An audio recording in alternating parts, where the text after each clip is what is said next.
Well, good morning, dignitaries. Welcome to Africa Accelerating 2025, and a special welcome today to those joining us virtually. It's 9 a.m. in Toronto, 3 p.m. in Johannesburg, and of course, across the continent from Nairobi over to Lagos and elsewhere. To those of you who've registered to be with us, thank you so much, and we look forward to seeing you in person next year. And many of you, of course, in Zambia later this month for our next event on the ground. Before we begin, I'd like to acknowledge that we're gathered here for those in Toronto on the traditional territory of many nations, including the Mississaugas of the Credit, the Anishinaabe, the Chippewa, the Haudenosaunee, and the Wendat peoples. And that today this land is home to many diverse First Nations, Inuit, and Métis people. And we enjoy the ongoing presence and the stewardship of this land and of this place. And I wanted to thank, in particular, the leadership of the Chamber who's with us, recognizing our board chair, Paula Caldwell-Sanange, who oversees the board, and of course the board in turn, the operations of this organization. Randy McCauley joining us virtually, a partner here at Goodman's LLP, host for the past 31 years at this illustrious venue. Wayne Floriani of Mine Africa, our longest serving board member. Welcome, Wayne. Peter Braid, former member of parliament and head of the Insurance Brokers Association of Canada. Thank you for your ongoing service. And Casey Gandhi, I'm with us virtually of B2B Match and Red Dot Digital. Neil Reeder of our Senior Advisory Board, keynote speaker today, who's also Vice President of B2 Gold. And Greg Goldhawk, our retired ambassador who serves in many capacities in the capital, assisting us. A warm welcome, of course, to our government guests and dignitaries whose presence is at the heart of this opening ceremony as we set the tone and the context for what is to come over the remaining days of this program. Parliamentary Secretary Rob Oliphant, Prime Minister Mark Carney's Parliamentary Secretary to the Minister of Foreign Affairs, Andrew Smith, Director General of Pan-African Affairs and Trade, Champion at the Africa Branch of Global Affairs, Consul General Tandile Babalwa Sunduza, what a pleasure to have you with us, the South African Consulate in Toronto, ahead of the ministerial address today from the Honorable Ramaphosa, Minister in the Presidency for Planning, Monitoring and Evaluation for the Republic of South Africa. And then Director General Patience Aba of the Bayelsa Investment Promotion Agency in the Federal Republic of Nigeria, representing the Governor. Pleasure to have you with us. Bridges Wallenius, Deputy Director, Africa Trade, Global Affairs Canada, and Nigerian delegates, as well as those joining us today in person from the DRC, South Africa, and Kenya. We also would like to recognize those members and partners who make this happen. We're an entirely privately funded venture, and as a result, I need to recognize just a few of those with us today in person and online who've made it possible. Headline sponsor Elephant Trade Services DRC, who've supported this event as well as programs in the DRC, Zimbabwe, Kenya, and Zambia. That's just since the beginning of last year. Our host today, as you know, Goodman's LLP. B2 Gold, represented by Neil. There's a major announcement in the next 45 minutes on Namibia, and I'm very delighted that Neil Reeder will be delivering that with me. Nexim Healthcare, they'll be part of the Investing in Hamilton visit tomorrow. We'll see in person some of the great work of African investors advancing their businesses in Canada. Hatch, sponsors of our Zambia conference. Sea Lion Cargo, SIX, our live broadcast partner. 369 Global, and Centennial College. And then for this conference in particular, McGill University's Sustainable Growth Initiatives with the MasterCard Foundation. We'll be joined by Dean Chan, among others, for that particular panel later this morning. And right now, it is my distinct pleasure to welcome our first speaker from South Africa. It's a momentous year. It's the G7 and G20 held by an African country and by Canada. And South Africa has called its G20 leadership the African presidency. Consul General Babalwa Sunduza is a formerly elected member of parliament, serving with distinction from 2008 to 2014 on various parliamentary committees on a host of issues, including related to foreign policy. In 2010, the honourable member was appointed chairperson of the Portfolio Committee on Arts and Culture and has been a key advocate for social cohesion across South Africa. In 2020, the president called upon the Consul General for duty abroad, first as Consul General of the country to the United States, in the mission in Los Angeles, responsible for 13 states across the US.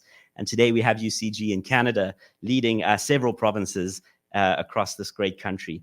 Under your leadership, you've also facilitated the presence virtually of the Honorable Maropene Ramaphosa in the presidency.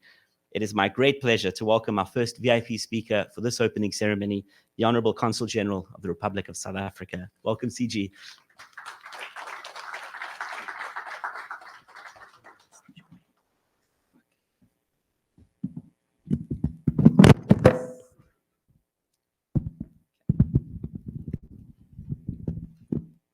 Thank you. Good morning, everybody. My name is Tandile Sunduza from South Africa. I would like to acknowledge first the Parliamentary Secretary to the Minister of Foreign Affairs, MP Rob Oliphant, Ambassador Paula Caldwell Sanoge. Thank you for the welcome yesterday. Mr. Gareth Bloor, my fellow South African, thank you to you and the President and as President and leaders of the Chamber, Your Excellencies and representatives of the Diplomatic Corps at large, Global Affairs Canada and government officials, delegates, on those online, and ladies and gentlemen, and everybody who's here, I greet you all in my language, Ngitisani Bonane. Today, it signifies an important milestone in the history of our diplomatic and specifically economic relations between Canada and the African continent. It is with immense pride and honor that I am given this opportunity to express my encouragement and support for this remarkable initiative and forward thinking to lead with South Africa and Africa as a continent. You know, it involves the strategic economies, which is very, very important now. And Canada right now is seen, it's not a new market, but an alternative market to what is happening around the globe. And we both have this beneficial involvements that we need.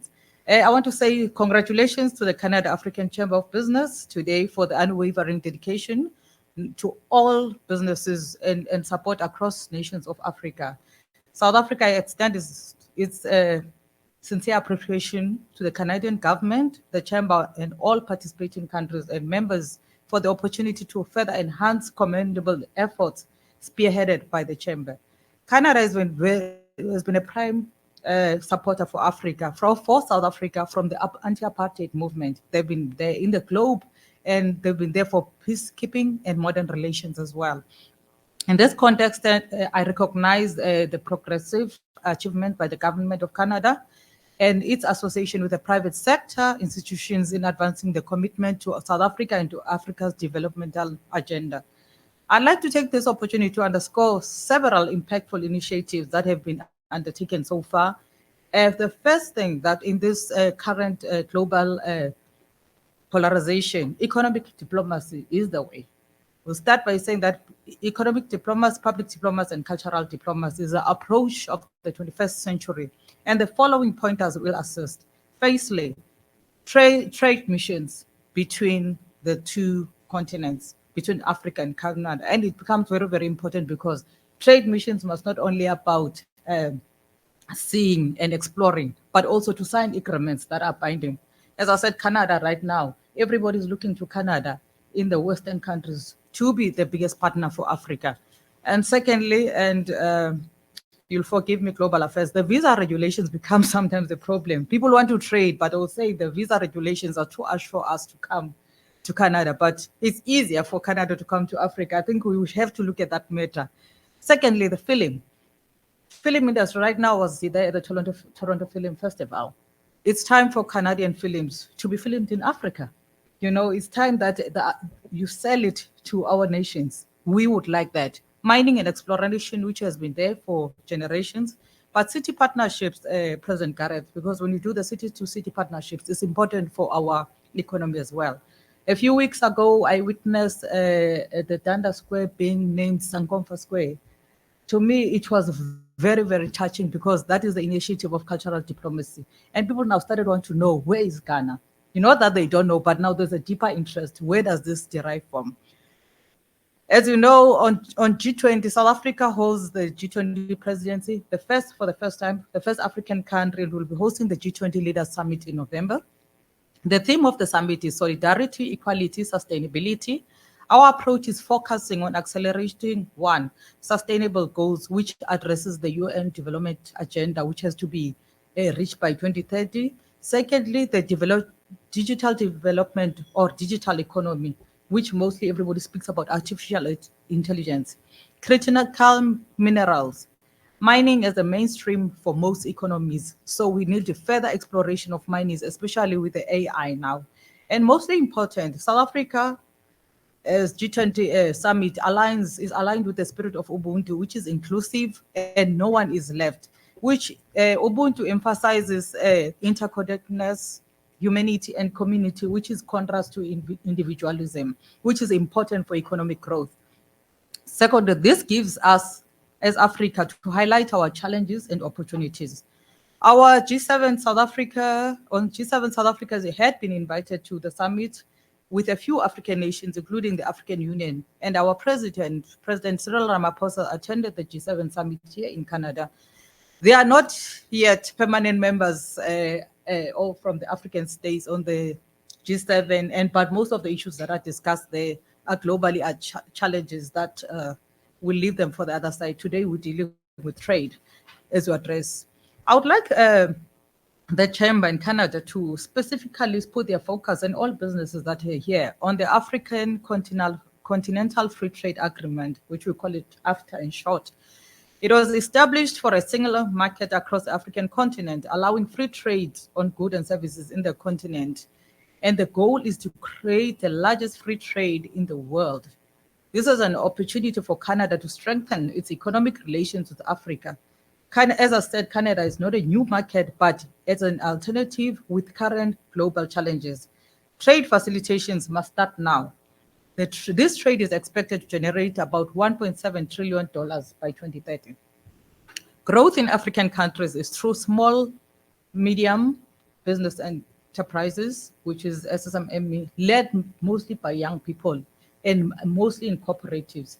Because in Africa, as I said earlier on, we believed in communities. So you find a lot of women, especially in the tourism sector. So it's important to target the women-owned businesses, which is a good partnership for Canada and all businesses represented here. And further to say that South Africa is very clear on its policies that people living with disabilities are given a certain percentage of business. It's a policy, it does not change, because sometimes we tend to exclude people who live with disabilities. Further to say, what would be the major investment for Africa in this AFTA agreement? Investment in roads, ports, and every form of infrastructure so that they can be free goods and free movement. Canada must not miss this opportunity. And Canada must not ignore the influence of Africa. I think that's one of the issues that people tend to miss out. Somebody asked me, how big is Africa? And I said 3 Canadas can fit in 1 Africa. So that means that Canada has a lot to do in Africa as well. Also, it is important for the chamber to expand to higher education, Mr. Blue, because that's where the partnership and scholar exchanges are. Like Canada, we thank Canada because Canada right now has agreements with South Africa in terms of education. They have invested over 45 million Canadian dollars on education, on science and technology, because Canada joined South Africa in the Square Kilometer Array Observatory, which is part of the biggest project that the world is looking at. And this will be generating over 8 years as well. In the health sector as well, Canada is the 2nd largest donor to the mRNA vaccine hub in Cape Town, which contributes to about $19 million. And the African Vaccine Manufacturing Acceleration, which is what is the biggest research right now. And also Canada will also invest about $4 million to create a regional center of excellence of biosafety with the NICD.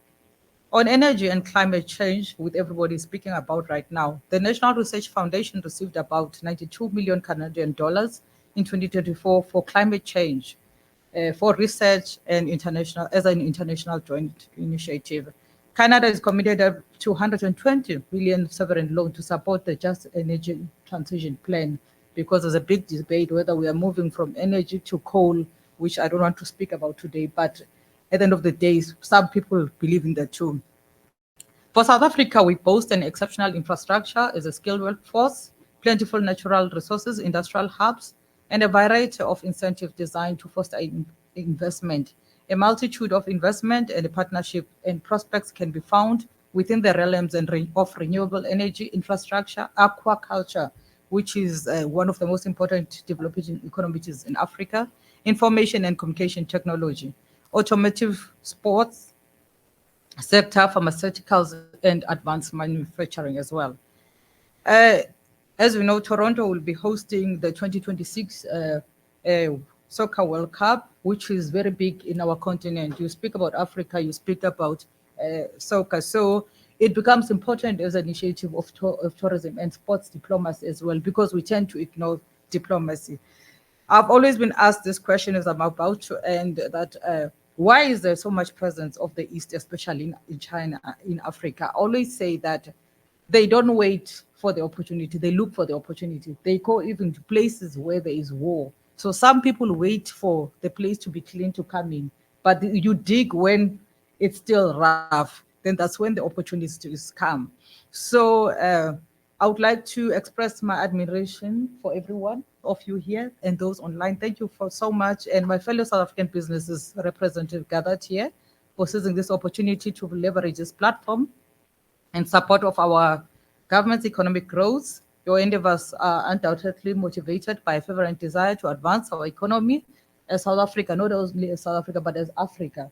Because when I say South Africa, I always say the gate starts from Africa. It goes up to Nigeria, you get out of Kenya, you move out of Egypt, you run to Tunisia in the DRC.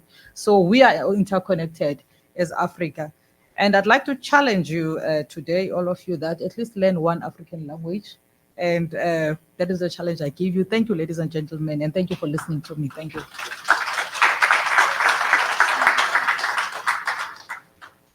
Consul General, thank you so much for those remarks and setting the tone for today, and for your leadership as well. And I'm delighted that we will be in South Africa next year in January as part of our program as we kick off and move onward to Namibia and elsewhere across the continent. Higher education, such an important point. I'm so pleased we have McGill University, the MasterCard Foundation, University of Cape Town. The growth this year in higher education is there, and we're going to keep pursuing that and making sure this chamber is at the heart of that important role. I'd like to recognize Kumran Edison, one of our sponsors who's just joined us. Kumran, welcome. 369 Global, Vice President Susan Namolindwa of the Chamber, and others who've taken time from across the country and indeed the world to be here today. Well, it's my distinct pleasure for the ministerial address from the African continent to introduce the Honorable Maropene Ramokgopa, Minister in the Presidency for the Republic of South Africa. The Minister has very generously taken the time for a message that she will share. And her experience spans not just leadership within South Africa, but also as a diplomat who served across the continent. She's been a special advisor and chief advisor indeed at the African Union to the chairperson between 2020 and 2021, as well as special advisor on international relations to President Cyril Ramaphosa of South Africa.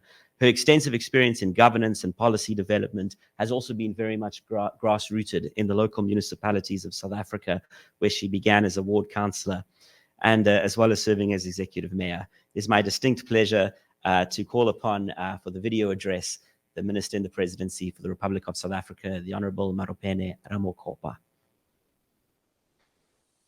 Facilitator of the session, Honorable Rob Oliphant, Parliamentary Secretary to the Minister of Foreign Affairs in Canada, Your Excellency, Ambassador Paula Caldwell St. Onge, Chairperson of the Canada-Africa Chamber of Business, Mr. Gareth Blue, President of the Canada-Africa Chamber of Business, Mr. Gabriel Chitende, CEO of the Elephant Trade Services DRC, the headline sponsor for the conference, Mr. Neil Reeder, Vice President of B2 Gold, distinguished guests, ladies and gentlemen, greetings, Sanibonani Tovela Bonjour. I'm honored to address you at the Canada-Africa Chamber of Business Africa Accelerating 2025. This is an important platform to engage, exchange, and deepen partnerships between Canadian and African markets. This conference takes place in a time when deepening partnerships and advancing collaboration is particularly necessary in the building of a better world and advancing for the achievement of a sustainable and inclusive development. Today, we find ourselves in a time of significant geopolitical shifts in which there is increasing pushbacks against multilateralism, international solidarity, and cooperation. We are witnessing the re-emergence of tendencies towards nationalism and unilateral action. Despite this, we should be emboldened that there continues to be a broad commitment in the world towards the advancement of multilateralism and partnership in dealing with global challenges and achieving broad prosperity. South Africa's G20 and Canada's G7 presidencies exemplify this.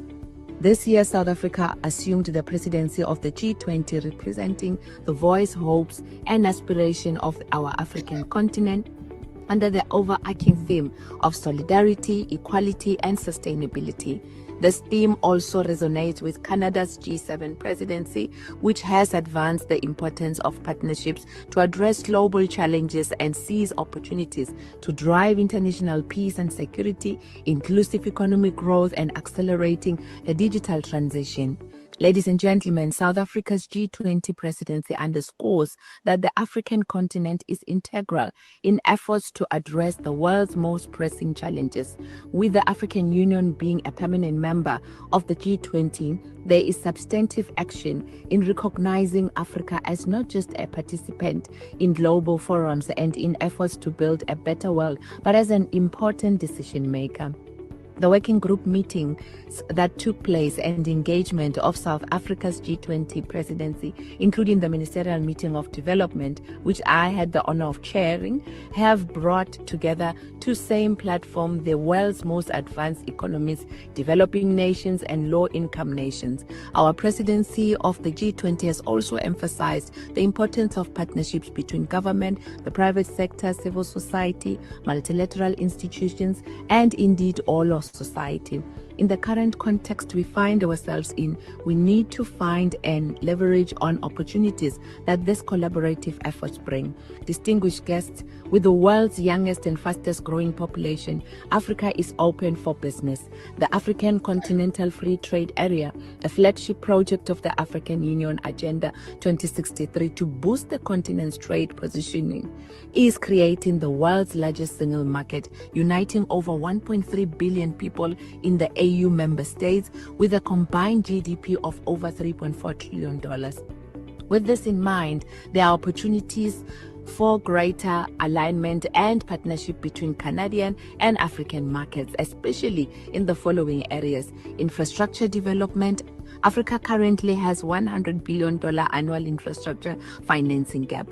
Public-private partnerships are crucial in closing this gap and seizing opportunities to implementing infrastructure reforms in roads, rail, freight, energy, and digital infrastructure, thereby unlocking our economy. Ladies and gentlemen, in our promotion of partnerships and collective action to boost trade, investment, and inclusive growth, I encourage Canadian businesses to see Africa not as a collection of fragmented markets, but as an integrated and fast-growing market that is open for opportunities. The ACFTA is playing an integral role as a catalyst for economic reforms in the continent through economic transformation, industrialization, and sustainable growth through increased regional integration. South Africa's G20 and Canada's G7 presidencies provide further evidence of a working together to address global challenges and to also achieve concrete and beneficial results for the world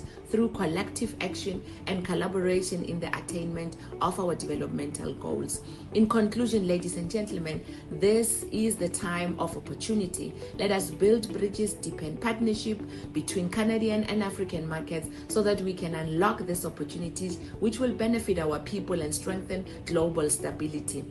Let us translate commitments in concrete action and show that the time of partnerships and multilateralism is driving development and is also building a better world, and definitely is here to stay. I wish you well as you continue our engagement at Africa Accelerating 2025 and move to realize the potential that exists in collaboration between Canadian and African markets. I thank you.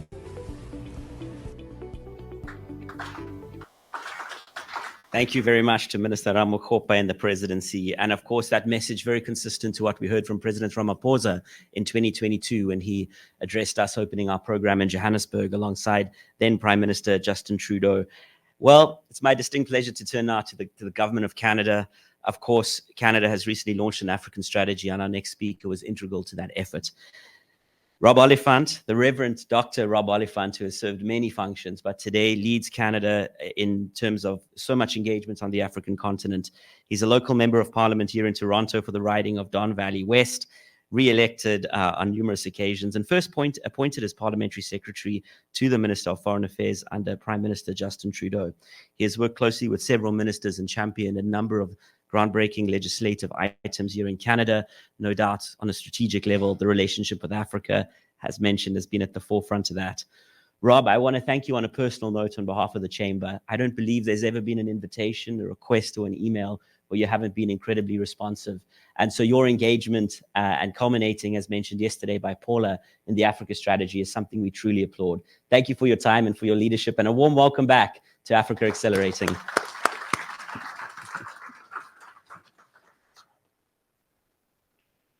Thank you, Gareth, and thank you to the whole Chamber of Business for the invitation to be with you today. Madam Consul General, you raised the issue of the World Cup. And I want to say that today I need to know who is with Bafana Bafana and who is with Super Eagles, because we have a major match going on today in the World Cup qualification between Nigeria and South Africa. And these are the more important things. So we will see how the boys do versus the Eagles. And we know that Morocco and Senegal are kind of always there, but we will be rooting for Sub-Saharan Africa as well. And I would say that this government, the government of Prime Minister Carney, as the government of Justin Trudeau, very much are rooting for Africa. And I do also want to comment on your remarks that as you suggest that Canada should not miss the opportunity that presents itself. If there is one objective I have as Parliamentary Secretary of the Minister of Foreign Affairs, where I've been now with 5 ministers, it is to ensure that Canada does not miss the opportunity that is Africa. And when we launched the African strategy on March the 6th, one of the key parts of that was attitudinal. It was to say that we needed to shift our minds and our ideas, not only about Canada's relationship with Africa, but Africa itself. And that we needed to see Africa and Canada as having a shared destiny in prosperity and security. That Canada cannot afford to miss the opportunities that are in Africa. And with the nod, I would make first to the mining sector, which is absolutely key to our engagement on the continent. And it is where Canada has had primacy, where Canada has had engagement, where Canada has had a very tremendous success at promoting Canadian industry and Canadian success, as well as African industry and African success. The resources of Africa are not simply below the ground. The resources of Africa are also above the ground. And if Canada is to be successful, if Canadian industry, Canadian business, Canadian commerce, Canadian academia, Canadians in our social and cultural fabric are to be successful as a country, we need to engage with resources in Africa below the ground, continue in our traditional investment, but also look above the ground at the human potential of Africa. And that means engaging at every level in every part of 54 countries. It is absolutely critical that we engage regularly, strategically, with passion, and with the resources of a government, but also the resources of industry and a diaspora community that is willing and wanting to be engaged every day as cultural ambassadors, as industrial ambassadors, as political ambassadors to continue that engagement. Now I should look at my remarks that the department has given me. I want to give a nod to the department officials, to Andrew, to Drew, and to the others who are here from our Africa. It is no longer just an Africa desk. We now have a trade hub.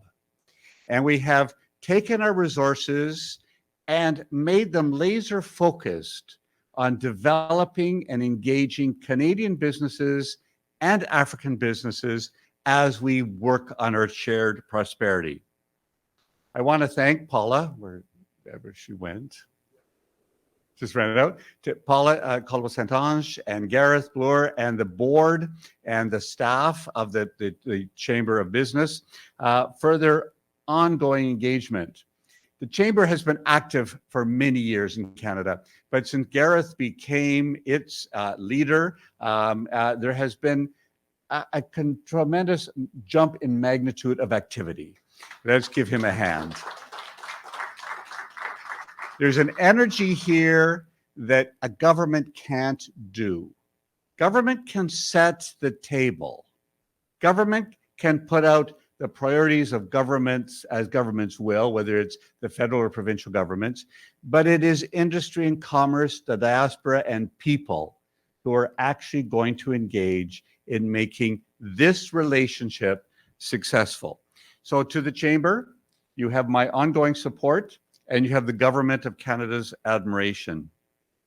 Consul General, our relationship with South Africa, and to the Minister who has joined us by video, Canada and South Africa have re-engaged of late in a new relationship. We have a long-standing relationship since independence, and even before, in the quest for independence and in the quest for a country that is sovereign and engaged. But in this last few years, Canada continues to enjoy a relationship with South Africa that is based on mutual respect, mutual prosperity, and on recognizing that our destiny is entwined with the African continent, and South Africa is one of the leaders in that.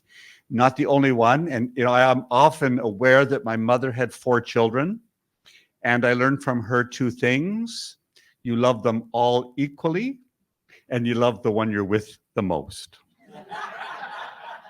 So when it comes to Africa, I love all the countries equally. I just happen to love South Africa the most today because of your presence here.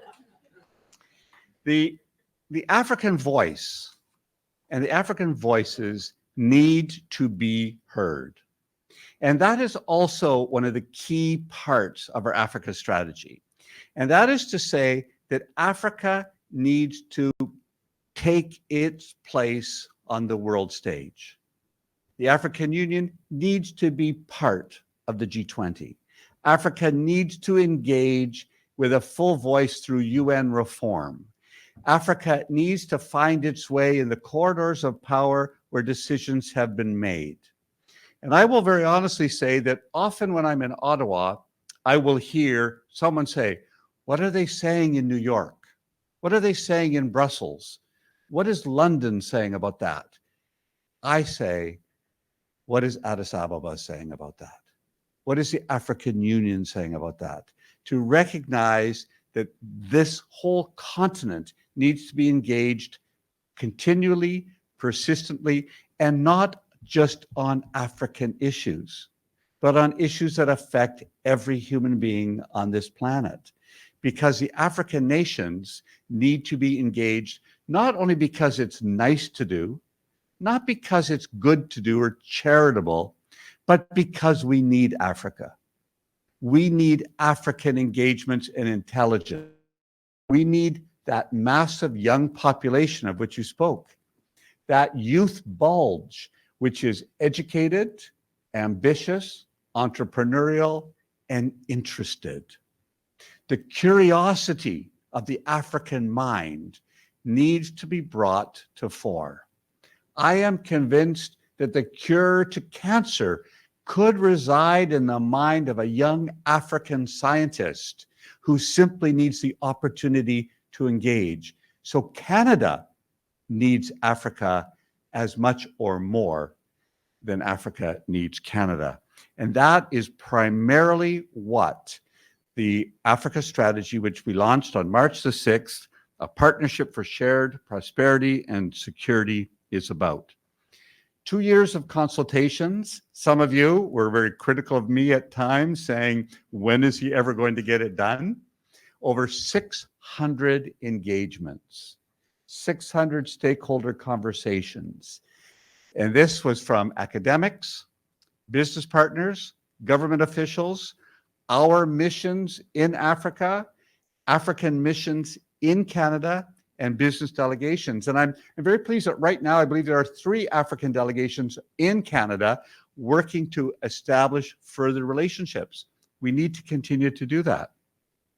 This agenda of ours aligns very closely, in fact, is informed in every way by the strategy for Africa at 2063, Agenda 2063, the Africa we want. This is our not only our raison d'etre, but the underlying philosophy is that Africa needs to set its own course, and Canada needs to support it and find a way into it to be mutually engaged at a level where it's eye to eye with equals. This sounds lovely, but it is actually a required change in the attitude that the government will have. Over 70 years of diplomatic relationships that we have had with countries in the continent need to be enriched.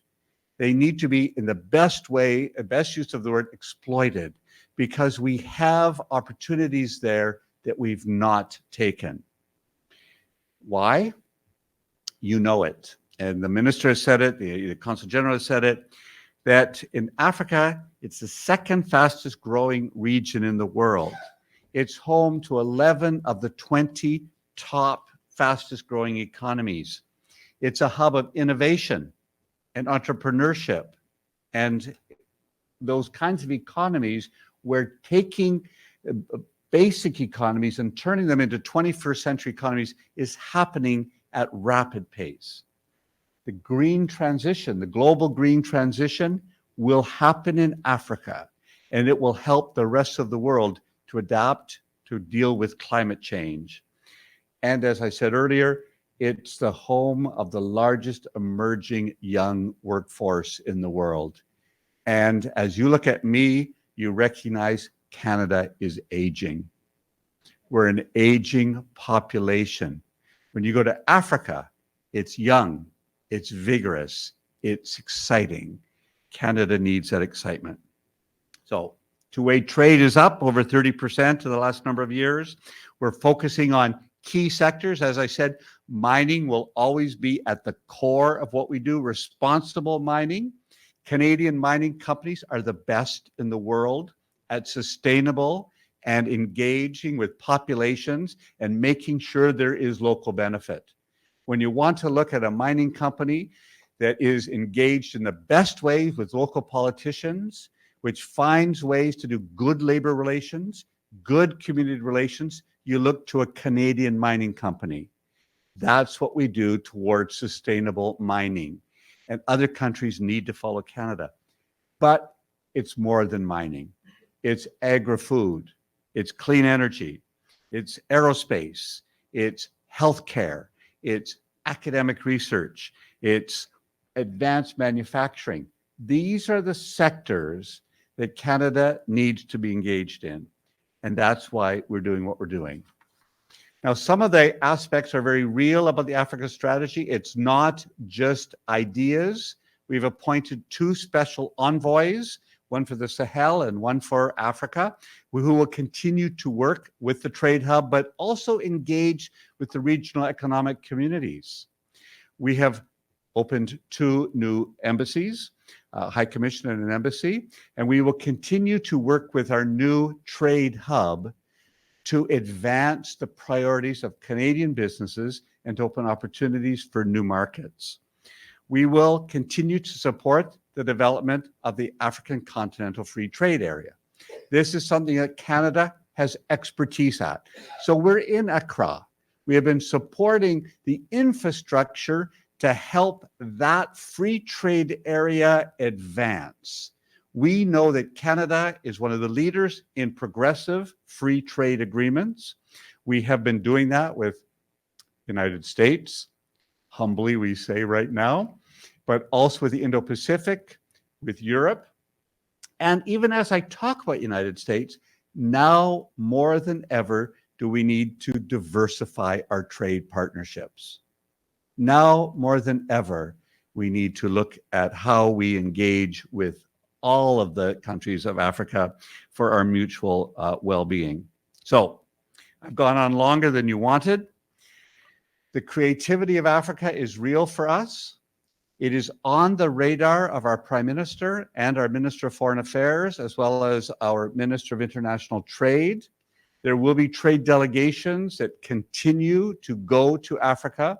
We will count on you to be part of that engagement. In closing, as I said, government can set the table. Government can open doors.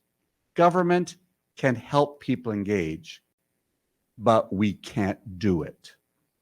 It's business, it's labor unions, it's corporations, it's those of you who are engaged every day in small, medium, and large enterprises. You need to pick up the ball. We'll continue to set the table. You need to get there, and together we'll engage well. Thank you very much.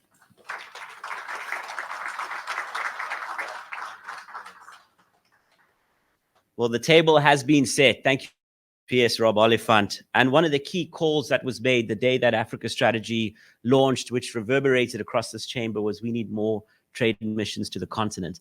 And I'm very pleased that since then, backed by the private sector, companies like Hatch, we're in Zambia later this year. The president of Zambia will open that 2-day program. Thanks to B2Gold, we're in Namibia for a high-level program in February. And we've had several others, the DRC, Zimbabwe, South Africa, and so forth. Well, there's been a little bit of discussion around the South Africa-Nigeria qualifier, and it would be remiss if I didn't give the floor to the Federal Republic of Nigeria. Adedayo Thomas, welcome. Great to see you again, long-standing friend of the chamber. Adedayo is speaking later, so don't worry. If that applause was for him, do hang in there. But great to see you again. And it's my distinct pleasure to welcome 3 delegations who are present here today, coming in and out of the program. But one in particular, the Bayelsa Investment Promotion Agency, and the representative of the governor, Director General Patience Renami Abba, who's joined us. Patience is speaking later today, but I did want to provide an opportunity for a few brief remarks as we close this opening ceremony and head into our keynote address. Director General Abba has served in various roles across numerous business sectors and championed a number of reforms within her state around the ease of doing business. Those will be discussed later, including a number of private-public partnerships and other models for investment into this, one of the dynamic states within the Federal Republic of Nigeria. DG, if I could give you a few minutes to offer your warm welcome, and from there we'll head into our keynote address. Thank you so much.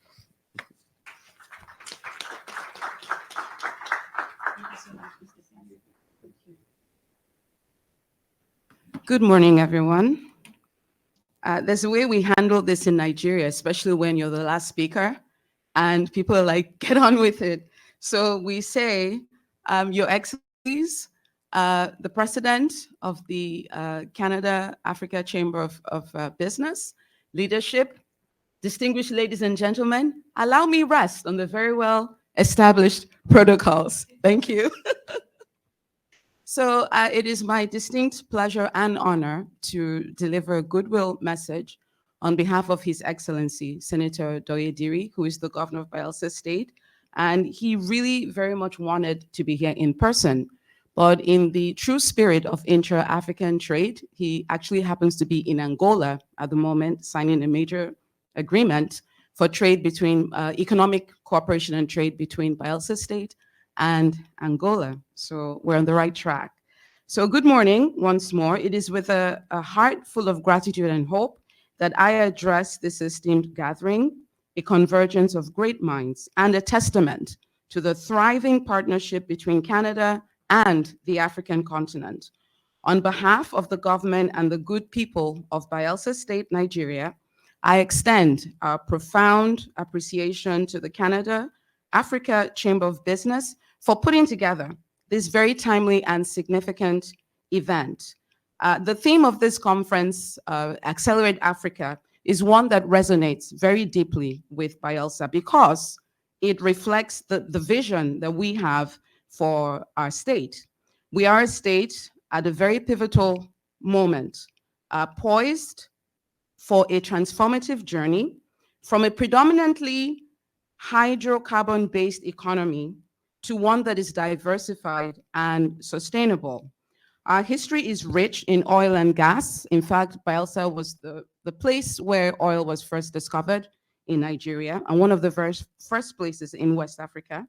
And it contributes significantly to Nigeria's national wealth. But our future is built on a broader, more inclusive foundation, one that embraces every sector of our natural endowment and human capital. Our state, often called the glory of all lands, is blessed with the longest coastline in Nigeria and an abundance of fertile land, extensive freshwater resources, and a strategic location in the Gulf of Guinea. This geographical advantage positions us as a prime hub for marine trade and the blue economy. We are actively developing our deep sea ports and dredging our waterways to enhance cargo efficiency and to facilitate international trade. For Canadian investors, this presents a unique opportunity to partner with us in port development, maritime logistics, and modern boat building. Beyond our shores, our agricultural sector offers a fertile ground for investment, from large-scale mechanized farming of staple crops to commercial aquaculture and fisheries. The opportunities are indeed boundless. We invite you to join us in processing these raw materials for both domestic consumption and export, creating jobs and sustainable value chains. Our government is providing outstanding incentives and a conducive environment to protect your investments and ensure your prosperity. In addition, we are committed to leveraging our vast gas reserves for power generation and industrialization. Projects in modular refineries and gas processing plants offer a chance to not only meet our energy needs, but also to produce high-value petrochemical products. Bayelsa is open for business. We have a youthful, energetic, and skillful workforce ready to be part of this collaborative effort. Our administration is committed to policy innovation and creating an investor-friendly ecosystem. We are confident that the conversations and connections forged here at Accelerate Africa 2025 will be the catalyst for many impactful partnerships to come.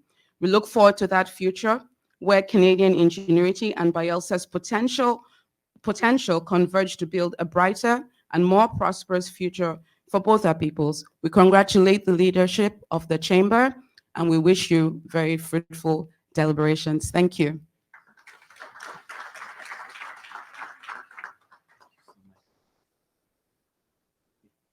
Thank you so much, Director General, and to the Governor, His Excellency, and really to everyone joining us from Nigeria. We are working hard on a program 2026 to Lagos and elsewhere across the great country, and I'm looking forward to being back once again. Well, from Nigeria to Namibia, it is my distinct pleasure to call upon our keynote speaker today here at Africa Accelerating 2025.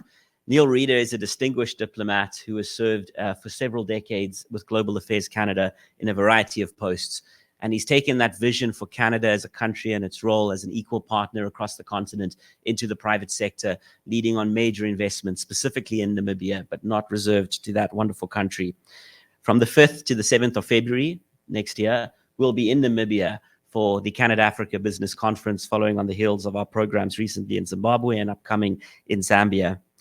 Neil has played a key role advancing Canada's trade strategy during his time in public service, including working on foreign policy and with a number of development agendas through various diplomatic postings. Neil, I know you've been the ambassador to the Philippines, as well as High Commissioner to Brunei, ambassador to Costa Rica, Nicaragua, and Honduras, and deputy mission at Canada's embassy in Mexico. In 2017, instead of moving into retirement, you put your energies into advancing the private sector, specifically major investment projects across the continent, of which I don't want to steal your thunder, but you've been leading in Namibia. And what I love about B2Gold is it's a company that's unapologetic in how it's taken lessons from its investments and its projects in Africa and been able to use that to the benefit of Canada. That humility, that learning, and that collaboration is what we're about as a chamber. So thank you for your sponsorship. Thank you for serving as a senior advisor to our organization and for being here with us and deepening the ties. Ladies and gentlemen, Neil Reeder, Vice President, B2Gold.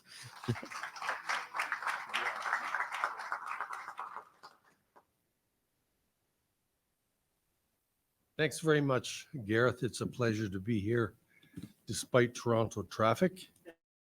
And always good to be back. Madame Consul General, Parliamentary Secretary Oliphant, special guests, ladies and gentlemen, what we usually say is all protocols observed. That's the shortcut. It really is a pleasure to be here, and I'll sort of discuss some of our activities in Africa. We're in a very interesting situation as a miner because we've been international for 40 years, based with a company that is Canadian based in Vancouver. And now for the first time, we have a mine in Canada in in Nunavut, Western Nunavut, along the border with the Northwest Territories. And this allows the opportunity, as Gareth mentioned, what are best practices in sustainable mining and what can we bring learning from our African experience to apply them in the Nunavut context, which is also very, very challenging for different reasons. Next slide. Oh, sorry, am I supposed to be doing the... Is someone got the... Oh, this may be complicated here. Watch out. There we are. This is what happens when you give lawyers a pen. What this says basically is some statements may be forward-looking and subject to change.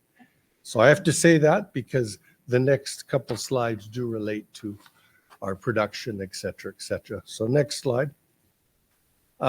This is the world according to B2Gold, headquarters in Vancouver, operating mines in Mali, in Namibia, as was mentioned, and in Masbate Gold Mine in the Philippines.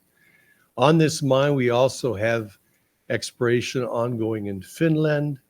We need a new dot in Central Asia. We've opened an office in Kazakhstan with 2 properties there.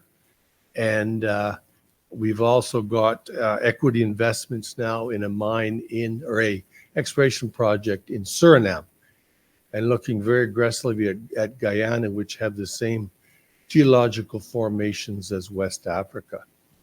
The other dot on this map of interest is Gramalote in Colombia. We have had a positive feasibility study on the concept of building a mine in Colombia, and I was just there 10 days ago. It looks very encouraging, and we will take decisions on construction in the coming months, but very excited. Our construction team is particularly excited after having faced -50 weather in Nunavut to the prospects of +20 in north of Medellin. So we shall see, but we're very excited by that potential. Next slide.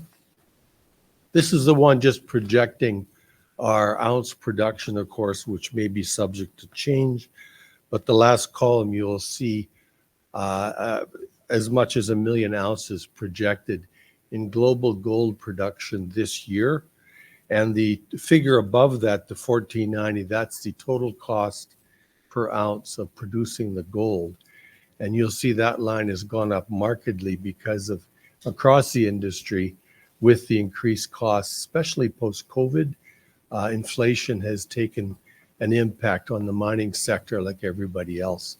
So basically from 2015 on the left to 2025 today, we have doubled our production.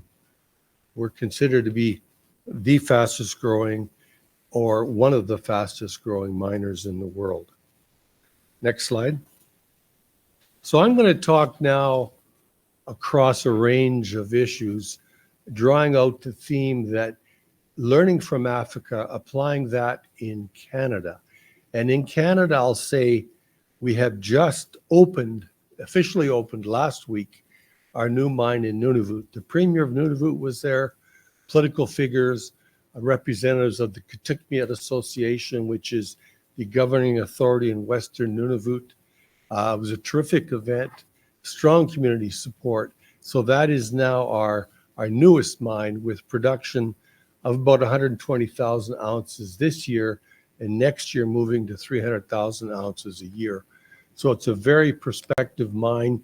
We have an 80-kilometer belt for exploration, and we believe we will be in northern Canada for a long, long time. The other key announcement I'll just mention that B2Gold announced at the opening with the Premier of Nunavut that we've committed $10 million to housing projects in Western Nunavut. This is a commitment by the company, and this will address serious issues with overcrowded housing, substandard housing in Nunavut. And these will be directed towards the 5 communities that make up the Kitikmeot region, which is the far western corner of Nunavut. So we're very excited by that. B2Gold also has a very strong sustainability record. We've been recognized by PDAC a few years ago as the most sustainable miner. We also received the most sustainable mining award from the Mining Journal. And in particular, our work in Mali, PDAC recognized our success in resettlement of 4,000 villagers around the mine site who basically we were told, well, you don't have to just, we will move them out. And we said, no, that's not how B2Gold operates. We will develop a community for them and build it. And it was a $20 million US investment on the part of B2Gold, which provided an entire new community about 4 kilometers from the mine site with potable water, with solar panels on every home so children could study at night and not have to rely on candles. And as a result, this community then, we transitioned them to this new location in a very smooth and very successful operation. Very, very important. On the final element, just on this slide, on climate risk, just to mention, solar operations, I'll come back to that, but we are a leading proponent of solar solutions in the mining industry. We now have solar operations at all 3 of our mines and a wind power project in development in Nunavut.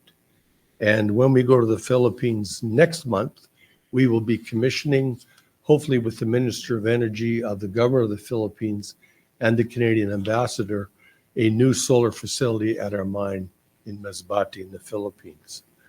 So the next slide, partnerships. I highlight partnerships. It's at the core of what miners must do. And as Mr. Oliphant mentioned, Canadian mining, I believe, has been very successful in this. Here we're showing you 2 particular partnerships that we've developed in Mali and in Nunavut.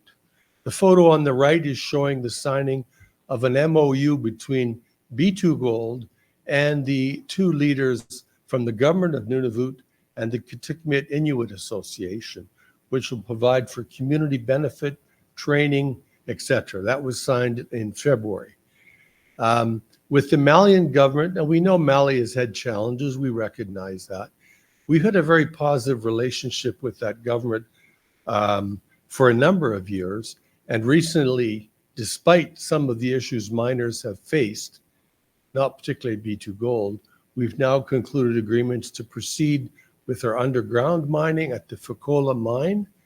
And we're expecting very, very soon a permit for Fekola Regional, which basically means transporting ore from about 20 kilometers north of the mine down for processing at the Fekola mine.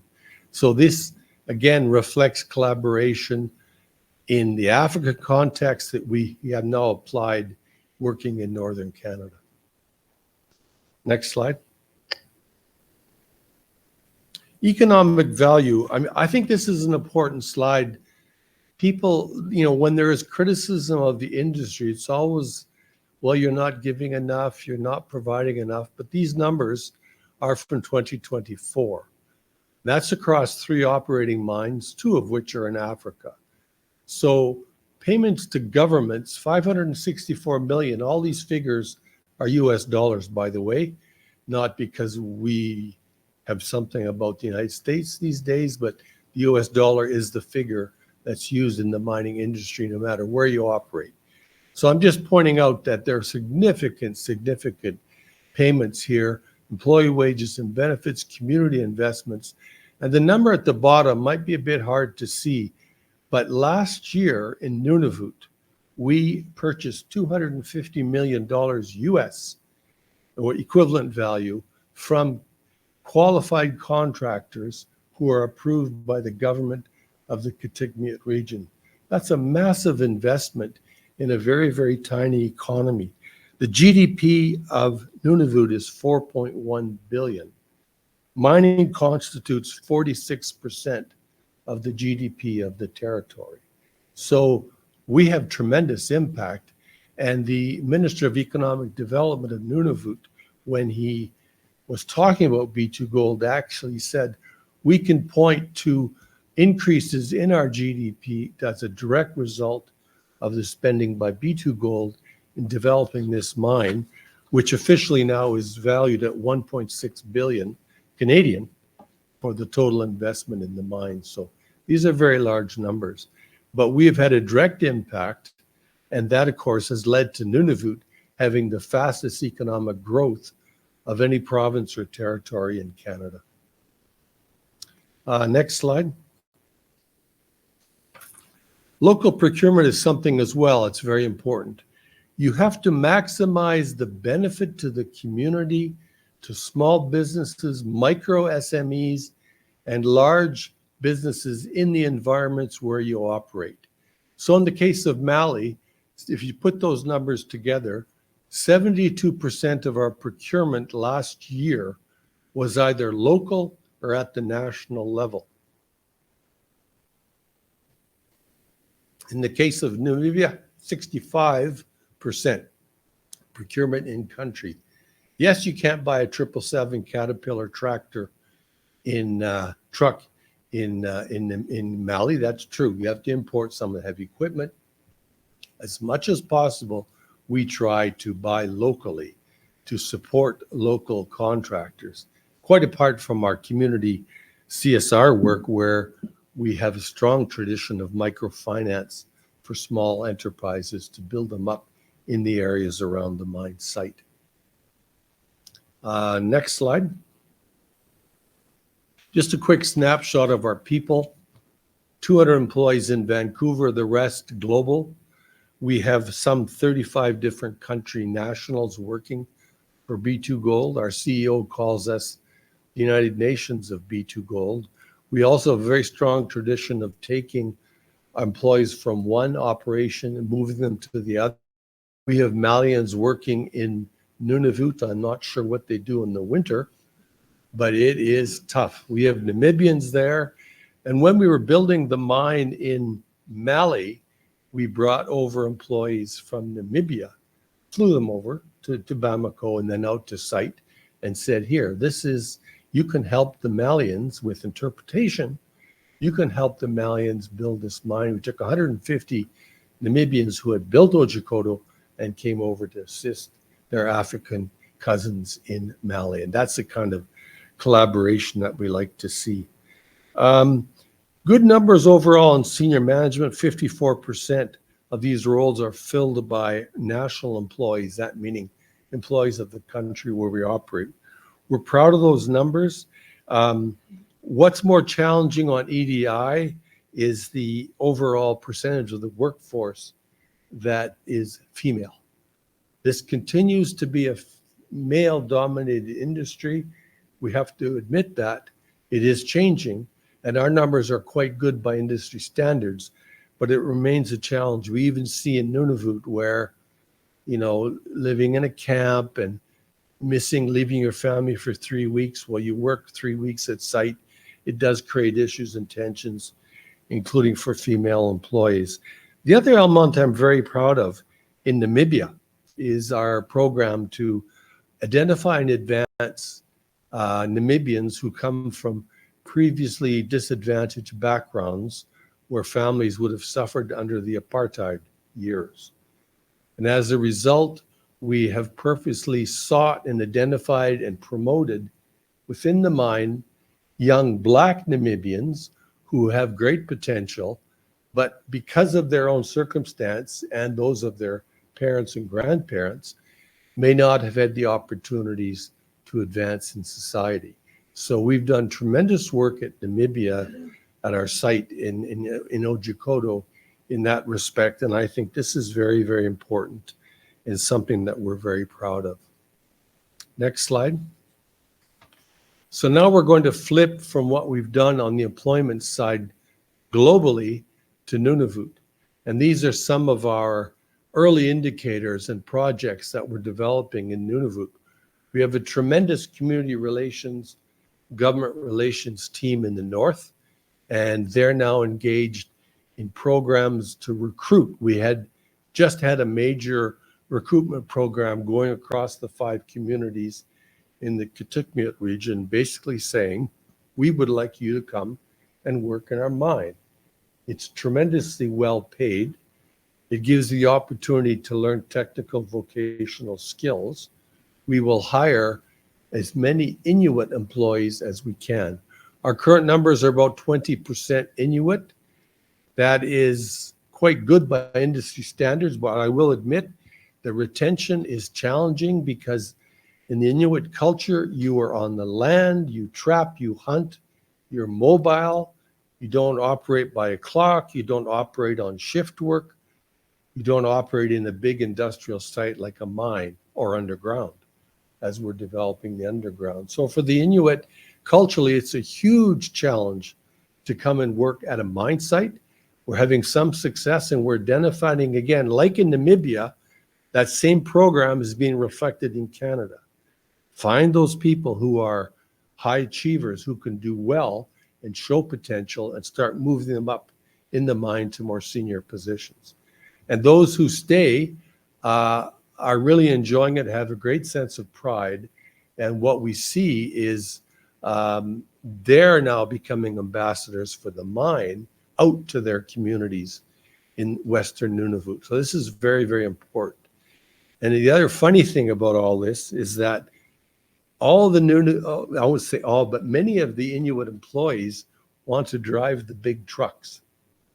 Their hope in life is to get that job where they can drive a 777 loader and move the ore around and do this and that. Like, there's really quite an interesting fascination with the big equipment. One day they will.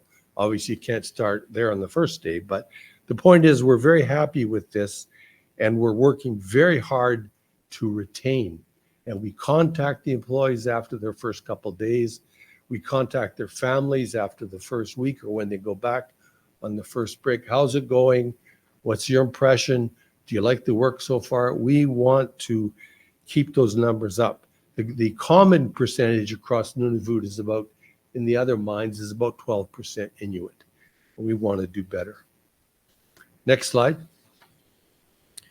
Now, vocational training is, again, another aspect of this, both in the North and in Africa. We've had a tremendous history on the vocational training side. And what we're really seeking here is to give opportunities for technical training to the local community. So when you come in to work for B2Gold, we want you to start in X position, but we want to build your skills so that you can move further up the scale in the mine and develop a record of employment, a certificate, other documentation, so that one day when it's the end of life of mine, we can help you find a job in the outside community. In the case of Namibia, for example, our open pit mining is winding down. We have underground mining still for a few more years. So we're outplacing a number of employees who've worked. And what we're finding is that because of that record of employment and the skill sets they've developed at the mine, they can work at other mines in Namibia and also in other activities. Because again, if you've got welding skills, carpentry skills, plumbing, pipe fitting, etc., you are very marketable in the larger community. So I just mentioned here as well the AFEC program that was funded in Mali. That was a joint funding between the government of Canada under Mr. Harper at that time with B2Gold. That was $7.5 million co-shared between the two.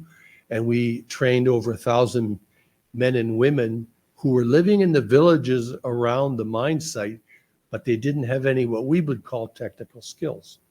So we taught them carpentry, basic welding, etc. Some helped to build the new village that we moved them to. Some moved on into the mine. But it was a great collaboration. And in Mr. Oliphant's presence, I have to say that the mood that we're getting now from Global Affairs in terms of collaboration with the mining sector is better. And we would like to see any opportunity where Global Affairs wants to co-finance work with us on these grassroots projects in Africa or wherever. We'd be very happy to do so. And I felt at the beginning of the Trudeau mandate, it was a much cooler welcome.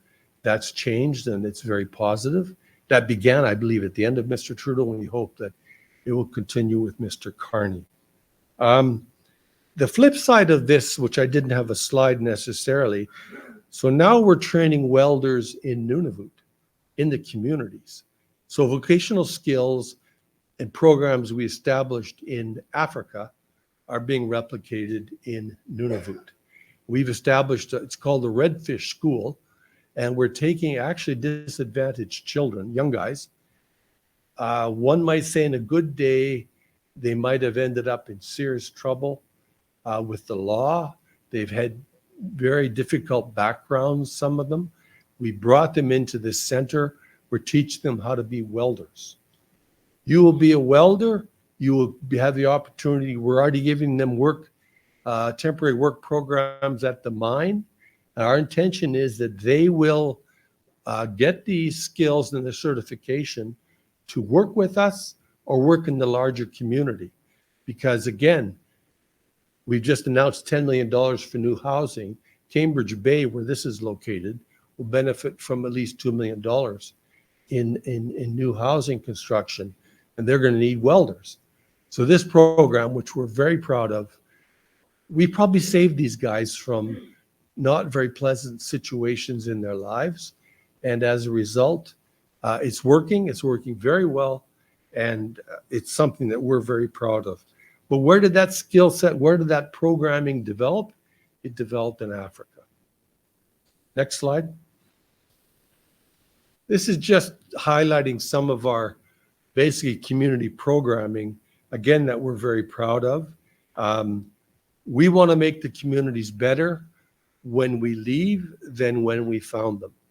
And that is across the company and across the mining sector. As Mr. Oliphant mentioned, everyone wants to make a contribution, and not only during life of mine, but of course after we leave, which will happen one day. You can see in Mali, healthcare, education, water supply are some of the focuses. We have a very successful agricultural project outside the mine area. What we have found through trial and error, the best skill to teach is a practical one, and one of the best sectors to fund is agriculture, because the villagers understand agriculture, and we can then create these larger programs where they produce agricultural products that we buy for the mine, and they start to market them as well outside the region. We're very happy as well, again, referring to Global Affairs, the FEMA project, which we've co-funded with Global Affairs, which addresses the very difficult situation affecting women and girls living in the informal mining areas. Our mine is, you've got all kinds of informal miners, primarily led by Chinese enterprises, Chinese operations that come in with heavy equipment. And it is a major problem around all of the big mining sites in Africa.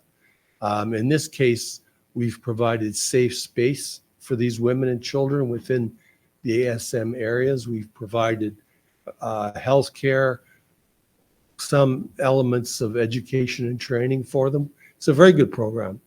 We could have done that by ourselves. We were approached by Global Affairs. We think it's a great program, and away we went.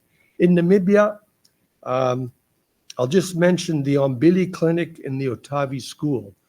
Our friends from Africa, particularly South Africa, will appreciate the informal settlements and the legacy of informal settlements and the lack of opportunity that those people have faced traditionally, both under apartheid and still today, because of lack of opportunity. So what we have done in Otjiwarongo, which is just a bit north of our mine site, is we've entirely funded a primary grade 1 to 6 school with 1,300 students already. We built it. It cost $1 million US. We gave the keys to the Department of Education of Namibia. and said, there you go. Here's your school. Now provide the opportunity to the children from the informal settlements nearby, because they weren't going to school because it was a bus ride. It was too far. They couldn't afford the bus fare.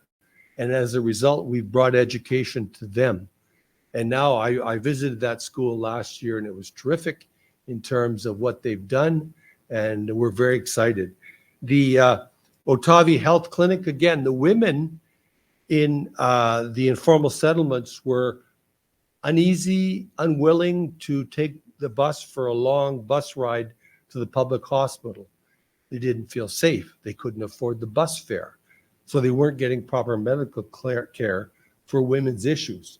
So we created this Otavi Clinic, which is not just for women, but when I was there, there was a sort of a women's health clinic that they had set up that day. And there must have been 40 women from the settlement next door who would not have got that treatment without this kind of a framework and this kind of a support. So very proud of that. And, you know, every mining company has its community projects, but I think we've made serious impact. The last one on the left is the Nyakali Academy. This is another story. These are children from the street. These children basically grew up in the street. This is on the border between Namibia and Angola. They had no resources, no parents. They were vulnerable to drug abuse, to prostitution, every social ill you can imagine. They were filthy. They were just in the worst possible state. And this organization, funded by B2Gold and funded by a German foundation, created this academy to provide education from grades 1 to 7 for these Namibian children. They are well looked after, they're fed, they're getting to be well educated to the point that the local community now wants to get their kids into this school because of the quality of the teaching and the fact that the education results are very, very strong. So we're very proud of that. If anyone ever wants to support that academy, you can let me know. I'll direct you to them. It's had a great impact. If those people weren't in that school, those young children, I'm not sure where they would be. Next slide. So I'm going to turn just on a couple of slides to climate risk. Again, our emissions targets 30% reductions by 2030. We expect to meet that. Where we're really finding tremendous gain is in the solar side. We've now got solar operations at 3 of our mines, with the new solar facility coming on stream in the Philippines in October. And you can see on Fekola, for example, that's now about 50 megawatt solar operation with tremendous reductions in emissions. You know, 30% of the total electricity will be provided by solar. Therefore, the cost and the lessened use of diesel has a tremendous impact on emissions, but also on the local environment, of course. So for us, solar is a no-brainer. We started it early on in Namibia. As you can see, we've developed now to a 10 megawatt facility there. And again, 30-some% of the electricity is provided by solar. The exciting project, which again is Goose. So we're taking solar experiences, solar success from Africa, and we go to Nunavut. We go above the Arctic Circle. That's where the mine is. We're above the tree line. It's pure tundra, extreme weather, and there's one guarantee in Nunavut, that is wind. So we'll go to the next slide. So this is just showing you what we're looking at in Namibia, or sorry, in Nunavut. This is potentially a 50 to 55 megawatt solar facility. This has been approved by the government of Nunavut. This is the first wind project at any mine in Nunavut that has been approved. So we're very proud of that. The community supports it. Just by way of sidebar here, people should understand that no one lives within 400 kilometers of the mine in Nunavut. It is so isolated. There's no infrastructure, no roads, no nothing.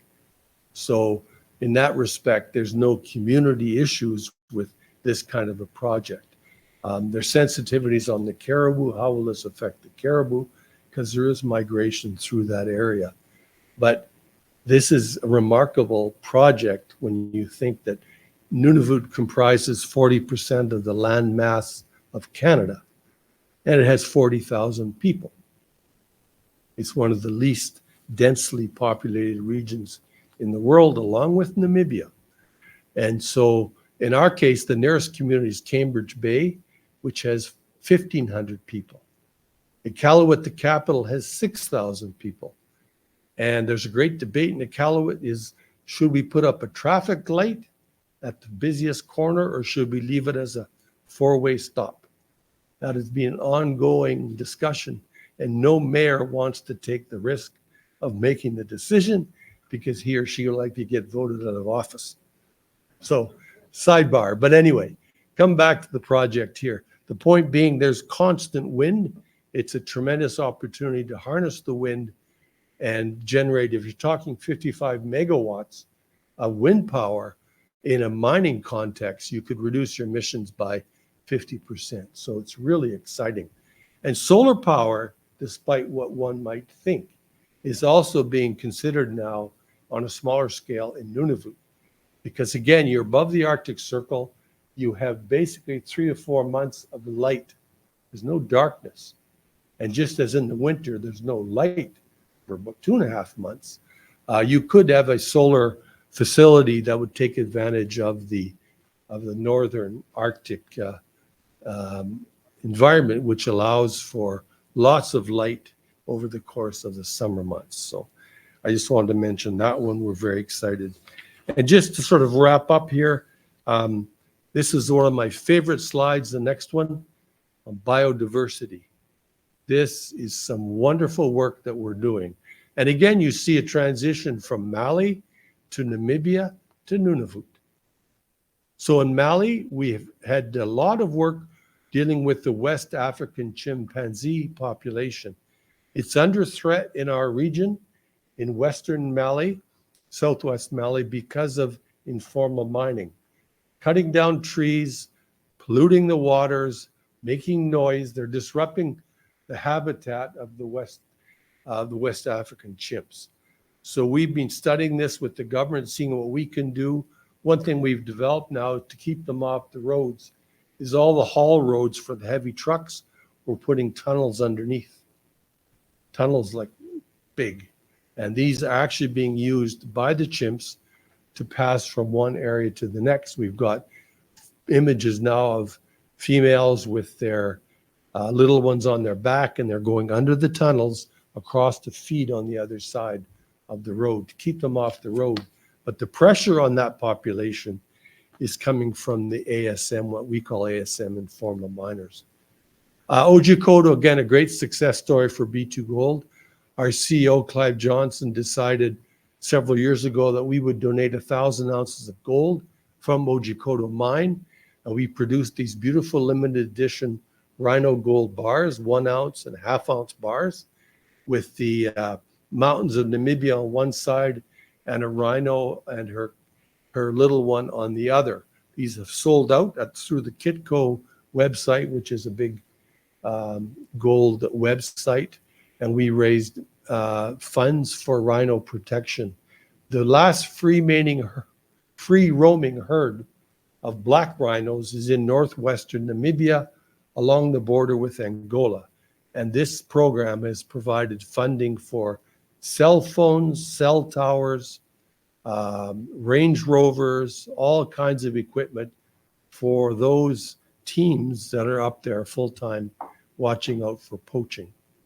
Because the poaching of the rhino is a major problem in Namibia, and it's believed to be driven by Chinese, Hong Kong-based groups, which will pay a lot of money for those horns, and they just shoot the rhino, cut off the horn, and that's the end of the story.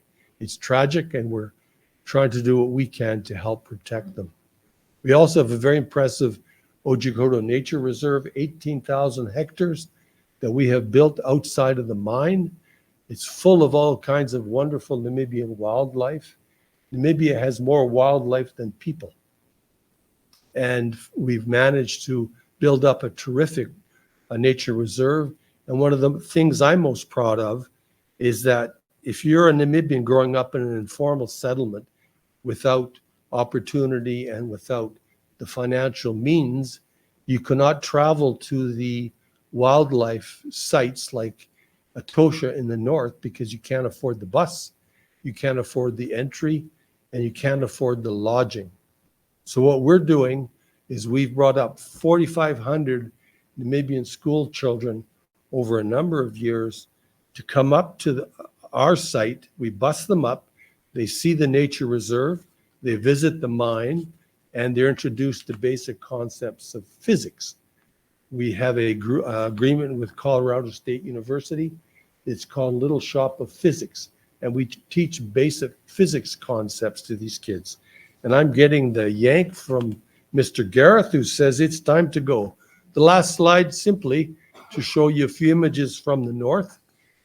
Caribou, obviously very, very important to the Inuit culture. Our winter ice road. I think there's a video. It's 1 minute, but do you have time for the video? Okay. And obviously the Goose Mine Site and the Cambridge Bay Elder. And the elders in the north, in Nunavut, are respected in the same way as elders are in African villages. So it's a phenomenal thing for us to observe this commonality across thousands of miles. So the last video is just meant for our visitors and those who are here visiting from Africa or watching from Africa to see the beauty of the north where we're working, and to give you a sense of I'll narrate a little bit so you can go ahead with the play. This is the ice road we built, 160 kilometers to bring supplies from Tidewater to the mine site. It's built up over a couple months. It lasts for about 6 weeks before the ice melts on the lakes. And you can't go over the lake until the ice is 1 meter thick because of the weight of those trucks. They're carrying fuel, those trucks. What an image. We're above the tree line. There are no trees, only tundra. He's approaching the mine site. This is when it was under construction. You can see the heavy equipment. This comes in by barge from Quebec out the St. Lawrence River, up to the Northwest Passage, down to our marine landing area. 600-person camp. And those are the diesel fuel containers. Again, once we get wind going, that will be reduced. That was construction of the various elements of the mine, which now has officially opened, of course. This is a bit deep, but it gives you a flavor. A lot of cement.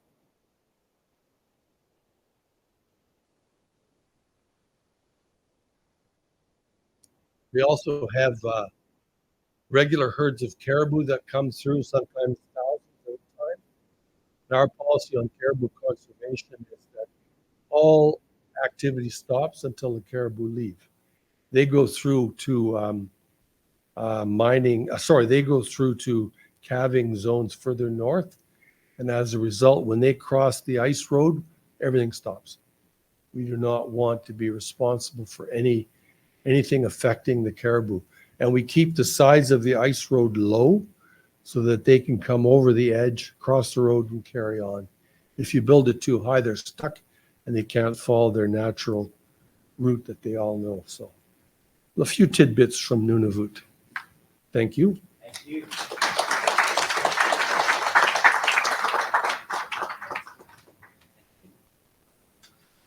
Well, Neil Reader, thank you so much for concluding our opening ceremony with such a fantastic and tangible example of the kind of collaboration we're discussing and seeing that in action. It's my distinct pleasure as we, before we go into the next session or the next portion of the program, to bring to the stage two champions of Canada-Africa trade and investment, entrepreneurs who've taken risks, who've looked at opportunities and who've ultimately, through highs and lows, made it happen. Those two individuals with me are Henry Lukenge of Nexum Healthcare, as well as Kumran Naderson. So I invite each of you, starting Henry, to join me for a bit of conversation. And let's, now that the official opening ceremony is done, please feel free to loosen up. We'll grab coffee shortly. We will be taking a break. But for now, we'll begin these two conversations. Henry is a passionate entrepreneur involved in healthcare. He's been across numerous sectors, and today he's expanding his operations across Canada, including in Hamilton, where many of us will be tomorrow. So Henry, welcome. Thank you for having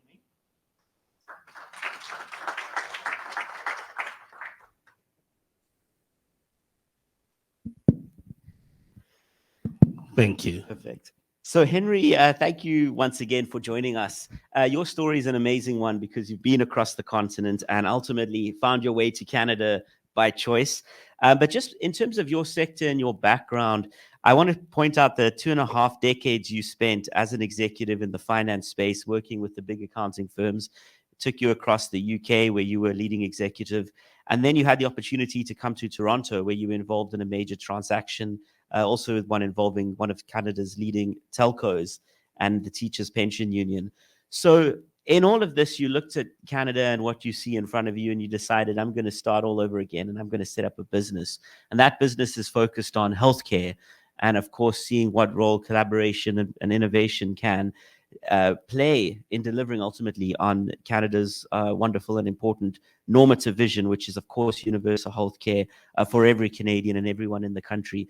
So, Henry, just to start, I've got to ask you, what motivated you to get into the healthcare space of all the sectors that you looked at as an entrepreneur? I've got to say, it wasn't about motivation, actually. Just by our background, I'm of East African extraction, Uganda to be precise. But through healthcare, my mom got a role on NHS in the early, late 80s, because those days the Brits were trying to find healthcare workers across the Commonwealth to go work on NHS. So she got hired on NHS and then took us along with her to the UK. So healthcare has been around me in some shape or form. But as a business, obviously, having gone through finance and then came out of the 2008 crisis, right? There were obviously several sectors to look at, but none offered the same sort of risk-reward potential, plus also the historic knowledge of how the private sector, what role the private sector can play in what's it called single-payer systems, right? Because in the UK, you find that their healthcare system is not very different from the Canadian one. But even within that single-payer system, there's a role for private sector, especially in staffing, devices, what's it called, workforce planning, credentialing and transferring of skilled professionals from all over the world into the UK. So all these intangibles came into making this decision. So as I got to pivot, there were several things I could look at, but healthcare offered the least risk and most reward. Fantastic. And so you took this and then you said the key is Canada-Africa collaboration to realize this goal in Canada. Can you talk a little bit about the biggest opportunities you see for this collaboration in healthcare within your business model? Well, several. One is workforce planning, because any of you who has been around the Canadian healthcare system, you find that many of the professionals happen to be people of color or immigrants, right? Being an immigrant myself, right? And who happens to live on both sides of this divide, on the what's it called corporate side, the human capital side. It's an easy transition to position talent, the right people, right? And then the other piece that comes into play as well is value chain design, right? Because you find that like especially in Canada, access to healthcare has geography to it. Like the more remote you are, the more challenging. You just talked about it. The more challenging it is to access healthcare.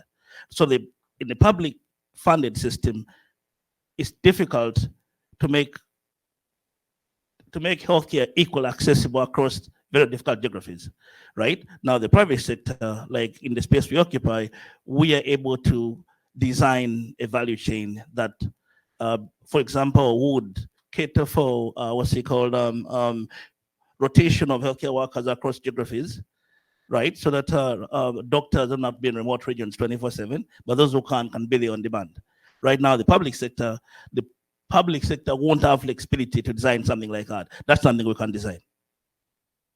And we're looking forward to seeing your latest facility in Hamilton. I'm actually got some of the media coverage from last year, and congratulations on that as you move across with new facilities. But going beyond healthcare, many of us who were in Zimbabwe last year heard about your role in pioneering as well private education across the African continent, particularly in the field of STEM with a focus on engineering. Could you speak a little bit about that particular line of work and the opportunities there? Yeah, basically we through our skills-based program on the African continent, a 5-year research led us to the conclusion that we didn't have a properly designed curriculum within building information modeling on the African continent. Like no uni had any of it. So we took up the initiative of designing one and making it accessible to as many young people as possible. So through Trident Engineering Institute, which is the institute is talking about, we've designed an international curriculum within building information modeling.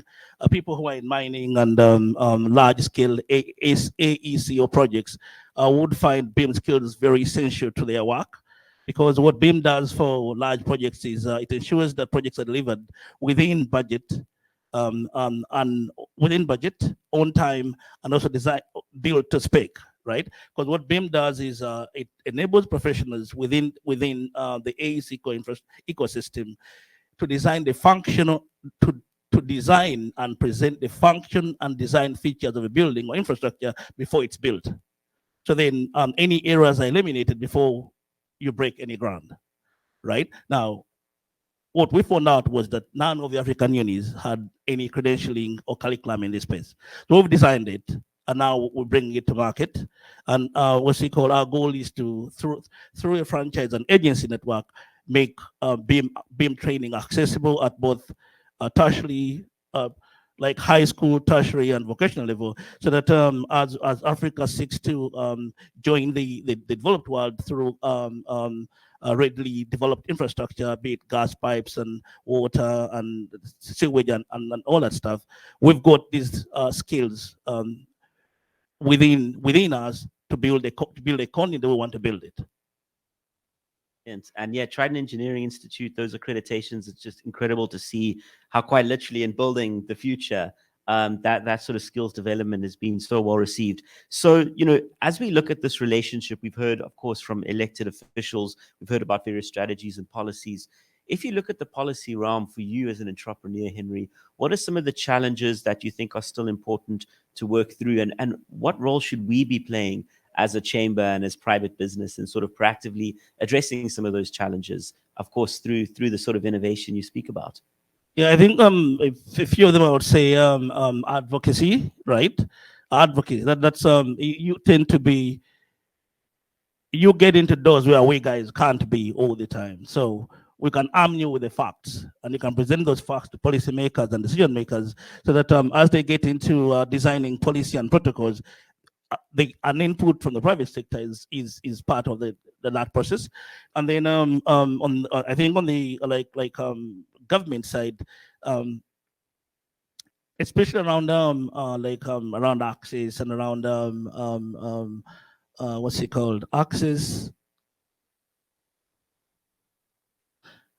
and issues around like race and everything else, like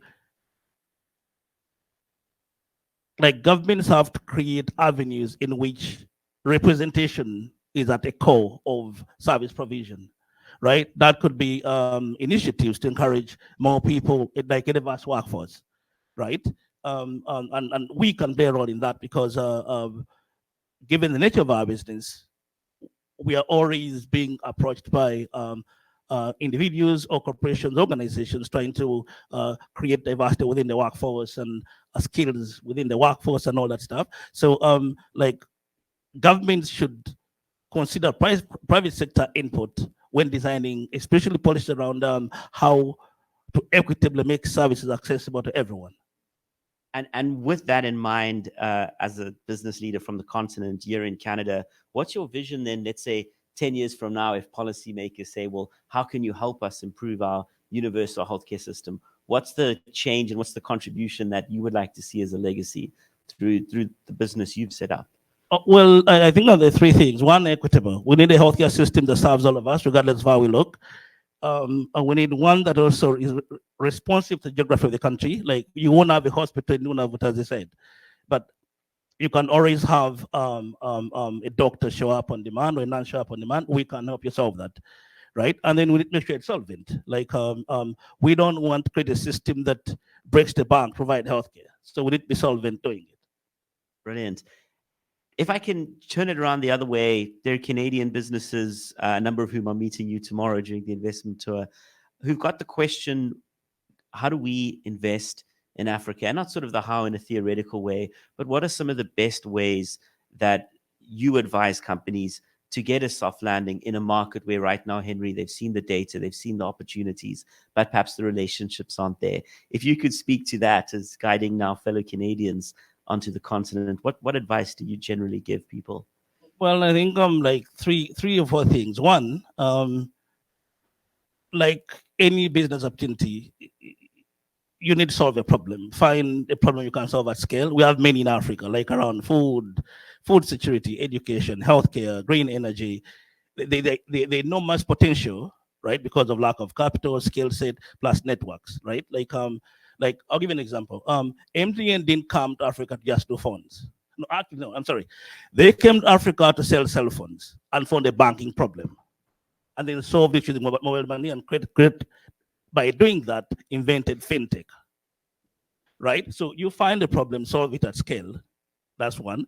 And then to be sensitive to the market, listen to what they're trying to say, how they buy, what makes them tick and stuff, right? Then I would say take time to find your local partners. Like and by this I don't mean those who are most connected or most educated, because yes, they may have the connection, the education, but none of the character, right? None of the discipline, the hard work, none of the honesty. So, and you find that many good businesses fail because they've got the wrong partners. Like a politician as your partner isn't the best one to have, right? A well-connected kid, that's not the way to go, right? Like, spend time to make the right partnerships, right? If you're gonna have a drink with someone, have lunch, get to know the people before you cut a deal with them, right? And then start small. Start with a small amount of investment, like on a small, what's it called, like visitor trip out the country you want to invest in. Just walk around and make some friends, and then find out what challenges are they facing and what are they looking for to help them with those challenges. Then you're going to find the answers, right? And then the other one is like have some fun. Like, see, Africa has many things to offer. Like, you've got the safaris, you've got like as the people in Cape Town say, the wine tasting, the braais and all that stuff. Play soccer on the street, right? Then while you're trying to drive up your idea, you're also understanding the challenges people face every day, plus their fears, their hopes, their dreams through the kids you meet, right? And then at the end of the day, I believe that if you at least get two of those three right, you're going to be okay. And like, African investments are not so capital intense except the mining. Like things in like healthcare, things in education, green energy, food security. Like, I just came back through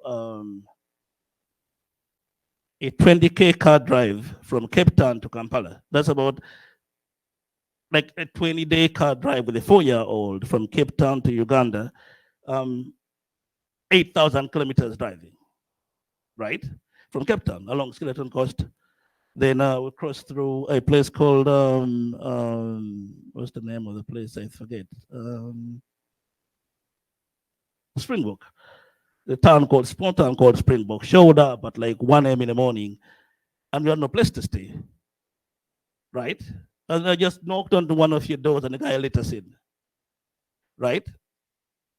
And then we spent the night right there, like literally people having a party one side, and we were one side in the room having a nap for the night, because we're heading out next morning. But along the way, you meet all these people doing everything around service provision, who you won't find on an Airbnb, right? And it cost us, 4 of us, I think, $60 for the night plus tea, right? Anyways, whole story short is that by doing something like that, you're going to meet many good people who may actually turn into your business partners. Like we spent, from there we drove into Windhoek and spent 5 days there. I met a Nigerian guy there who runs hotels in Walvis Bay and then down Skeleton Coast and into Windhoek. But I met him because I got into what's he called Windhoek without reservations. So I done Airbnb to find a place for the night. Like for like a night plus, depending on how much time we had, right? Then through him and a few beers, he introduced us to the people at what's he called City University of Windhoek, who may want to get a BIM program in Namibia. So as you go through these countries with your eyes open and your opportunity in front of you, you're going to find and make friends who may ultimately get you to your goal. But you can't know that one, before you get there. Two, without spending time with people to listen to challenges they face and what your idea can do about those challenges, right? So, but anyway, so we went across your northern Namibia rhino thing. We stopped by there. We stayed at Netosha, north of Netosha, Malalo. We stayed there. Anyways, but we went across Caprivi into Kasami, then Livingstone, and then across into Tanzania. So you have to be open to doing something like that, or something like that, when you're investigating something you want to do, because you may find that food security is not a problem, for example, in Uganda, but it is in Malawi, right? I drove across Malawi a few years ago, and half the rice were being shelled on the road. They lose half of it because cars run over it, right? And then when the rice season is off, they're starving.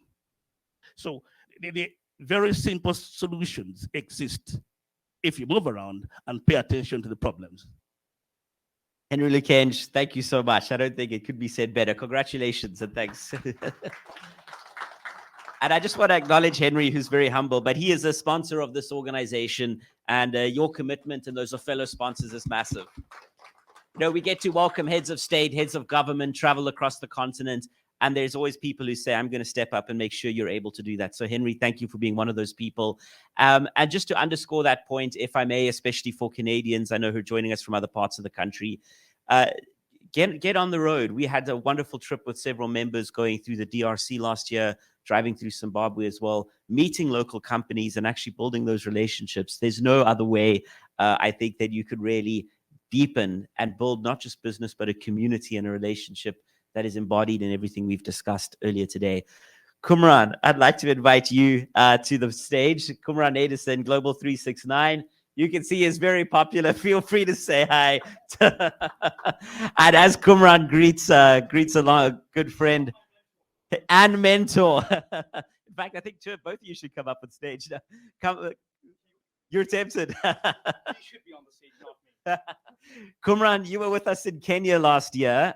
You've been to numerous other events as well. Joined the chamber, I believe it was just before our summit in Nairobi. And you've been involved in a number of areas. You've also been somebody who, beyond business as an entrepreneur, has been very outspoken, proactively on issues from a Canadian perspective around Canada's involvement in the world we find ourselves in now, and what the next steps are for the long-term economic prosperity of this country, one you're born in and one many of us live in by choice. And so I wanted to just get straight into a book that you're working on.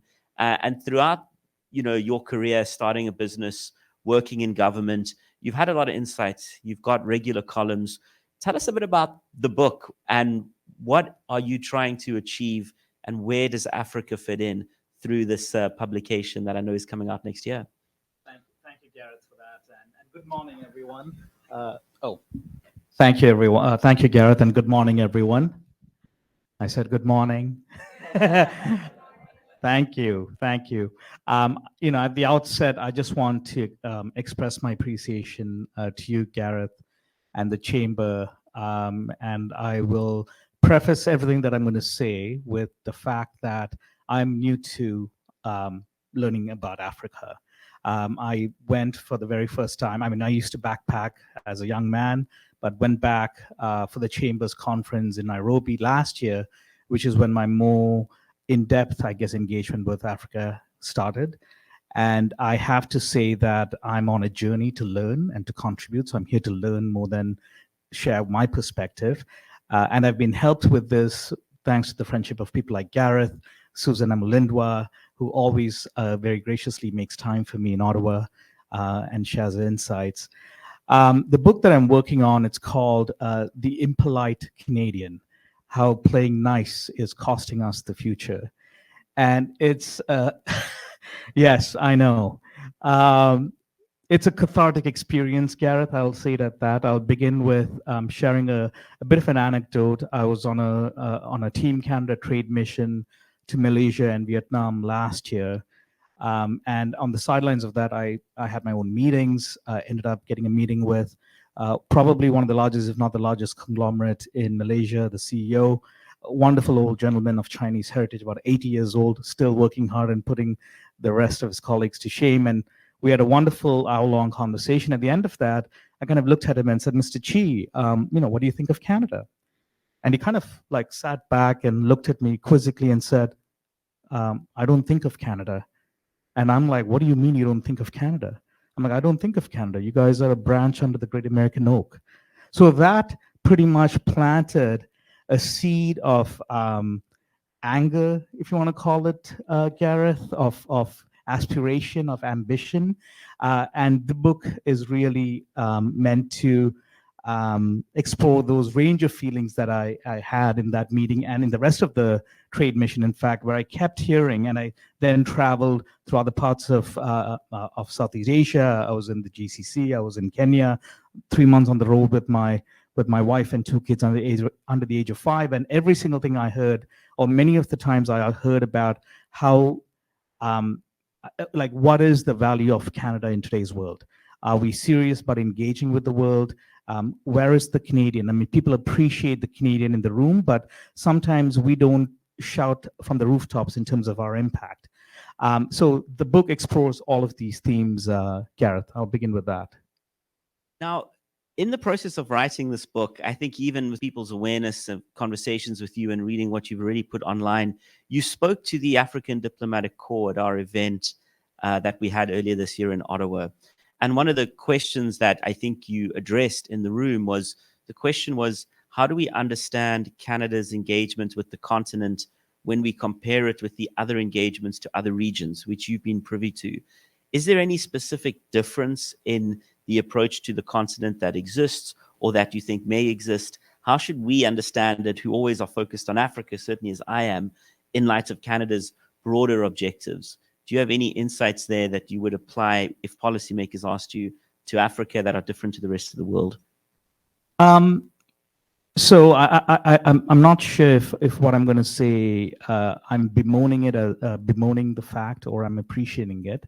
But thankfully, maybe not thankfully, some of the dynamics that we are seeing in the Canada-Africa corridor is not unique to Africa. I mean, I sit on the board of the Canada-India Business Council, and our conversations at the board are about in terms of how do we get Canada's attention more focused on India, and how do we find an off-ramp in terms of the political tensions that exist between Canada and India. And thankfully, we've now about to resume diplomatic ties between India and Canada.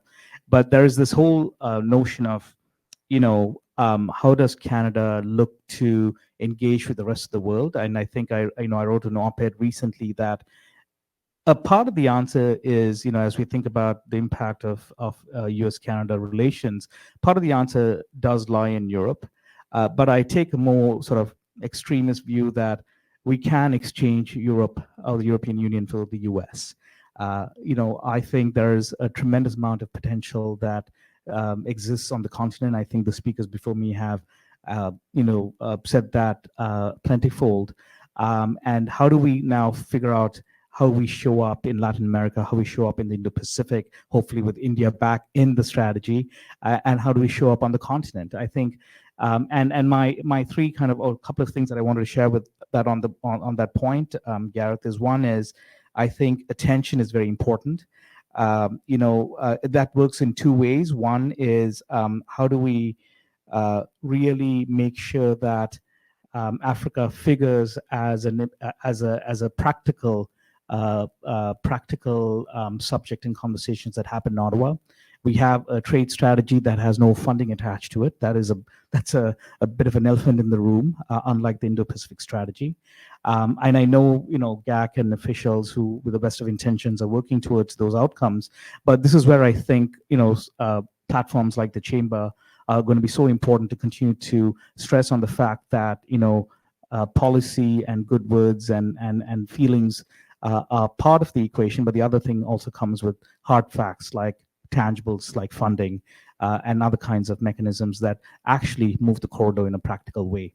The attention is also on the other side, because I'm very curious to know, it's not, there are two partners to this dance, is like what can be done on the Africa side, Gareth? And I think, part of this is, how does our African diplomatic bloc in Ottawa actually show up in a way that is practical, that is informed, that's united, and not necessarily coming in from the perspective of like, can we talk about development aid? I think that we have to move past those conversations, I think, more forcefully.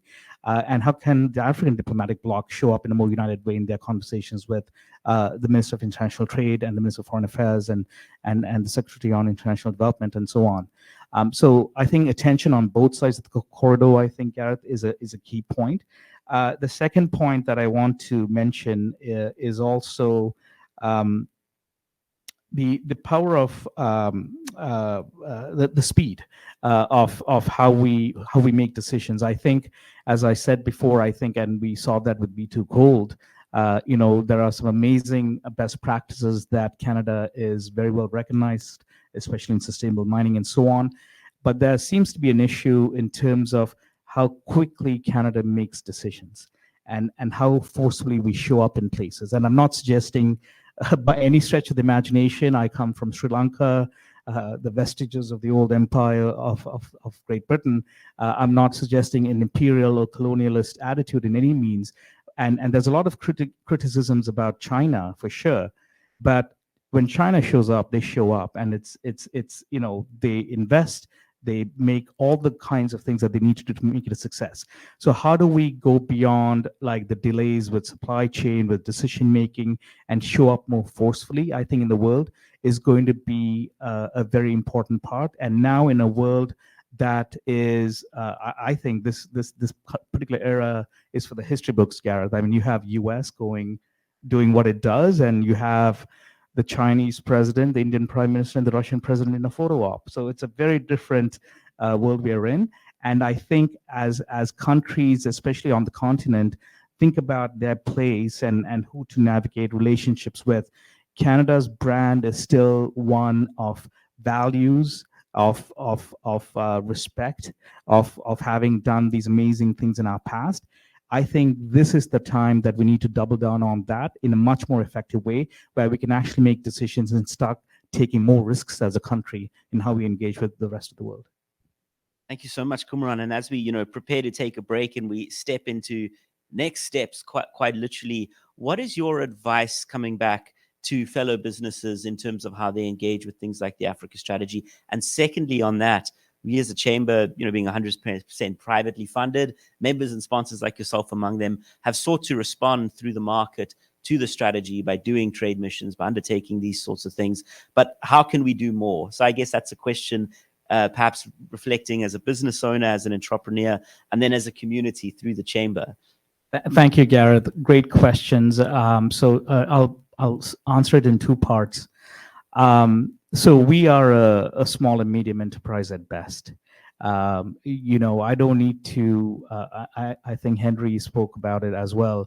I don't need to tell you the challenges of running a SME in this country, although 99% of our economy is run by SMEs. And while conversations like this are amazing, very aspirational, very exciting, I have to also go and figure out how to keep the lights on at our company. So, attention spans are very hard, and time is always a very limited commodity. But one of the things that I always suggest to businesses, Gareth, is to look to, especially Canadian businesses looking to do things, is to look at what the government of Canada is putting out. On Friday, Prime Minister Carney, there was a very important press release that came out that announced all the start of very ambitious measures in this country around skills training, around other kinds of investments, and so on and so forth. I would say every single Canadian business that is interested in doing work abroad should look at what is in the new Prime Minister's mandate and in the One Canadian Economy legislation, and try and find, obviously, an anchor point to their businesses to that, so that they can drive towards mutually beneficial outcomes. The second point to this is also, I think this is something that businesses on the African continent can also do.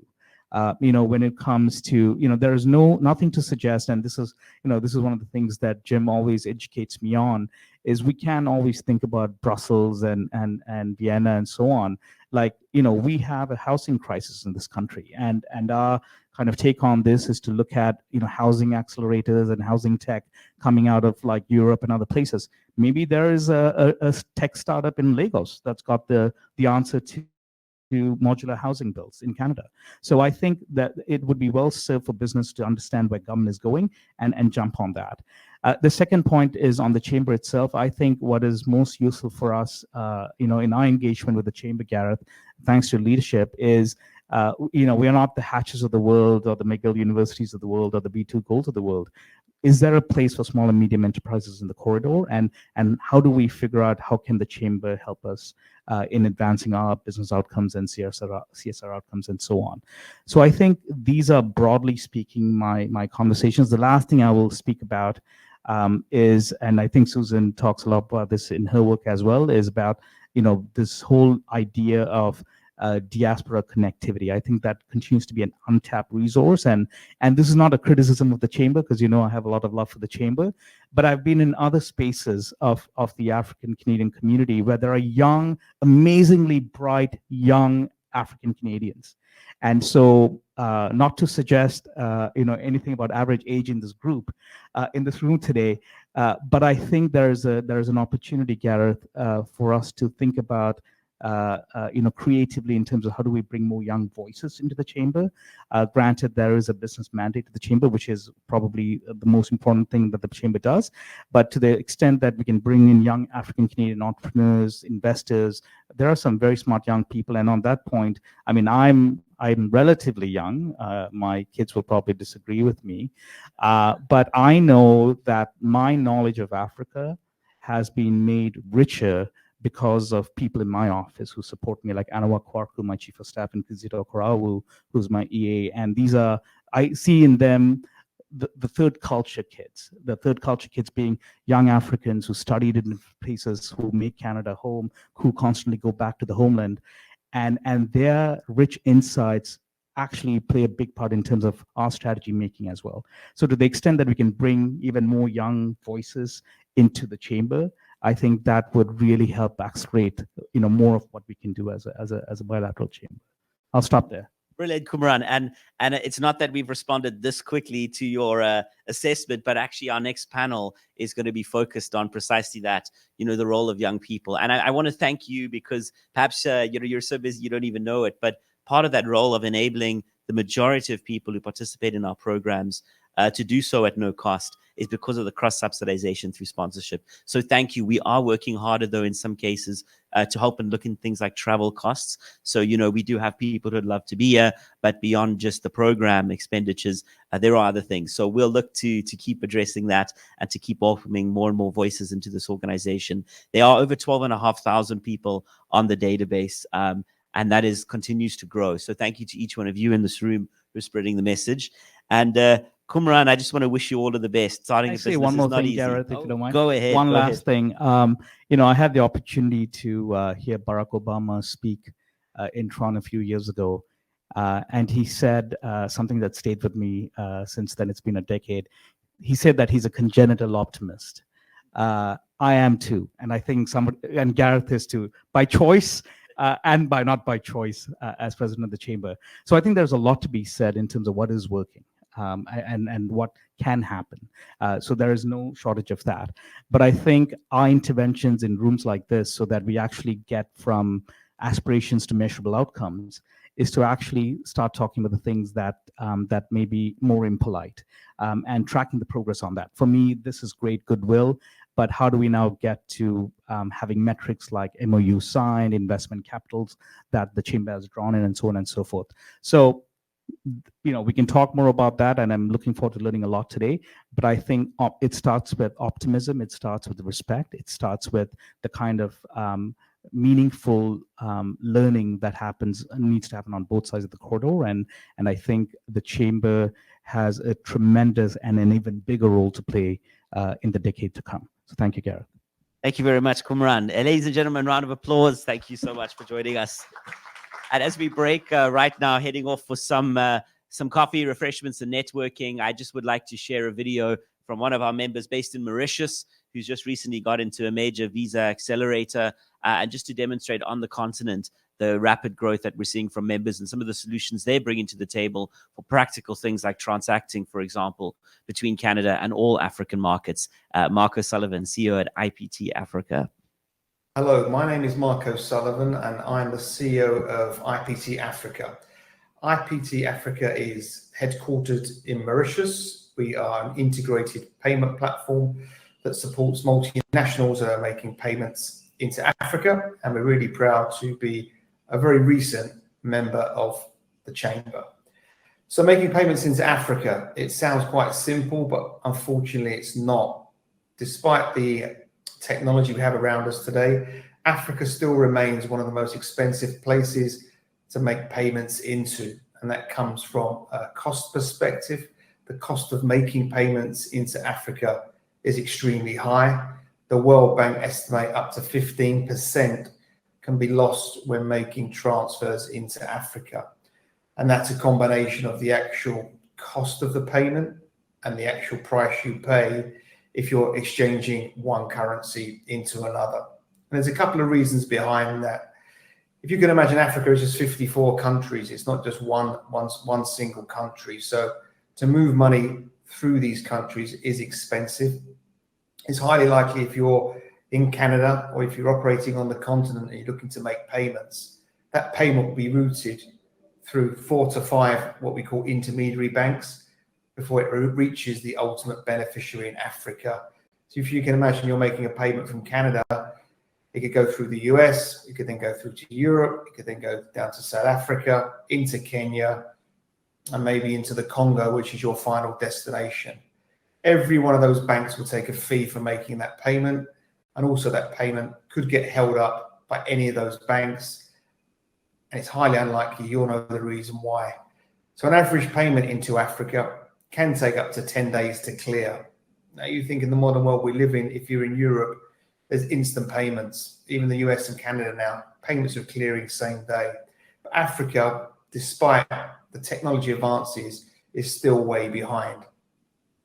And finally, there's the compliance issues. You've got 54 different countries with different compliance issues and different compliance rules and regulations. You may send a payment 1 month into a country and it clears perfectly well. Unbeknown to you, regulations change. You send the same payment the next month and it gets held up and no one can tell you why. It's really frustrating. And obviously for businesses operating in Africa, it causes credibility issues. If you're paying your suppliers late, your payroll's not getting met on time, you could have disgruntled staff and disgruntled suppliers. And through no fault of your own, you're making your payments on time from Canada, but they're just taking days to hit Africa. And when they do turn up, they're not turning up with a full amount. So how does IPT Africa handle this? Quite simply, we offer everything from a single integrated platform. When you log onto our platform, we offer 54 countries we can make payments into, and we offer live pricing in over 40 African currencies. So therefore, if you take it from the initial African currency payment, when you're making a payment, you're going to see exactly the price you're going to get for that payment and exactly how much it's going to cost you. Once you've made that payment, you then get alternative ways of delivering that payment. You can either send it internationally via the SWIFT network, or you can send it locally via what we call ACH. Our platform integrates directly into both of those delivery mechanisms and also directly into African banks. So what does that mean? It means we cut out the intermediary banking issues that you would face if just directly sending the funds from Canada to Africa. Once the funds are on our platform and you disperse them, 99.8% of all payments sent hit the African banking network and hit the correspondent and beneficiary banks the same day. So we've had instances of clients who are sending payments to Lesotho, taking 12 days. It takes 45 minutes once it leaves our platform. So it really does improve your efficiency when making payments into Africa. You know exactly how much your costs are going to be. And the icing on the cake from our side is we don't actually charge a payment fee. So everything is super transparent. And we back that up with the latest AML KYC API integration. So as your beneficiaries are being loaded and your payments are being made, everything is being checked in real time against local and international global sanctions lists, which means if there is an issue with your payment, it will flag before it's left our platform. If it's good to go, it will clear.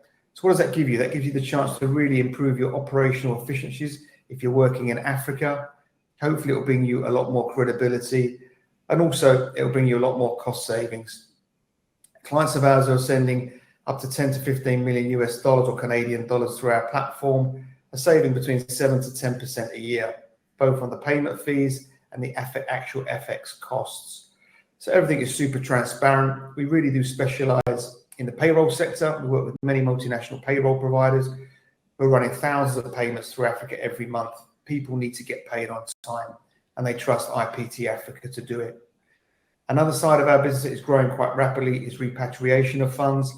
A lot of members here will be operating in Africa, and they'll be earning their profits in local currencies. Again, it's difficult to move local currencies outside of Africa, but at the moment we can offer 20 African currencies we can move back into Canadian dollars or US dollars and move that out back into your home country. What does it help you do? It helps you repatriate profits and also pay suppliers globally out of local African currencies you may have created from your in-profit country operations. So that's what we do. We are a new member. If you're interested, please drop us a line, iptafrica.com, or drop me an email, Mark, M-A-R-K, at iptafrica.com. I wish you a very successful conference. Thank you. Ladies and gentlemen, thank you so much. As we're live, I invite our panelists to take their seats. It's just gone after 11:30 to join me up front. And each one of you just grabbing final copies to do so now. Our next panel with McGill University welcomes Professor Yolanda Chan, a Dean at McGill University, Professor Carola Wiles at the School of Continuing Studies, Diane Dusaidi, Lead Entrepreneurship and Transitions at the MasterCard Foundation, at the forefront of financing so many projects here in Canada and across the continent, and then Liz Thomas, our very own here at the Chamber, previous intern working with Toya Abioye, who's been with us for several years and is well known to many of you, especially those connected to MasterCard and McGill. Yes, I invite our panelists to kindly join us. Thank you very much. A warm welcome to each of these incredible leaders advancing the critically vital role of young people in particular in the story that we have under discussion with us today.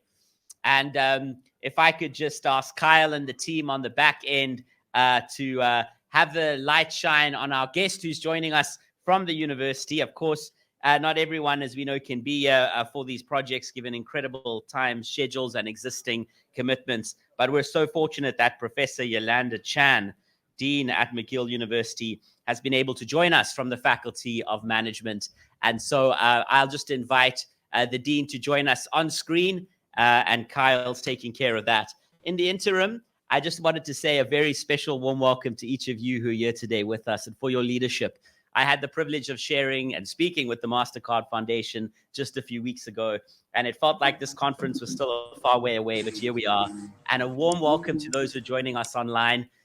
The Professor Dean Chan, such a pleasure to have you. I want us all to applaud the Dean, and I'll tell you why in a moment. But something that is called leadership, that little thing that is having a vision and acting on it. Dean Chan, you've been a believer in this for years, and joined by Ni and by so many others. We're here today as a direct result of that leadership. So thank you for joining us. I can assure you all the warmth in the world in this room to you and to everyone who's advancing the critical role of young people in the story that we're writing together, and that has to include everyone to be a story that we ensure succeeds for all. So, Professor Chan, I'd like to offer opening remarks to you and very fittingly look at the issue of entrepreneurship and employment creation in Africa, which has been a vital part of the MasterCard Foundation's programs, including the Young Africa Work Strategy. The strategy is looking at 30 million in Africans being enabled, young people, especially women, finding dignified and fulfilling work by 2030. And what I wanted to find out is how we tie this to academia and McGill University's leadership. Is how is this Young Africa Work Strategy informing your work, Dean, in terms of how McGill University leverages its faculty, its staff, and very importantly, its students in these sorts of partnerships so that we realize together these ambitions for the strategy?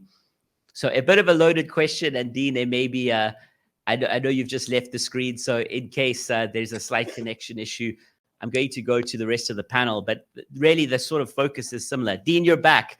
I just wanted to check that you got the question. It I was a did little get the lengthy. question, and Thank you. thank you so much, Mr. Bloor. In fact, if you don't mind, I'll just say Gareth, if that's okay. Please do. Thank you so much. I appreciate your very warm welcome. Before I answer the excellent question you posed, I'd just like to extend warm greetings from McGill Desautels Faculty of Management in Montreal.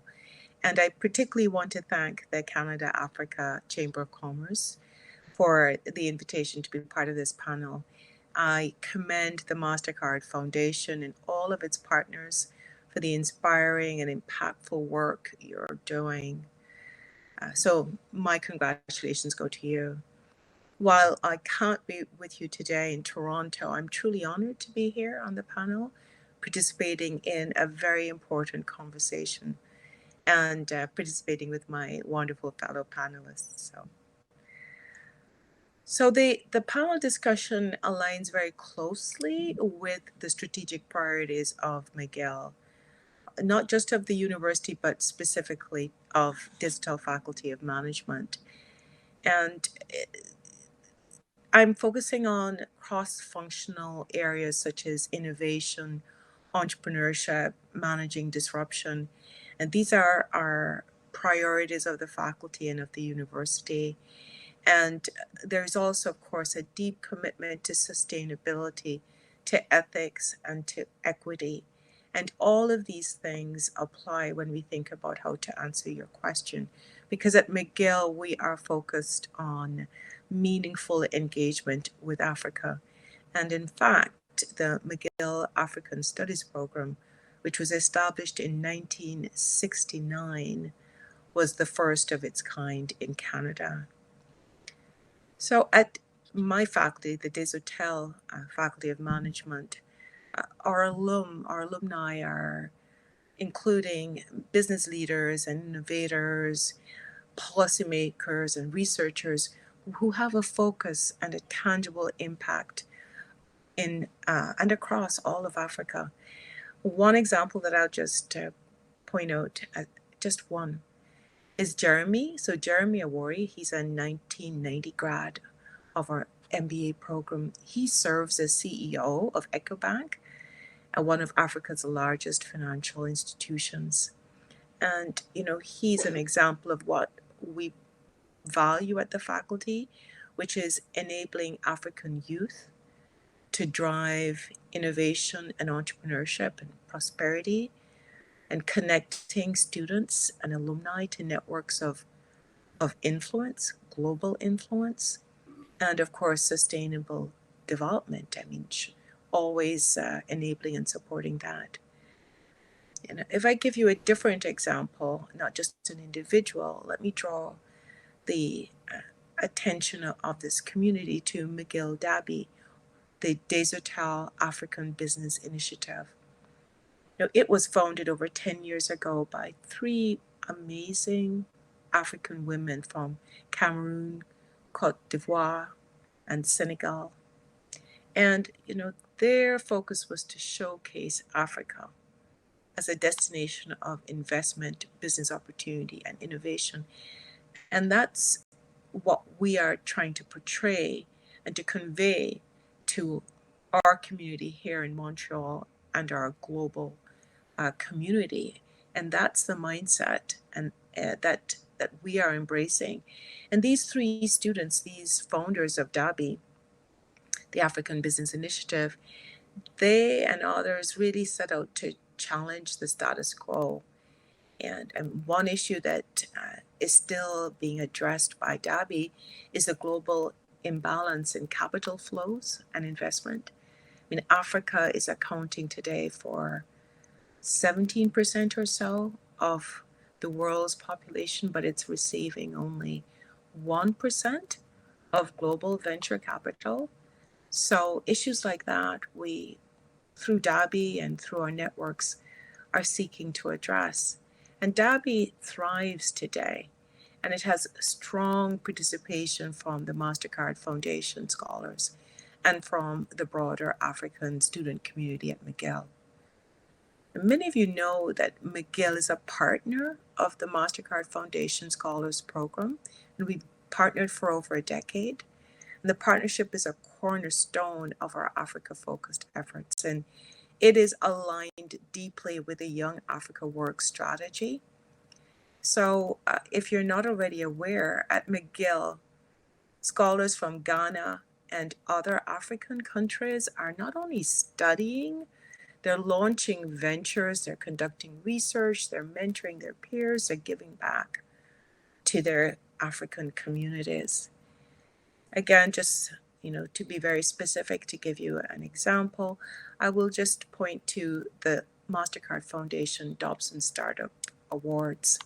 So several scholars have received these awards, and they're part of our internationally and very highly regarded McGill Dobson Center for Entrepreneurship Programming.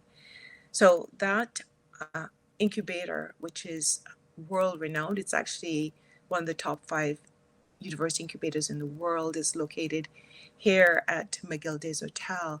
And many of our students with an interest and focus on Africa are participating in the competitions, in the programs, and they're empowered to turn their ideas into viable businesses. And I'll just say provide one last example, and she's right there with you. That's Liz Thomas, so she'll be speaking shortly. So Liz is a MasterCard Foundation Scholar alumna, and she's a graduate of our Des Hotels BCom program. And I'm just so pleased that we're going to be hearing her insights as part of this panel. Her journey is a powerful example of what is possible when we invest in student-focused partnerships. The Young Africa Work strategy is one that we're so proud to embed in the Des Hotels programs, in the partnerships in the pedagogy at McGill. And we will definitely be continuing to mobilize our faculty, our students, our alumni, our partners in Ghana and across Africa and throughout all nations with African diaspora, because we share so many important goals. One being to create an inclusive set of economic opportunities that transform individuals, communities, and ultimately the world. So a long answer to your question, but there is a lot to say. Thank you. Thank you so much, Dean. It certainly was a long question, but thank you for covering all of that. And Professor Carola Weil, we met yesterday for the first time, finally in person after months of emails. And as Dean of the School of Continuing Studies at McGill University, we wanted to kind of engage with you around the Chamber's mandate for information sharing today. And how do we take insights and apply it across the board? Where do fellow universities best position themselves as well for enabling the kinds of partnerships that you have with McGill University? Any insights there as we kind of try to replicate the incredible success you've built?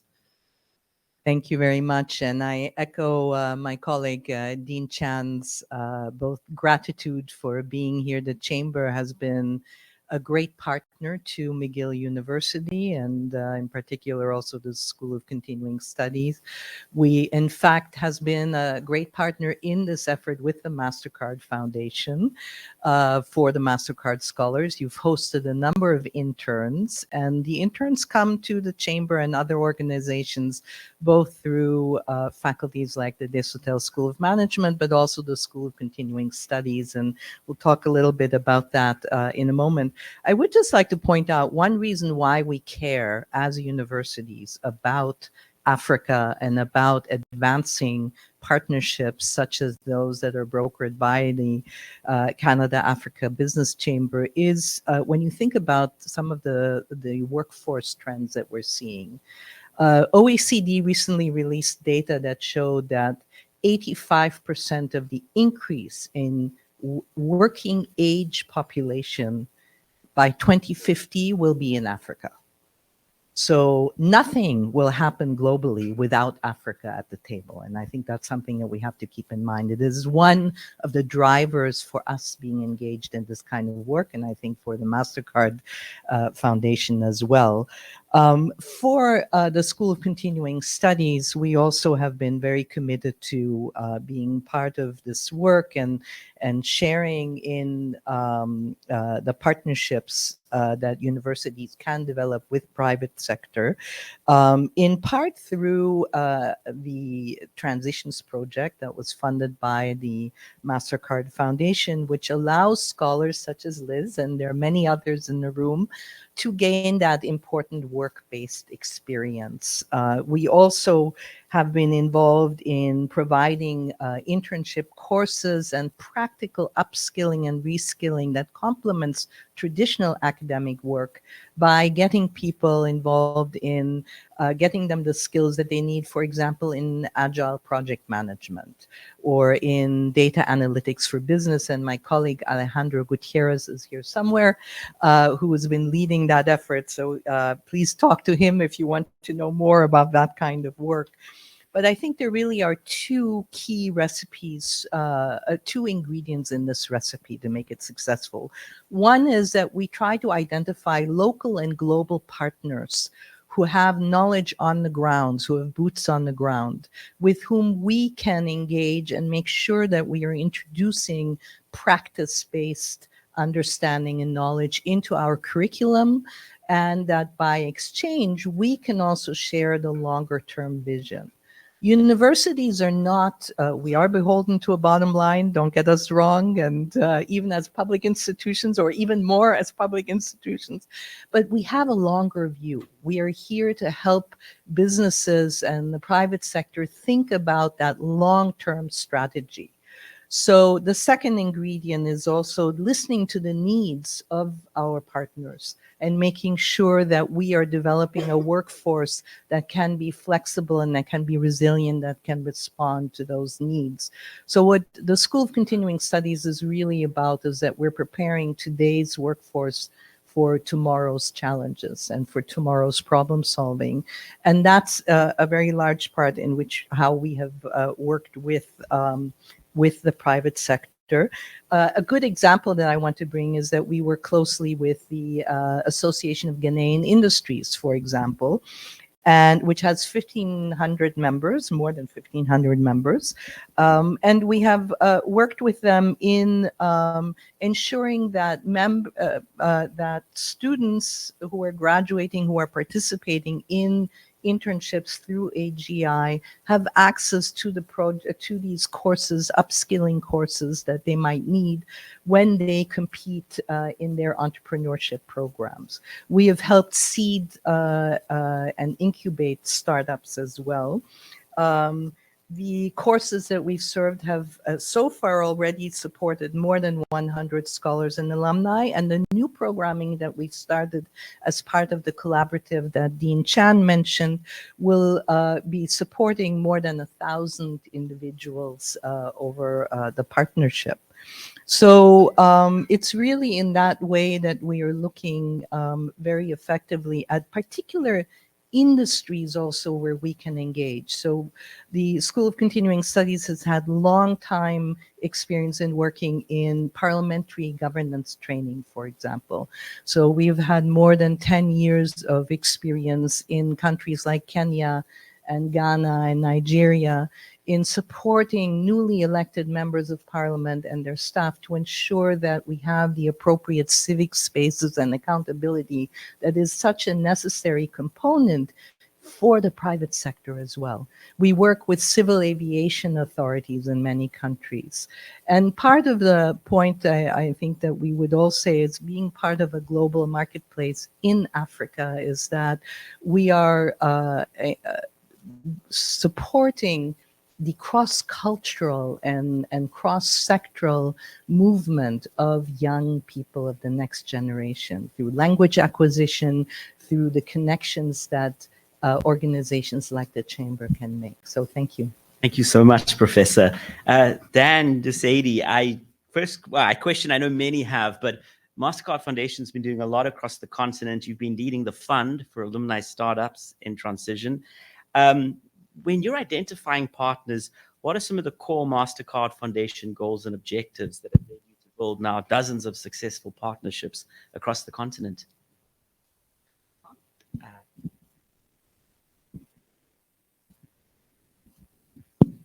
Okay. Good morning. Still morning? I don't know.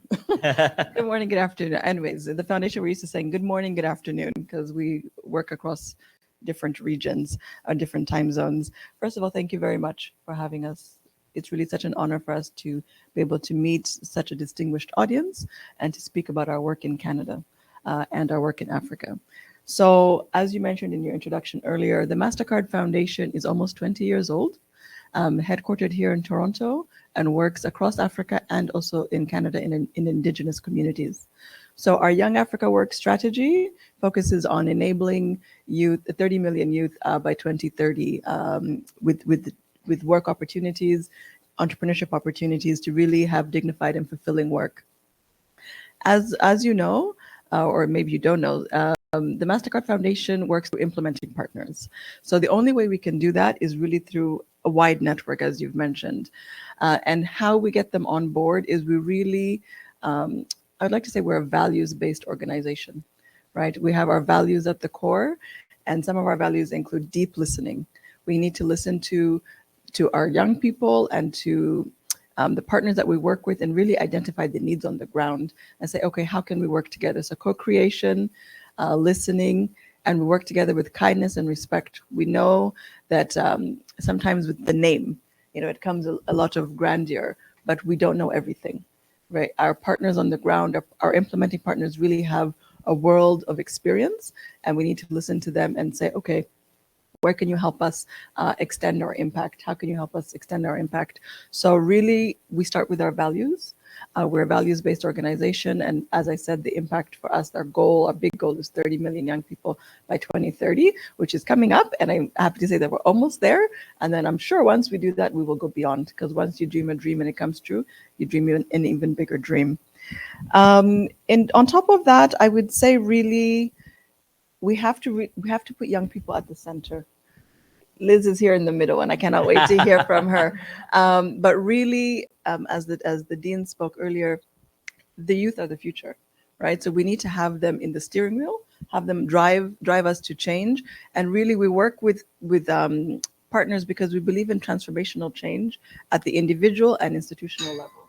When we work with some partners on the continent, we also include capacity building and strengthening, because we really want strong institutions across the continent. So we work with the young people, but we also work with institutions to really build that capacity.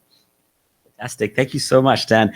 Liz Thomas, everyone. First of all, thank you so much. You have left the Chamber, graduated from the internship in that context, but been absolutely committed to giving back. And so we're so proud to be of you, of course, as one of the graduates of the internship program.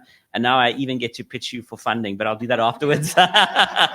As Vice President at Aon, of course, one of Canada's leading corporates. But Liz, I just wanted to ask you, when you reflect on that experience that you had as a Chamber intern, as we work hard to create more programs and to keep doing this, what for you was the most impactful aspect of that journey that's led you very rapidly to where you are today? Thankfully, thank you for pointing it out that we have to have youths at the center, and figuratively, I am at the center. So, but before I can speak to what the impact has been on my journey, both on a professional and a personal standpoint, I really want to appreciate the opportunity to be here, Dr. Nee, for inviting me. And it is always amazing and an exciting experience to be back at the Chamber. I enjoyed working with Gareth, with Toya, and everybody. And it is super exciting too to see my home faculty, Dean Chan. I am excited to see you. This hotel was home for me. I did a bit of an interview online, and the way I phrase my experience at this hotel is that it was a perfect launching pad for me, because there is a lot that happens when you move from a continent to another continent. You see a person working, but there is a lot that goes on in their mind, in their daily experiences when they're in a different place. So back to the question, Gareth. My experience at the chamber was really, really pivotal to what I'm doing today. Maybe to just mention, I currently work in the corporate world as an insurance broker at Aon. I've taken a bit of time off to look at a personal project, but I'll be going back in the field very soon. But what I experienced at the chamber was really pivotal to give me, I phrase it as the confidence to be on the tables where I truly belong. So the experiential work that I had to do at the chamber gave me that confidence that I can be responsible for projects that not only impact other students or other interns, but are going far beyond on the continent and also in Canada. So that is something that I think most young people really need. We belong to the tables where decisions are made. When we are talking about the number of young people that needs to be in the workforce, especially on the continent, there are so many gaps that can be bridged. And how are they bridged? They're bridged by giving them experiential opportunities, not just by saying this is what we should do. Should is a very flimsy word in my book, because it is what we need to do and what we actually do that is what we can hold down than what we just talk about. So I would say this just to finish. The experience was more of a touch and a hold down for me, and it is what I can talk about as the push for what I'm doing now. So I really appreciate that. Thank you so much, Liz. And it truly was a partnership. Without you and the first cohort, there would be no foundation for everyone who is to follow. So yeah, sincerest gratitude. And Professor Chan, just coming back to you, I've always known you as an academic who wants action grounded by informed decision-making. And so just in your capacity, both as an academic, but also as a dean, what are some of the best collaborations, some of the best ways we can continue advancing what's been achieved to date, but what we need to achieve, especially with goals towards 2030 and other very clear objectives that we're all, within a timeline, and we want to see these realizations achieved? What are some of the best actions? Yeah, thank you, Dean. Well, thank you so much. And I know we're trying to support entrepreneurship and employment creation. Those are some of the key goals that we are gathering today to address, and of course in Africa. And all of us clearly agree that young people and students have to be at the center of these efforts. I think I've heard unanimity on this regard. And for me, it's because of this that a lot of what we do has been led by our students. So even our strategic priorities are implemented and are supported and scaled through students, and in particular here today, the African students at McGill.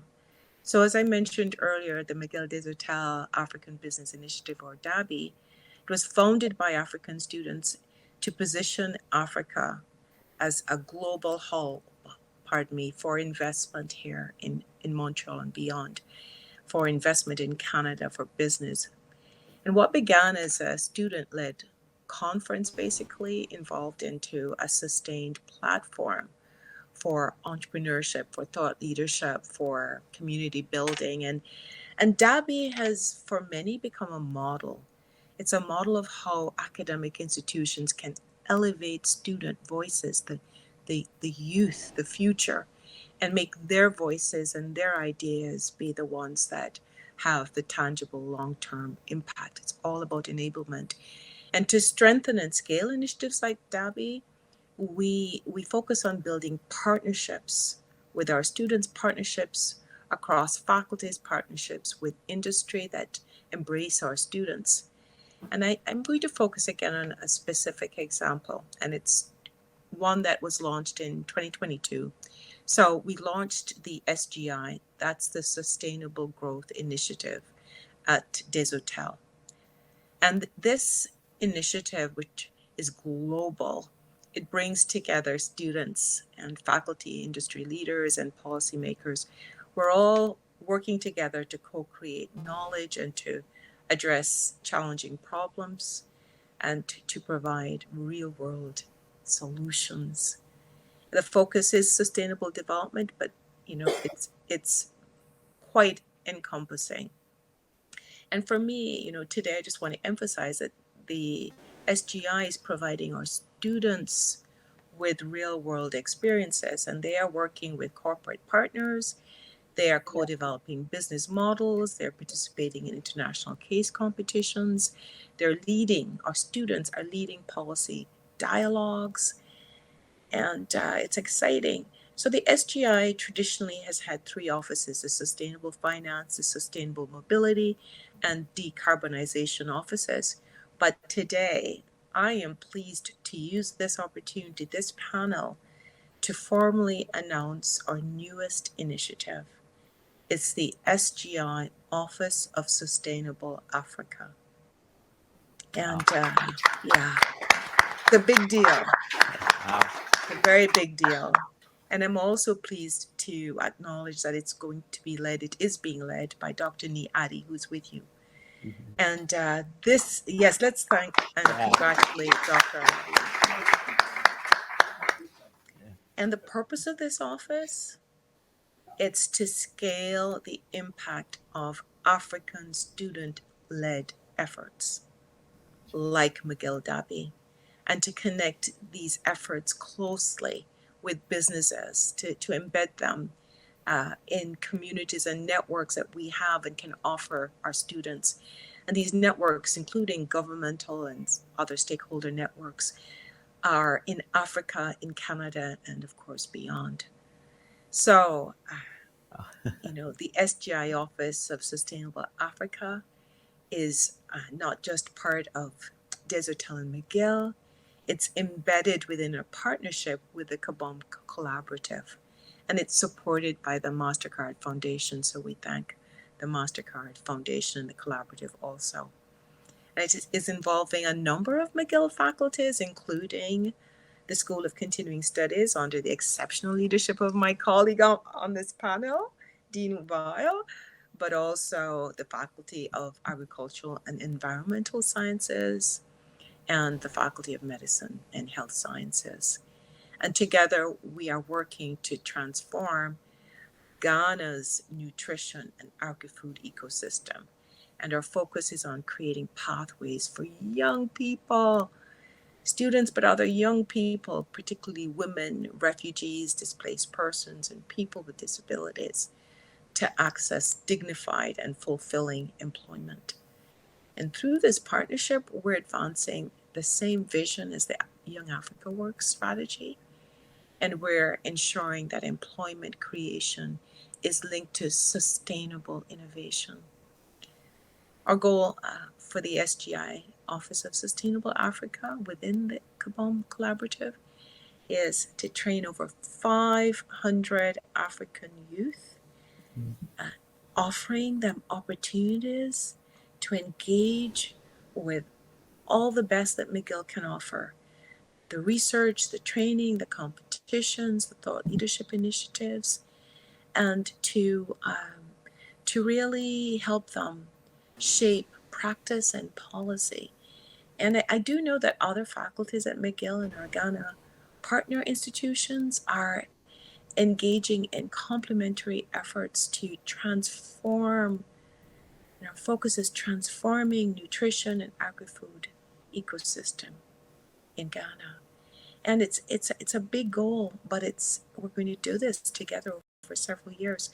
The overall Kabum Collaborative is going to generate over 30 new or improved academic programs, over 5,000 bursaries, and over 3,000 youth-led ventures. We're anticipating over 55,000 new jobs coming out of this.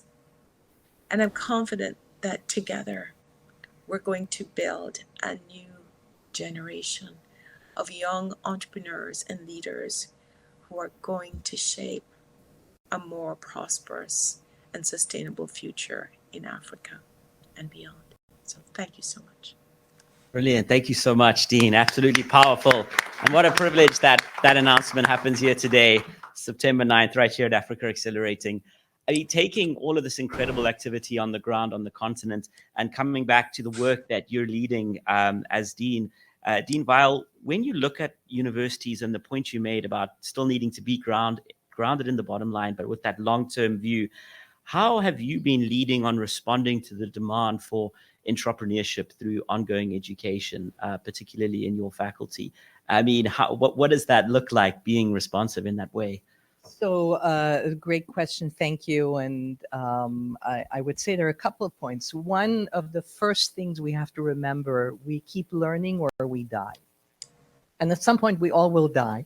But until we do so, we can keep learning. In fact, we must learn. As we live longer, and technology is changing more rapidly every day, we have to keep up. So it's not just that we are focusing on engaging youth, but that we get individuals to come back over and over again, to keep their skills fresh, to keep coming back. That's what keeps them youthful. So I would include myself in the youth of the next generation working.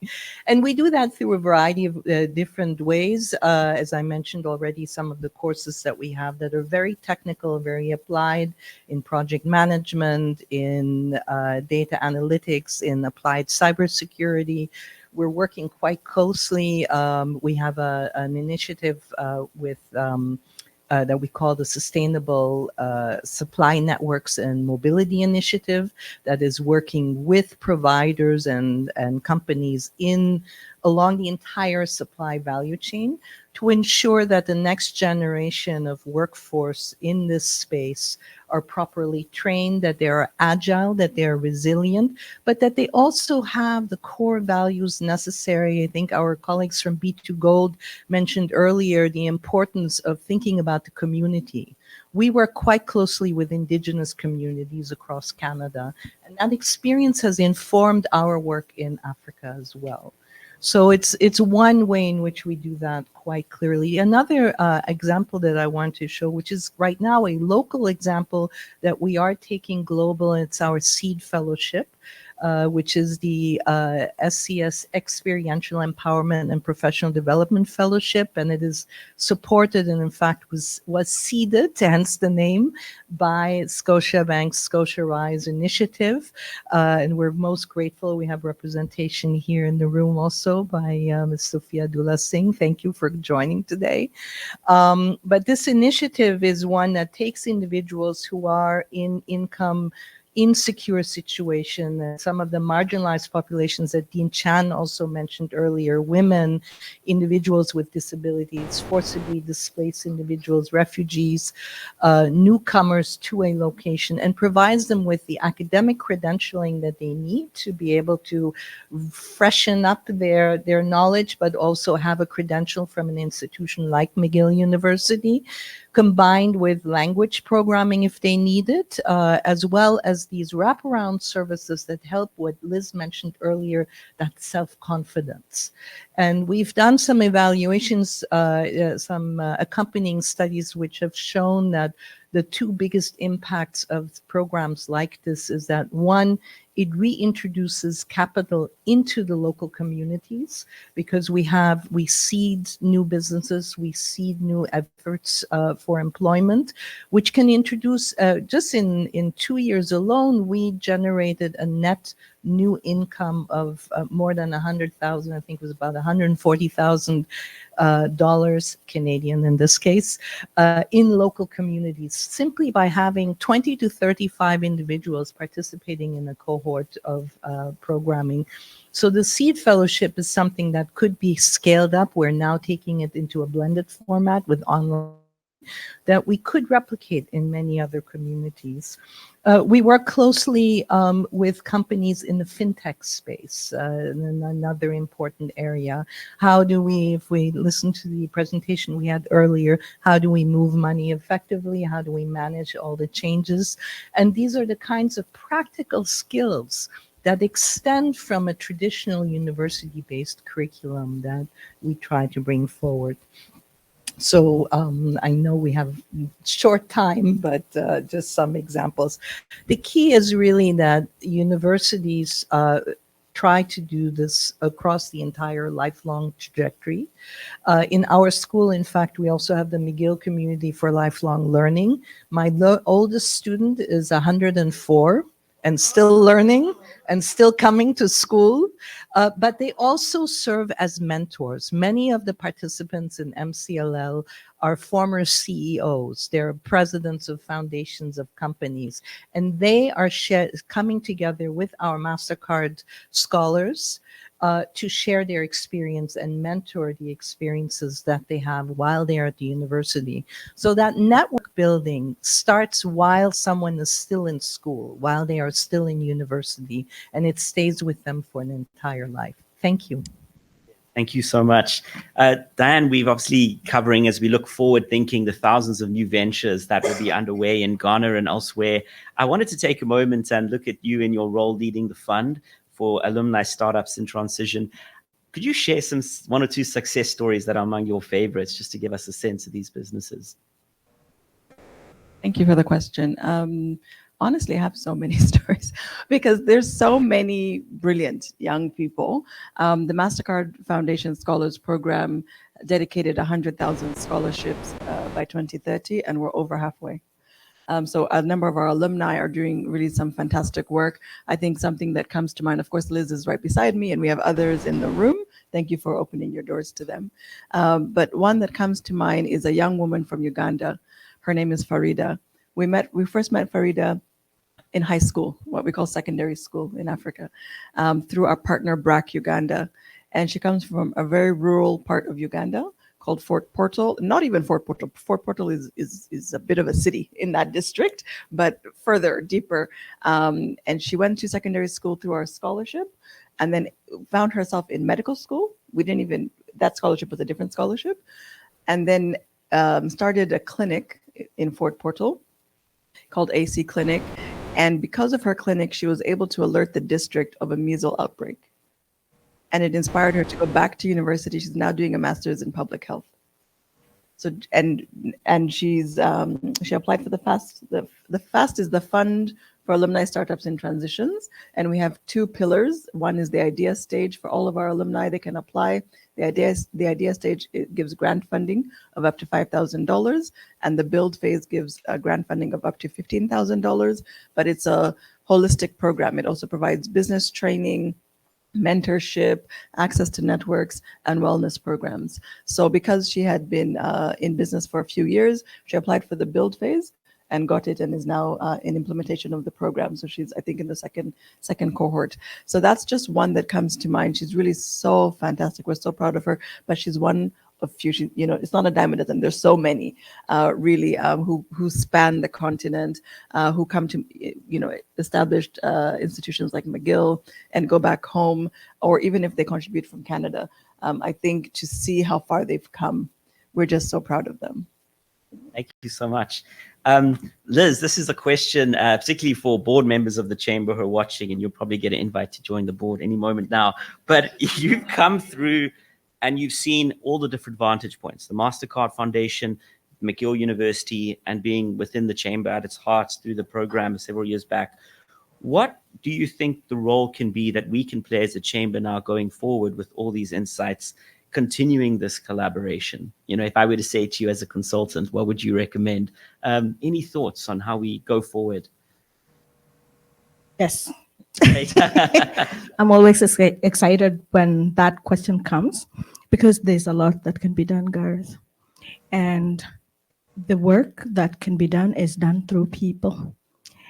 And I will go down through the chain of people, availing resources, availing opportunities, and building that to then see the work being done. So from what I have experienced during my internship and McGill University, the Chamber, and MasterCard, so that triad, what I see as the first thing, especially the Chamber is a big, big opportunity, and they have a strong foot on the continent. As we know, this is not news. McGill has also done an amazing job of also reaching the continent, but collaboration of, MasterCard, not to mention.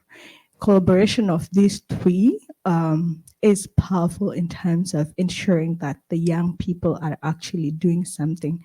Derby is already doing a lot, and the outreach through the initiative that Dean Chan just announced is also going to be providing a lot of impact. But what I can see at the Chamber from the work that I and my other two colleagues, Doreen Kiprono and Ferdinand, were doing is to have something that is a little permanent. I don't know who I should call to the table. Is it MasterCard or is it McGill? To support the Chamber in ensuring that there is more of a permanent seat at the Chamber to allow inflow of interns, because as you can see, the work that we come to do and the experience that we get does not stop at the Chamber. It goes out there. So I have been thinking about, because I worked with different businesses that are being supported by MasterCard on the continent. And there's so many challenges. We talked today about payment systems. One of the issues that we ran into with a coffee producer in Ghana was payment issues across Africa. We don't have a common currency, as we know, and there is challenges, not only loss of value, loss of monetary value when you're trying to change Ghanaian cedis into Kenyan shillings. There is also perfect impermeability. You cannot reach the the Kenyan customer. That's because you don't know how to get paid. There is also infrastructure, but all this, how can this be solved? It can be solved by young people. Young people have the ideas, but how do they implement the ideas? So just to bring it home, having a permanent seat, and what I'm foreseeing at the Chamber, we can leverage the research expertise that McGill has to build a database on the continent. Because when you research, when you're trying to figure out what the problems are, when we have a young person that knows what is going on the ground and using the expertise of McGill through the funding of MasterCard to build a database at the Chamber, then all these investors with the Chamber have readily available information that they can use without having to suffer to go on the ground to figure that out for themselves. So that is one of the opportunities that I see. Not only will we be ensuring that we are using the resources that are readily available, but we are also employing the resources, which is starting with the people, the young people, to ensure that they are doing something impactful.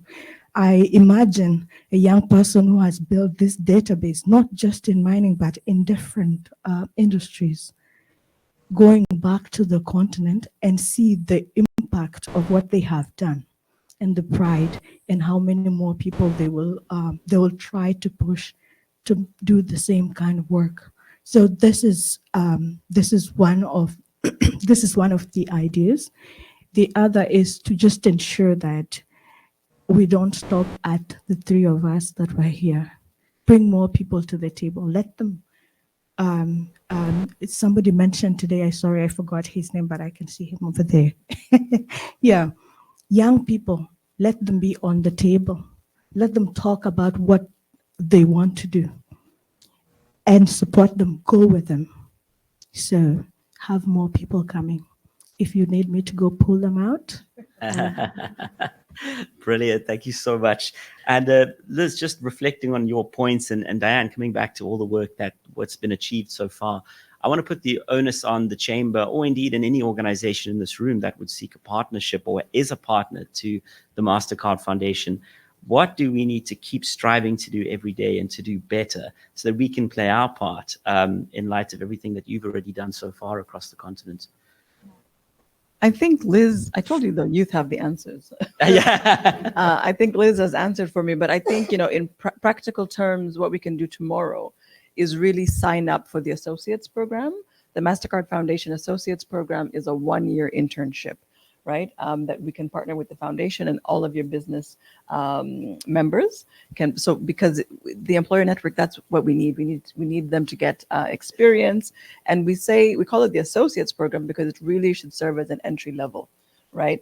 We've been implementing this for over 2 years now on the continent. And we're so proud of our young people that a lot of them, over 70%, have gotten absorbed by the companies that give them this opportunity. So that's one thing. The Associates Network, please sign up. It's on our website. The other thing, as Liz was saying, to have them in the room, so to host, or we can co-host with the foundation events. I thank you so much for extending the invitation to them today. But beyond even the foundation, the youth in Toronto, right? There are lots of African youth in Toronto that might not be alumni of our Scholars Program, but still can contribute because there's a lot of brilliance in the city as well. So to host or co-host events, I think that's something that we can do. Of course, for the Associates Program, but also for the FAST program, the Fund for Alumni Startups and Transitions, as it's an annual program. So we launch it, this year we launched it in April. Next year we'll try to launch it a little bit earlier in the year. And it's a 5-year program. We're in year 2.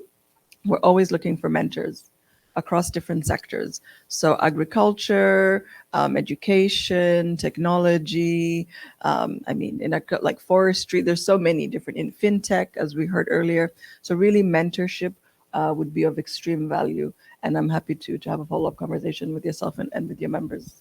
Fantastic. Thank you so much. And 12,500 people on our database, and a lot of that message gets shared. So there's a newsletter going out tomorrow. I think you could all expect to get that. Dean, I wanted to just come back because we have more than just one academic institution in the room today. And clearly all of this has hinged on the vital role of McGill University. What do you think has been vitally important in your experience? And feel free to boast now, Dean. I know, given all your humility, but in order to get this right and achieve all of this as a university, grounding peer-reviewed scholarship and research in tangible action with thousands of businesses as one example, as a outcome, to name just a single outcome. Just any reflections that perhaps could be shared and adopted elsewhere in the spirit of collaboration that we continue to do, whether it applies to the small college or other universities that are of the size of McGill across Canada and on the continent. What would you say accounts for the success to date? That's a tough question. Thank you for the question. I think it, again, goes back to collaboration and to recognizing the value of youth, of our students, and to ensuring that we equip them, and we're equipping them, of course, through instruction and through the research partnerships that they engage in, but with jobs and with vision and tools to return to their communities to be change makers.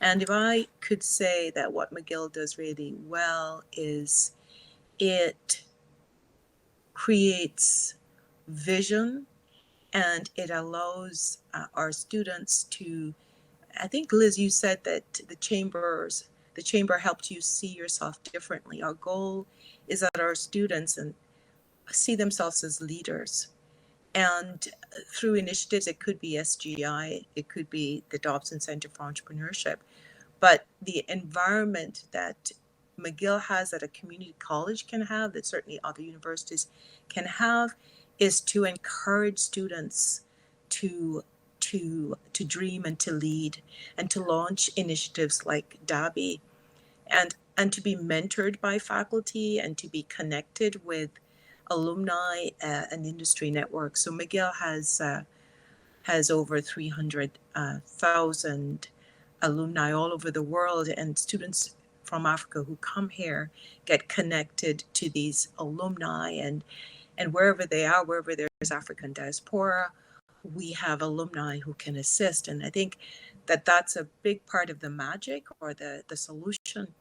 And I think when we can have our African community aligned with the universities or the faculty's strategic priorities, then student-led initiatives get resourced, they get supported actively. And I think, we were hearing too about the importance of values. When what students are doing is driven by core values, then others come behind them and ensure that they get the wind under their wings. So in our case with DABI, a lot of the financing and the support has been through the MasterCard Foundation, the Scholars Program and other programs. So I will just say that what we do at universities and what we can do at community colleges is to connect our students with our ecosystems, and there are large ecosystems of impact. And we ensure that when they are doing work that is visionary, that is aligned with our institutional and our global goals, like the Young Africa Work strategy, which is so noble, we empower then our students with agency, and we help them be part of the transformation that we all are seeking. And perhaps I'll stop there. Thank you. Thank you so much, Dean. And in light of that spirit, and I think the core spirit that animates all of the conversation today, Ni Adi, I want to invite you, despite your illustrious new leadership role, and congratulations again, to bring up the voices of entrepreneurs. Ni has very kindly mentioned that of the 24 individuals we have here connected to the university and to MasterCard, we have 2 entrepreneurs who just are going to share a few words, better said than I ever could. And we'll give the final word as well to a student at the moment. So Ni, over to you. Thank you very much, Gareth. And I'd like to, the entrepreneurs, so we have Perpetual and Pumaya. I am very grateful that we've had the chance to share, that they've had the chance to share the experiences. But I'll invite them to come up front and say a few words. So, thank you very much for the opportunity. My name is Hussein Pumaya, and I'm a beneficiary of the MasterCard Foundation Scholars Program. I'm also a graduate of McGill University, and maybe judging by my participation in this, maybe a beneficiary of the chamber as well. So that is living up to your steps. I'm a co-founder of a startup called ShareMe, and what we do is simple. We improve the economic outcomes for women that have traditionally been working in the shea butter industry, and instead of earning just about $2 for a kilogram of their product, we have improved better marketing and better processes to get them up to $15 per kg. And we've been doing this for a couple of years and continue to do, and look forward to expanding. And so I'm very open to chat more about our enterprise and how we can have the youth at the center of improving Africa's stance in the world. Thank you very much. And my colleague. Hi, good afternoon. Okay, so I'm also Perpetual Napogani Enle, and I'm an alumna from University of Ghana and a recent graduate. Recent because I just ended last month of MasterCard Foundation Scholar, and then I did bioresource engineering, master's in bioresource engineering. So I'm also a co-founder and CEO of Fedricare. So Fedricare, we saw the problems poultry farmers face, and also the fact that they based on guesswork, and then it cost them their production and also like their profits. So Fedricare, we developed an AI and then machine learning solution to help farmers boost their production while also reducing losses. So that is what my startup do. And then I'm open to engaging with you to also seek your knowledge on how best to better my startup. Thank you. Thank you so much. Congratulations. And there's somebody who's very humble here. Many of you know him. I mean, the humility in this chamber is unbelievable. But Toya Abioye, could I ask you to rise and make your way to the front? Because I really think this session deserves closing remarks to you. I only met Toya several years after we had been running things together back and forth. Toya is based in Winnipeg, and prior to that was based on the continent.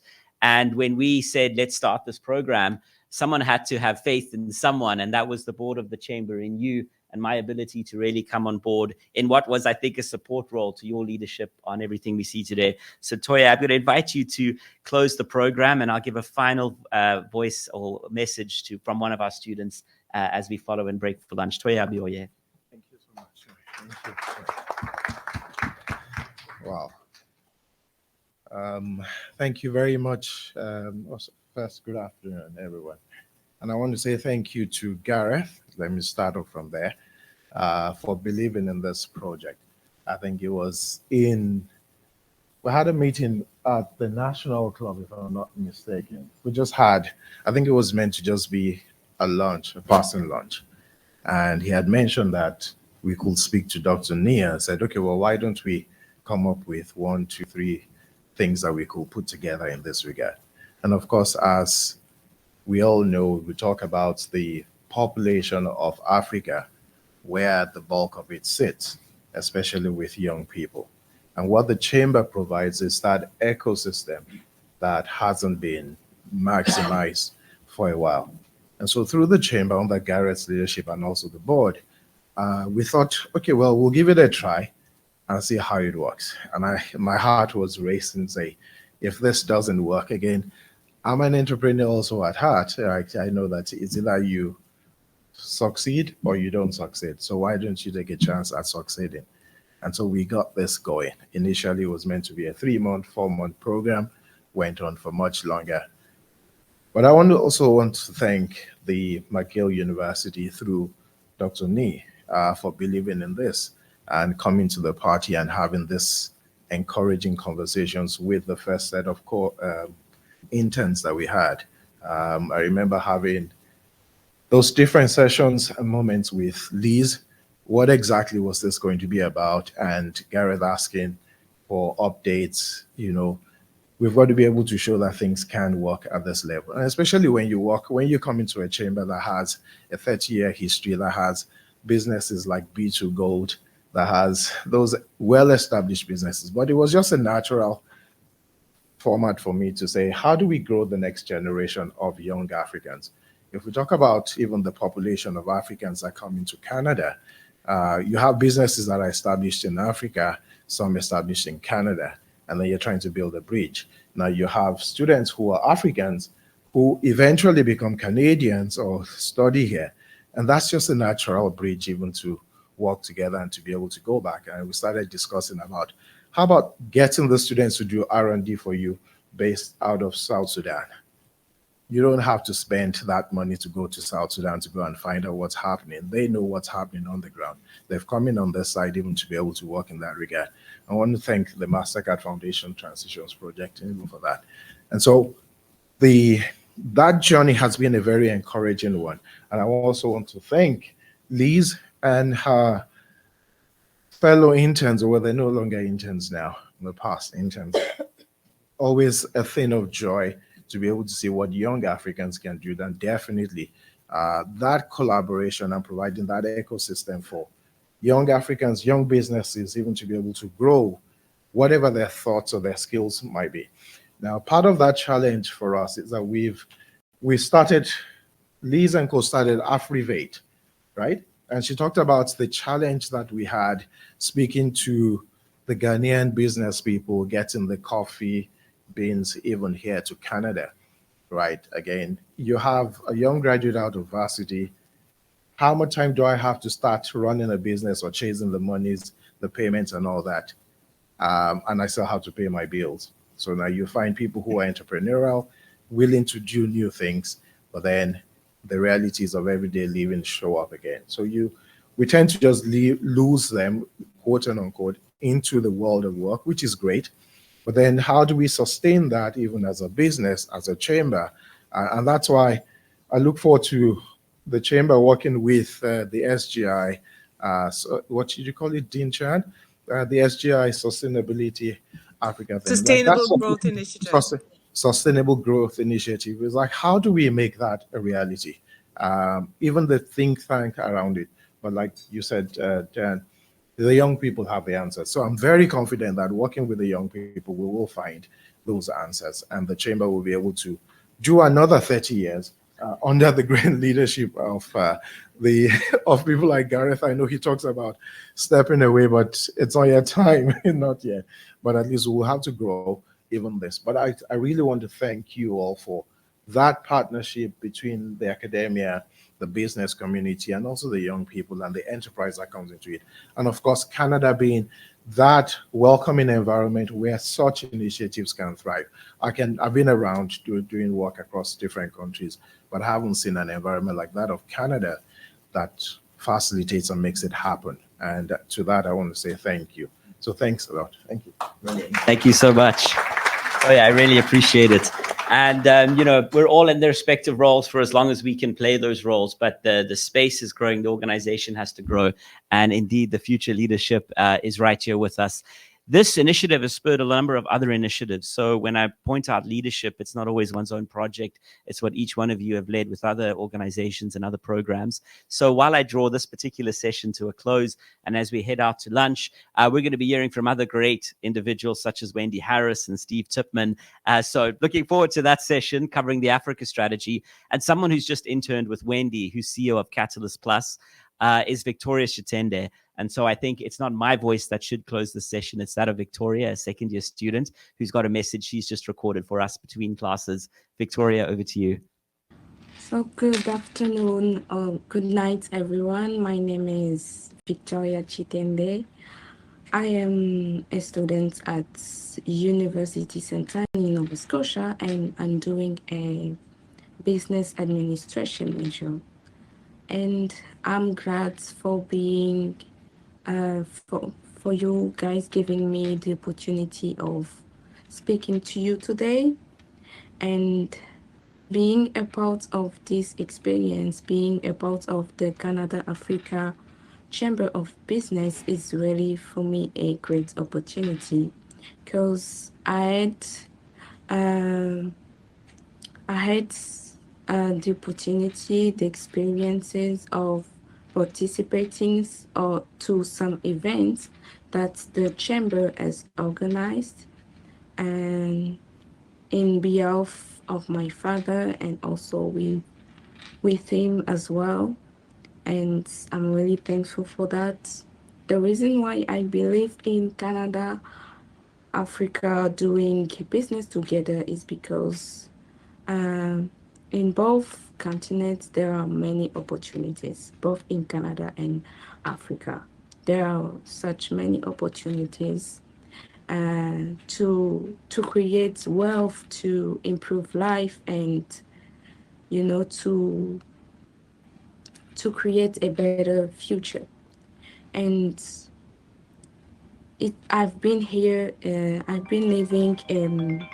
Sorry. Really sorry for that. I'm really sorry for that. I've been living here in Canada for almost 3 years now, and I've also had the opportunity of doing an internship in Toronto at Catalyst Plus. This internship taught me so much about self-improvement, about management, about business, and about leadership. By doing this internship, I learned many things about how to be a good leader. Being a good leader is about understanding and having empathy, working with your team, and sometimes as a leader, we are called to be strict sometimes so that we can get to the goal. And I'm also thankful for this opportunity you are giving me. As a young student, I am dreaming of doing great things. I'm dreaming of building an empire, building wealth, building a better future, helping people. And the Canada Africa Chamber of Business gave me the opportunity of learning. I learned a lot from every single from different persons during the last event I've been, and that was really a great opportunity for me, and I'm thankful for that. And also, I hope in the future I could be with you, and I could also learn from every single person, because I believe that in 5 minutes you can learn a lot from different persons. I would also would like to thank my father, Gabriel Chitende, and also my mother, who they both taught me a lot about financial freedom. I didn't learn that by reading books or watching podcasts. My parents taught me that, and my mentor, who is Garrett, they both taught me that, and I'm really grateful for that. So I won't be saying much. I'm just glad of being among the speakers during this conference, and I hope Canada and Africa will do amazing work together, because I believe that we can build something amazing. Thank you.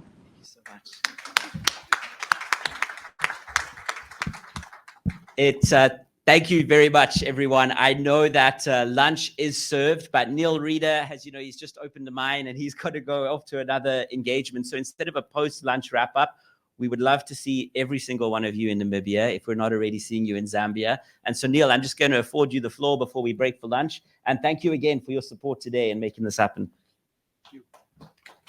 Yeah. Yeah, I don't want to be the person between you and your lunch. But I just wanted to remind that we're developing just before Indaba in South Africa. So this is a program in Namibia, which is an emerging market, oil and gas opportunity, green hydrogen, ecotourism, oil and gas offshore, of course. It's very exciting. So I'm just encouraging people who have a business or academic or other interest in Namibia to please consider taking part in the Chamber's Trade and Investment Mission to Windhoek, which will take place basically a day and a half before Indaba. So if you're heading to Indaba or for reasons to go to South Africa, please join us on this program. The president of Namibia has confirmed she will be speaking at the opening ceremony. The Canadian High Commissioner from Pretoria will be speaking. Our CEO will be there, and there'll be a number of activities to introduce Namibia to investors and those looking to work with in Southern Africa. It's kind of a country they want to bring out from the shadow of South Africa a little bit and give it more profile. A wonderful place to work. We're very happy there. We want to see good participation from the Canadian business community in this event. Thank you. Bon appetit.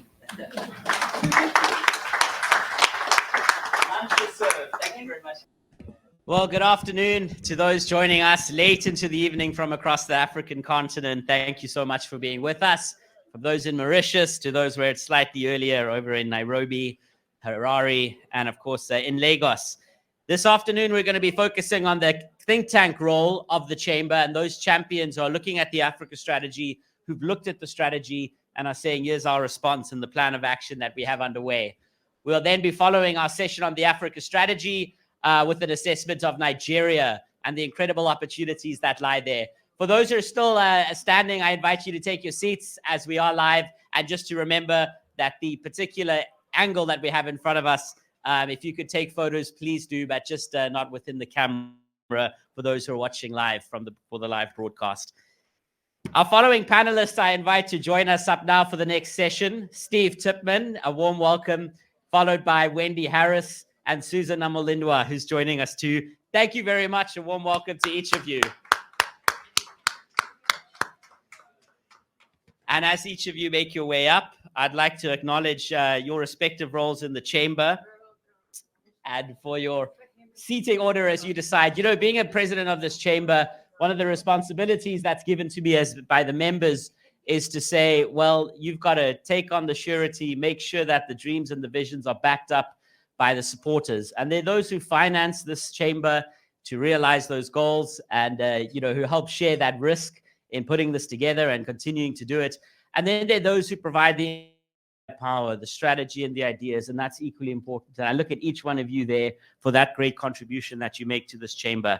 And so, Susan Namolindwa, I think I'll begin with you. I'll then move over to Wendy Harris, and following that, Steve Tipman and your important role on exports will be profiling today. Susan serves as Executive Director of the Africa Trade Desk and is a seasoned professional with a remarkable 25-year track record in project management, strategy, and communications.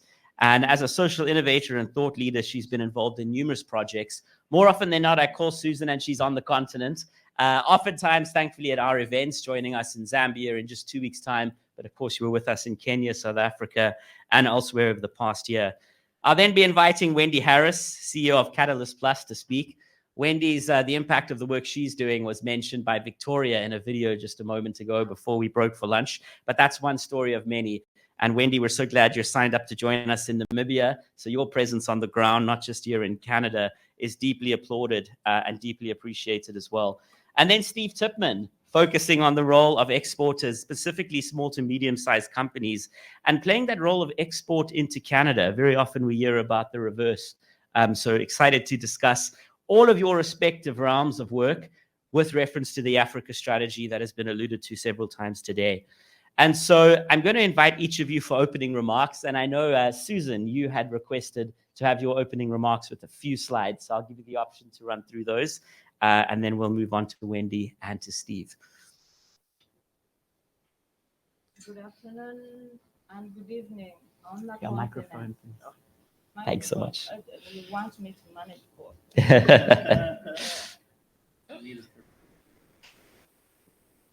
Perfect. That's all now, right? Okay. Brilliant. Thank you. So I'll say good afternoon and good night and good evening everywhere on the continent. What a thrill to be here, and I especially with the two folks that I am with. When I grow up, I want to be like them. but I'm gonna go with the slides that we have. Africa Trade Desk, and the thing that I want to talk about here briefly is we have talked about the Canada-Africa strategy, and we have talked about we are at the Canada-Africa Chamber of Business, and at the core of what we do and at the core of what we want to talk about should be the trade. Because of all the presentations that are gone before, people are talking about how great things are happening on the continent. Things are happening, but Canada is not participating fully as we could. How do we do that? The only thing I know how to talk about is trade. I talk about other things, but today I'll talk about trade. When you ask the average Canadian importer of coffee or cocoa or whatever, they will tell you they are getting it from the US, they get it from Vietnam, they get it from everywhere where it does not grow. We know it grows in Africa, but Africa is not benefiting because there's no real current good supply value chain on how to get stuff here. So we need to talk about the current supply chain to Canada for African products. We are talking a lot about the strategy and the trade, but most times we talk about trade missions going to Africa for Canada to export to Africa, and that stuff from Africa is not really getting the same effort to come in. So we need to take care of that supply chain. Canadian importers talk about Africa is not reliable, it is too far. They think the risk is overblown. They think they're going to lose their shot. However, they have our coffee, or in this case, I'm African. They have coffee from Africa, and but it's not coming from there. Canada is missing the opportunity on the trade with Africa. When these are numbers of between 2005 and 2023. Trade, as you can see on the slides, and we're happy to share this, talk to Gareth. He is happy to share this afterwards. You see everybody's trade increasing, except for the US, it has gone down. I won't worry about that. You'll talk about the one for Canada. It's showing a slight growth, but between 2005 and 2023, when you talk about the percentage of the growth, it sounds huge, but when you put it in real numbers, Canada can trade more with Africa. So we're talking about 50% of Canada's chocolate comes from the US. I've covered that. We talk about the nut imports and everything else. They're coming from the US, but they are grown in Africa. We need to change that. What are we doing? At Africa Trade Desk, we want to increase the knowledge that Canadian wholesalers have of African supply. We want Canadian companies not to be hesitant because of the risk they are estimating, but we also want Canadian buyers to, we've talked about payments, and I'm so glad that all the things that I want to address here some of them have already been addressed. The solution that Africa Trade Desk is bringing, and the people who have been watching my CEO online are going, what is Africa Trade Desk doing that is being announced at the chamber? This is it. Africa Trade Desk is now a third-party logistics company. What does that mean? That means that you're going to find me at the chamber right here today and say I'm an importer of cashew nuts. How do I do that? I'm going to say, sit over here tight in Toronto, tell me what you need and everything else and when you need it. And I'm going to go to my sisters in Tanzania and get the cashew nuts for you. I'm going to work with the logistics companies, the custom brokers, the trucking companies, and bring your cashew nuts to where you want it, Montreal, Toronto, or whatever. We're going to take care of that, so that you can get your cashew nuts, so that you can build the trust with the suppliers without sharing a lot of the risk. How are we going to do that? We are going to provide lower costs to the Canadian buyers, higher prices for the African suppliers, use the existing established companies in logistics, including traceability. So you will know exactly where did my cashews come from and where are they going, and you will know where the ship is. And how are we doing that? We are becoming an AI first company. We have worked with a School of Management, Carleton School of Management, their Teams project, technology, innovation, and management to work the whole value chain where you can ask me where your stuff is and I'll be able to tell you exactly. So beyond the strategy, before the importers on the Canadian side have been asked to take the risk. Now we are spreading that risk by doing a try and trust model first. Canadian women-owned business import more than they export, and most of the imports come from other women companies in there. We are connecting the women-owned businesses, but most importantly, we are supporting the women. I'm looking at my two people here on the panel with me. The Mastercard Foundation that I have had, the Aga Khan person I connected with him yesterday. We can support those women suppliers and women producers on the continent, but you support them and build them, because that capacity Africa Trade Desk doesn't have. But once we have aggregated them, let's find them the supply. Steve will help them export to Canada. train them for Canada standards, and then Africa Trade Desk will take them further and find them clients. Africa is more than strategic minerals. We know that. All that growing, all the innovation the youth are doing on the continent. I have one in the room that I'm grooming. Let us connect them to the Canadian market by de-risking the process. Oops, that's not what I was supposed to do. I was supposed to do that. So in the room, what can you do? Members and partners can advocate. No, not advocate, but support. Support by bringing great ideas. Actually, you can call it advocate for the government to support importers. We need to have an organization that supports imports to Canada from Africa or even everywhere else, as we have the EDC that supports export. We need the members, I've already called them out, my friends here and my other partners, to prepare the African suppliers to build capacity on the continent so that they can aggregate and be able to supply to the Costcos of this world. Companies importing, if there's any importer in the room or watching me online and you import something that you know is grown in Africa, but you're getting it from wherever, I won't name the other country again, but other places where it doesn't grow, come on, let's work together and import directly. We've taken the risk out as Africa Trade Desk. Let us try, give it a try. Let's do a try and trust model, a couple of containers first, so that you can see as we build the capacity on the ground and we can improve the Canada-Africa relationship. That's it. I'm done. Thank you so much, Susan. And those two critical questions that you answered through the presentation, how your work relates to the Africa strategy, and then how it goes beyond the strategy, particularly well appreciated. And Wendy, in that context, following on what Susan's mentioned, could you just run through, for those of us who don't know yet, the work of Catalyst Plus, and then how that relates to the Africa strategy, but also how you're going beyond the strategy at the moment?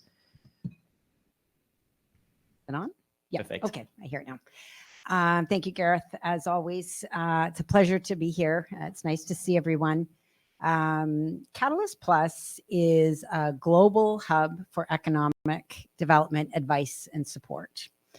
So we're a Canadian not-for-profit, and we focus on local capacity building. So how we are this hub is I have a roster of over 1,900 experts. So these are Canadians with on average at least 25 years of experience in the field in which they are going to work for us. So they work as mentors and advisors. It's all local capacity building. And the whole sort of our raison d'etre is that we feel economic development is a key driver for both sustainable economic and social change. So we do this by focusing on two big areas. They're big. Private sector development. So working with our SMEs. A lot of the work we do is stabilizing and scaling SMEs. So as we know, the private sector, SMEs, MSMEs, is the driver of any economy. Doesn't matter if it's a country in North America, if it's a country in Africa, this is what's driving the economy. So a lot of our work goes to supporting, helping them scale, trade readiness, things like that. The other big area of work we do is around public sector strengthening. So it's about strong institutions and effective governance. So working with different levels of government, making sure or working with them to strengthen their capacity to deliver and administer based on their members or constituents. Working a lot with chambers of commerce, trade associations, trade support units. Again, working with those local organizations to build their capacity to better support their own members. But we're very, very hands-on. So we're very pragmatic. Our mentors often work on a one-to-one basis with our clients. So we work with, say, for example, if we're working with the Chamber of Commerce, we can work with them to strengthen their strategic plan, their capacity of trainers to do training for sustainability, et cetera. But we can also work with the individual SMEs, working with them to, again, to help strengthen, scale, stabilize their business. So we work around the world, Africa, Asia, Latin America, the Caribbean, and super important is that we work here in Canada with our Indigenous communities and institutions. We've been doing this since the late 60s, always focused on that local capacity building. So, and maybe I'll just say one more thing in terms of sectors we focus on. It depends. We focus on the sectors that are driving the local economy. So whether that's natural resource management, tourism and hospitality, agribusiness obviously is a huge one. We really follow the local priorities and timeline. So we work at some might call the elusive dev trade nexus. So by this, I mean that development is not only an outcome of trade, but it's a precondition for trade. So, you know, strong institutions, effective governance, skilled labor, business skills, these things all help countries, businesses, enter markets and be successful in those markets in ways that are sustainable and equitable and inclusive and responsible. But we all know that there are lots of barriers, right, to increased trade or increased business, increased trade, access to financing, just general understanding of what is the market, what is the regional or international market, what are the international standards for packaging and labeling, what are the export requirements. That's where I give up and I turn to my colleague Steve. Is very, very technical. And so you know, a lot of our work around the Africa strategy focuses around the economic cooperation, with, again, economic development being that driver with the ultimate goal of poverty reduction. My roster of advisors, you know, strengthen the people-to-people ties between Canada, and right now we're running in 35 countries around the world. In fact, we've been told before that our advisors are like informal ambassadors. They don't want to put anyone out of a job. And okay, only retired, we're good. So really, you know, they're the ones that generate a relationship with the head of a chamber of commerce, or et cetera, a head of a microfinance institution. In terms of the strategy, though, I think it's around, the biggest part for us is around economic cooperation and the sort of cross-cutting theme that in each of these goals, we need strong local African institutions, and we need an equitable environment, reliable, predictable environment for investment, and we need a strong private sector. Just a couple more comments. One, how do we go further than the Africa strategy? To me, the Africa strategy is the what. What do we want to do? Catalyst Plus is the how. This is how we move from the the excellent goals in the Africa strategy to how are we going to make it happen on the ground? And that's by working business to business, institution to institution, on a really pragmatic level. And last thing I'll say is, you know, in the current climate, no surprise to anyone, budgets are tight. Budgets are tight. Uncertainty is high.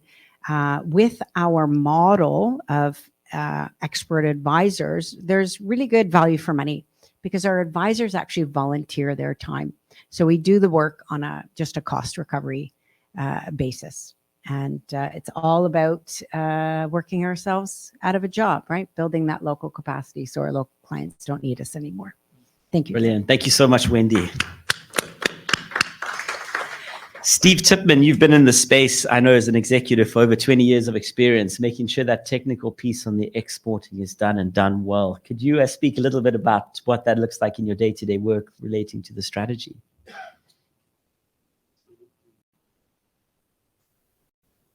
Hear me? Yeah. Okay, perfect. Thanks so much, Gareth, and thanks to the Chamber for your kind invitation. It's been really an excellent day and a half so far, and looking forward to the rest of the afternoon. So TFO Canada stands for Trade Facilitation Office Canada, Bureau de Promotion du Commerce Canada. We've been around for 45 years. Like Wendy, we are a not-for-profit, non-government organization that really works in the area. I would say we're very much in the trade development nexus.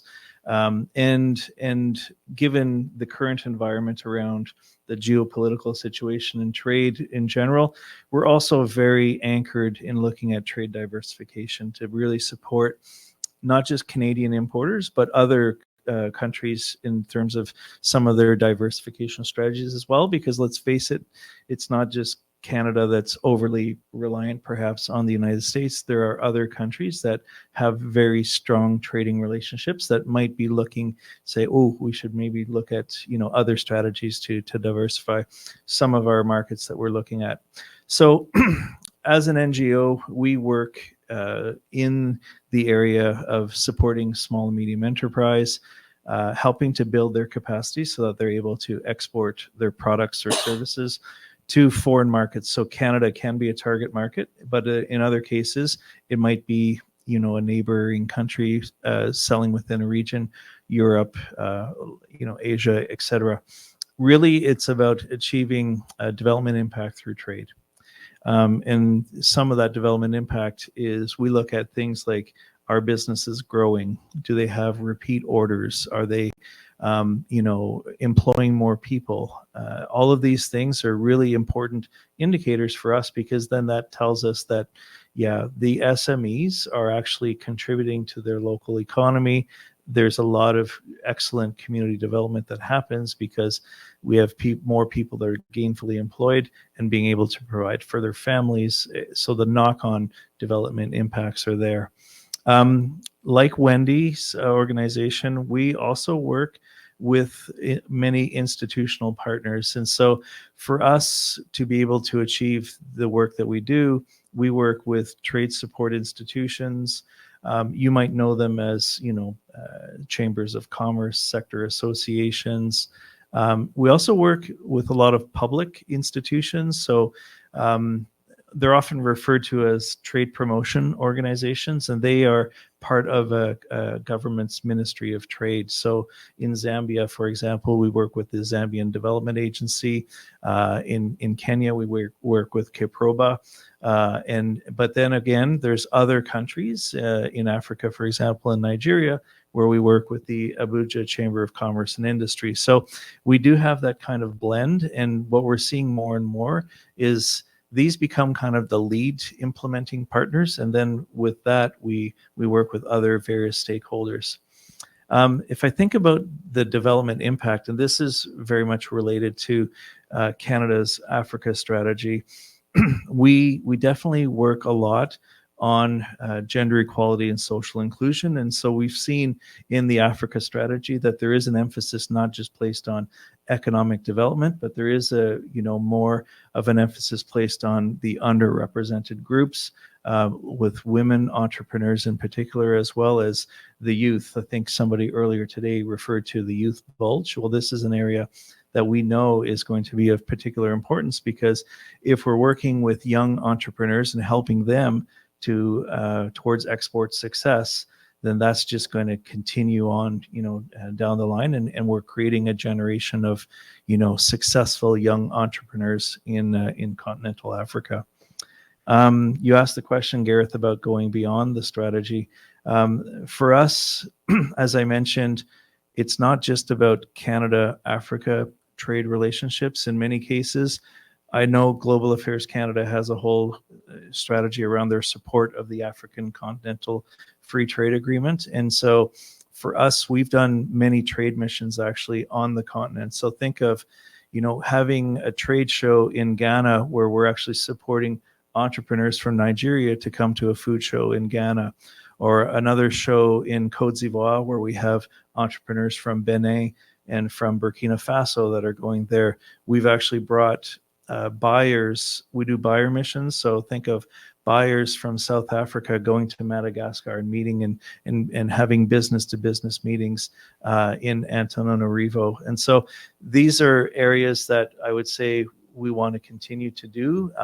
It's interesting, somebody earlier today was talking about the challenges with visas, processing visas in Canada. And it is absolutely a reality. But what we had to do is kind of pivot and course correct. And we said to ourselves, okay, so we're having a lot of challenges bringing not just Africans, but in this context, we'll focus on the African entrepreneurs. We were having a challenge bringing Africans for Canadian trade shows. And so we said, you know what? The reverse doesn't seem to be the case.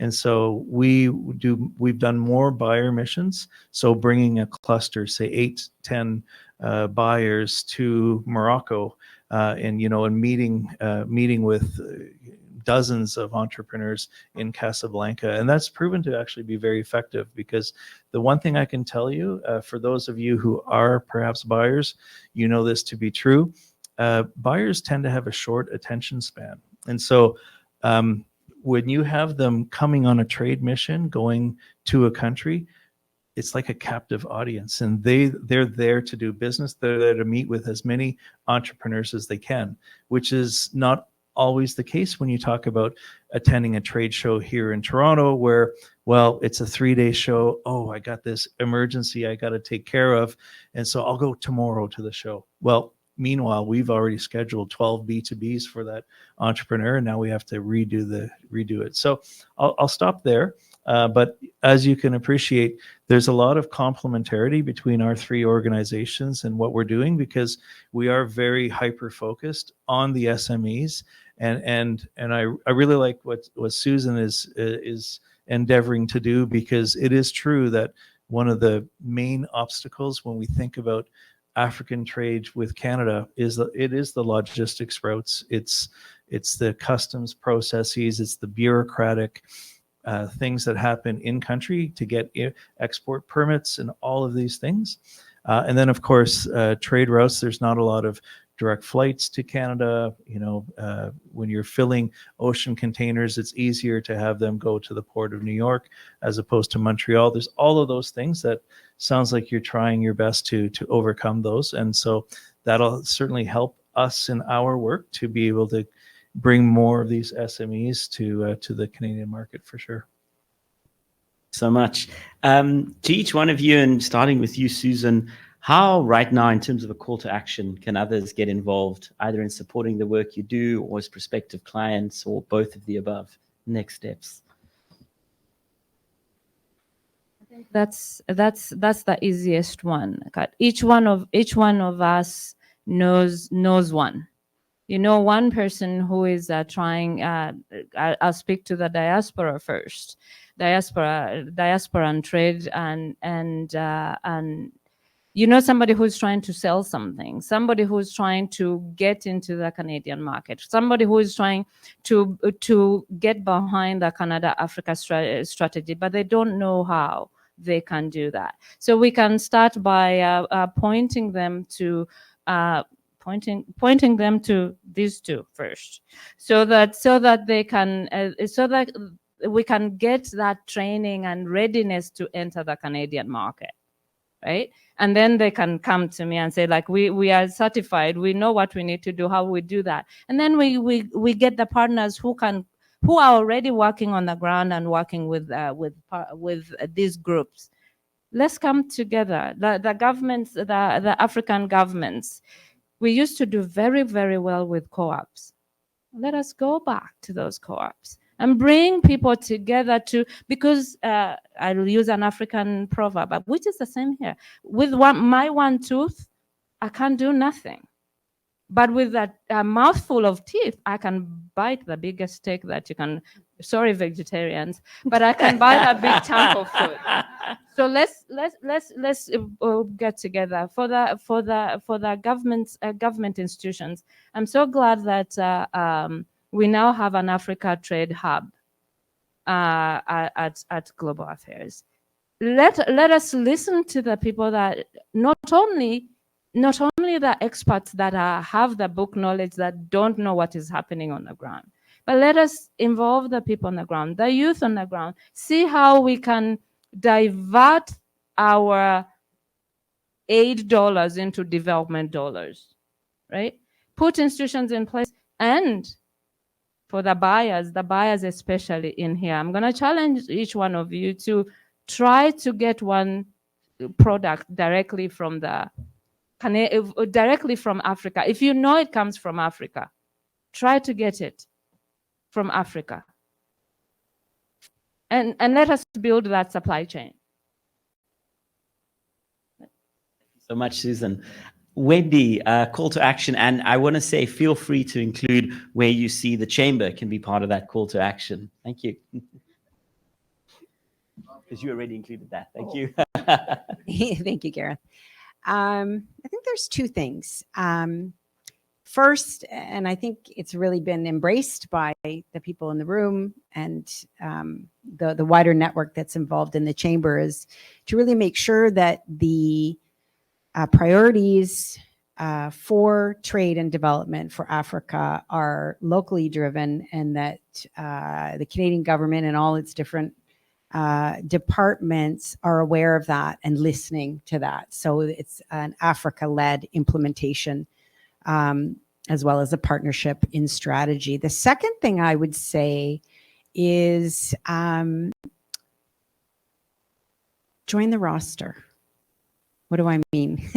I have a roster of over 1,900 experts, right? I send them around the world. I said we're in 35 different countries.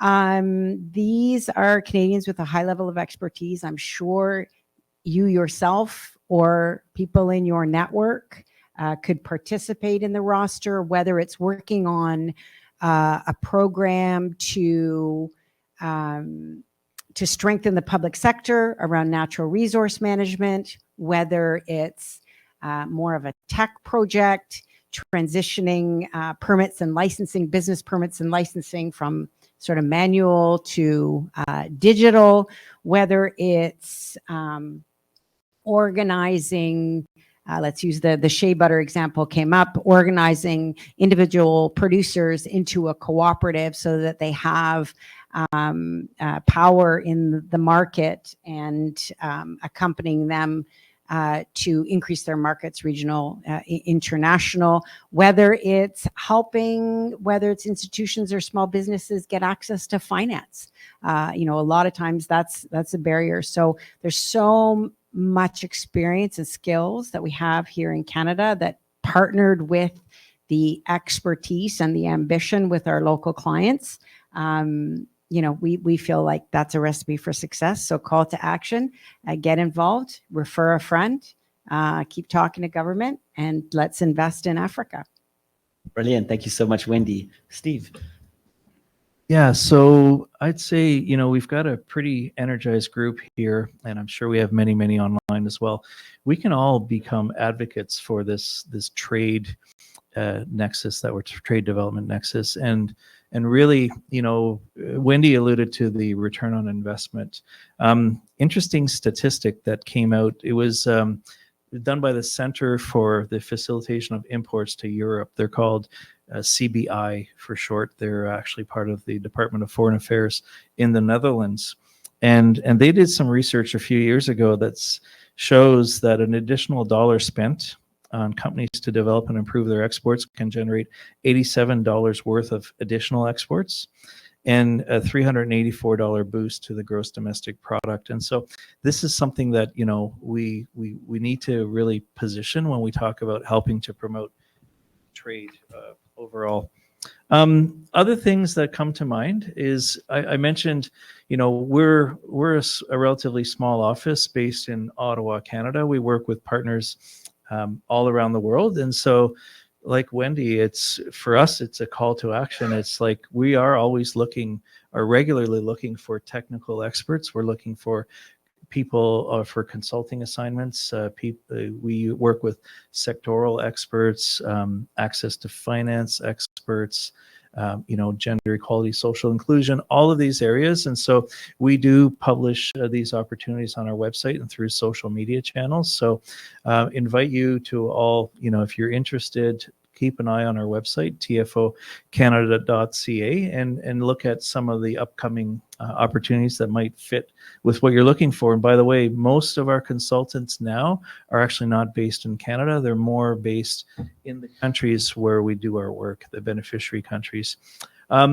Also, if any of you are importers or exporters, obviously, we want to know. We would invite you to register on our website. We have registrations for Canadian importers, for international importers, for trade support institutions, as well as exporters. And that gives you access to a whole bunch of information, market information papers that we update regularly.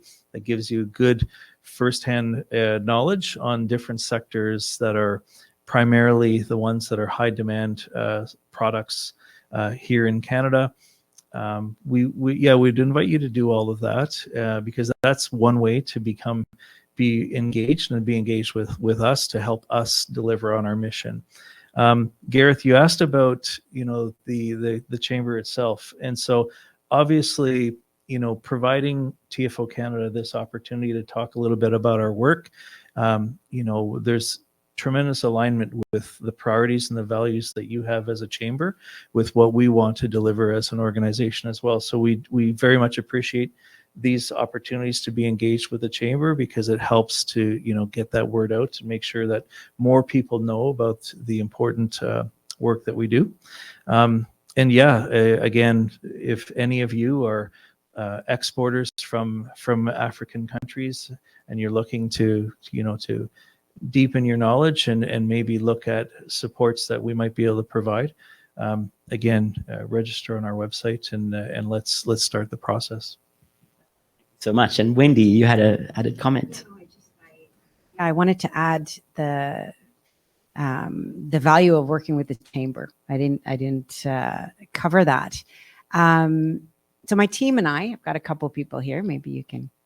There you go. They're the real brains behind the operation. So talk to them after. We're heads down delivering programs. So the chamber has really been transformative for us in terms of getting us in front of the right people to become aware of what we do and that we are an option, cost-effective option for economic development. And just as a connector, it has been a really wonderful working with the chamber, and we're looking forward to working with you closely in the future and supporting you as well. Thank you, Wendy, and Steve, Susan. And let me just say to everybody who's not in the room, who doesn't have an opportunity to network, Susan will be with us in Zambia in 2 weeks. You'll have a chance to engage Africa Trade Desk, Wendy in South Africa and Namibia after that. You're on the ground operations, as you mentioned there, Steve, are extensive. So thank you for being part of the story and for writing and giving effect to the vision behind the Africa strategy that we have as a country. May I please ask us to put our hands together for our 3 panelists. Thank you so much.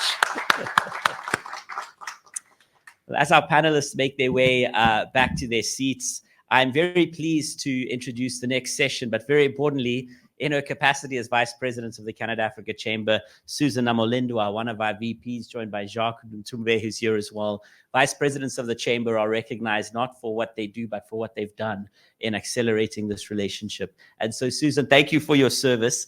What I'm going to do is take the distinct honor of calling up the Government of Ontario to open up our next session. Premier Doug Ford has been one to provide messages to this forum in the past, last year in Toronto, among other leaders across the country. And so Fawzia Sheikh, who's at the forefront of leading the Ontario government's outward-facing work in Africa, among other jurisdictions, is going to begin with some opening remarks and a few slides to set the framework at a provincial level for some important information and programs that complement, I think, in many ways, some of the private sector-led work you'll be hearing from as Susan moderates the panel to follow, where we'll cover some of our own upcoming programs as a chamber. Fawzia, warm welcome and thank you for taking time to be with us today. someone who I know is no doubt regularly on planes and working with our private sector companies. Thank you. You can just move this, please. Thanks.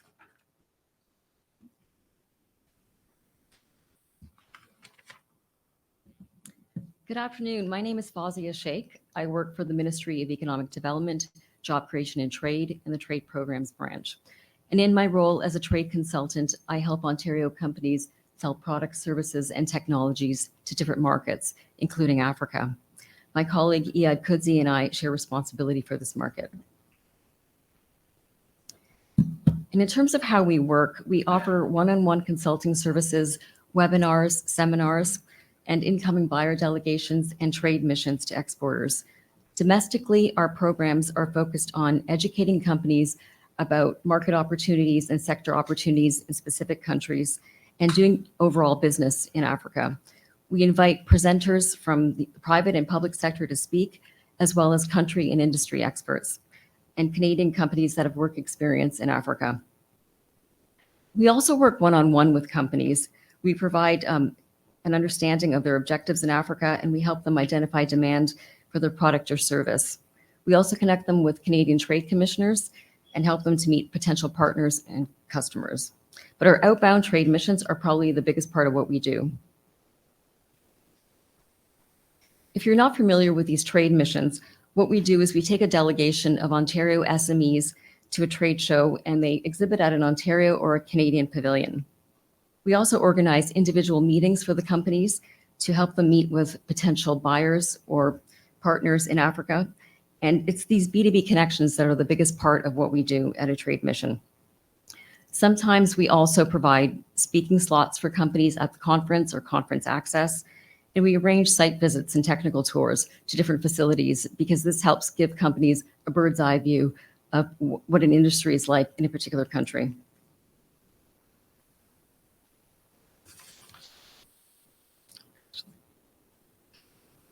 So far, our trade missions to Africa have included AfricaCom, which you can see in the slide here. It's the largest Africa-focused ICT event in the world, focusing on Africa's digital transformation.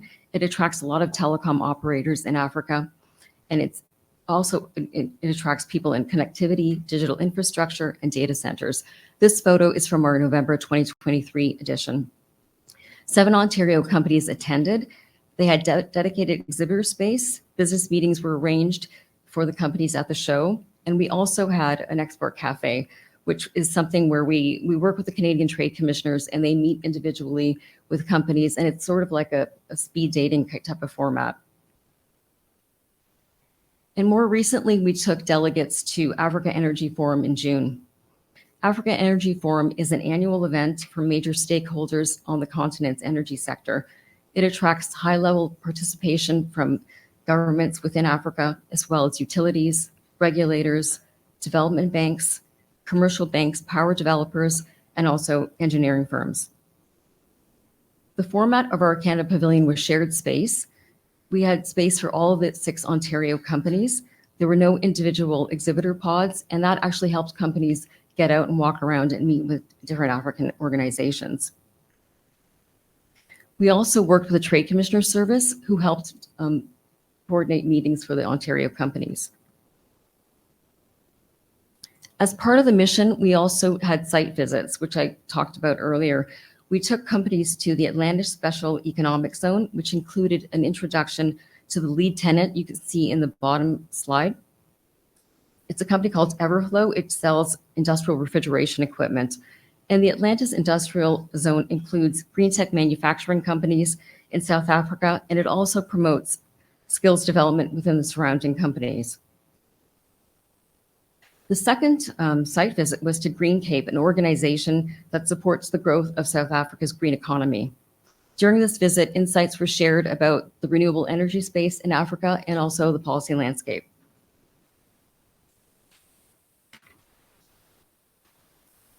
As we continue to make the case for Africa programs, we'll look closely at the data.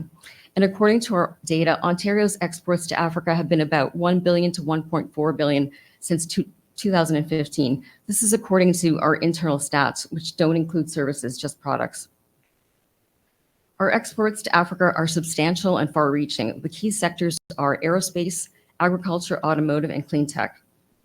Specifically, we're talking about cars, ethyl alcohol, machinery for sorting and screening minerals, machinery for working rubber and plastics, precious metal ores, soybeans, turbojets, wheat, and textiles.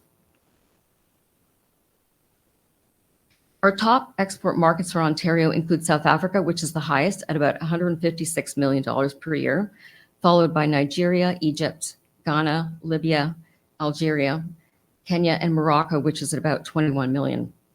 That gives you an idea of the range. To our top market of South Africa, Ontario primarily sells aerospace components, pharmaceutical products, automotive and machinery parts, and metal ash and residues. Earlier this year, when the tariff impacts started to take place with the US, we conducted a survey. We wanted to understand what Ontario companies were facing, what their challenges were, and how we could help. And what we found was that businesses were diversifying export markets. And for this survey, we grouped together Africa and the Middle East.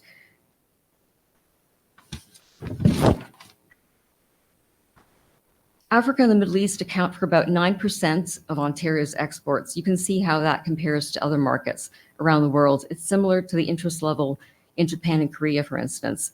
This is based on about 1,000 company responses. 11% of Ontario companies aim to break into Africa and the Middle East, and there's a lot of growing interest in this region. It's similar to the interest in Taiwan, Southeast Asia, and Australia.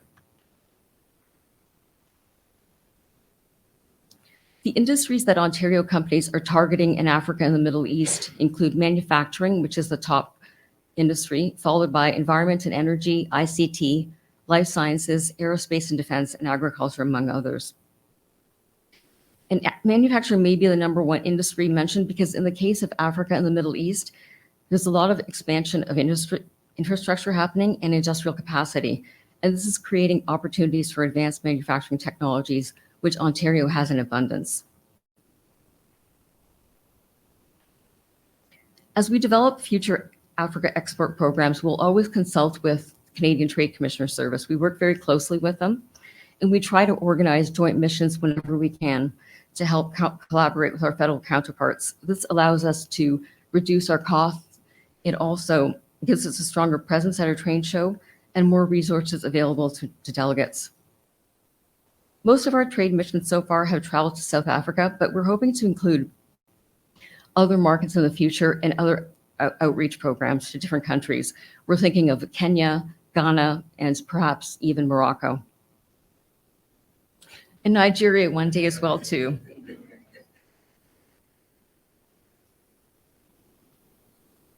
We're still building the case for Africa.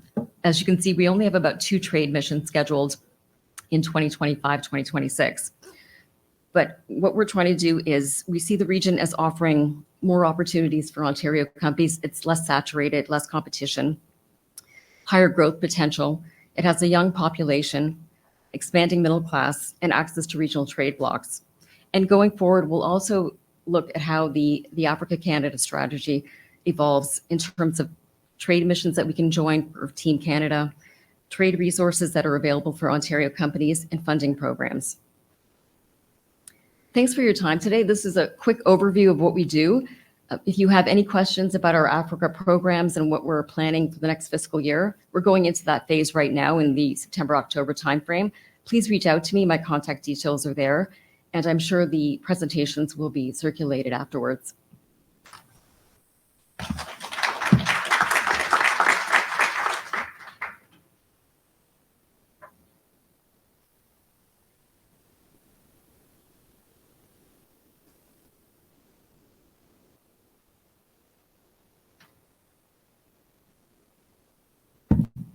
These are big shoes to fill. Where's Gareth? I hope everybody's having a moment and you have been able to get those details. Thank you so much for giving us that insight on what Ontario is doing to expand a relationship with Africa. Sometimes, especially living in Ontario, but also for us who live in Ottawa, we tend to think federal programming for Africa, and we forget about the province. Thank you so much. Now, to follow up and to continue this conversation, I want to call up our next two panelists for this session. There's one. Where's that is your turn, Mike. Yeah. I was checking to see if you are awake. Welcome, Jack. Welcome, Mike. Yeah. Oh, this was supposed to.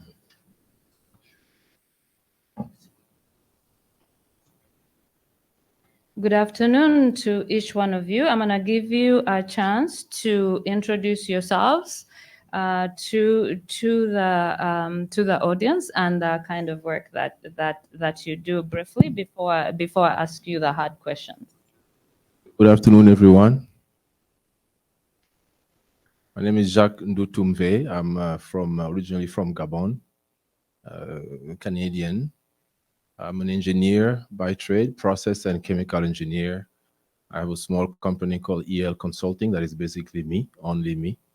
I started my career working for companies, and then I migrated in working with companies. And the idea was actually to be involved in changing the narrative, in a sense that giving those companies a better understanding of how to work in Africa or with African countries. So I did work with Hutch for many years.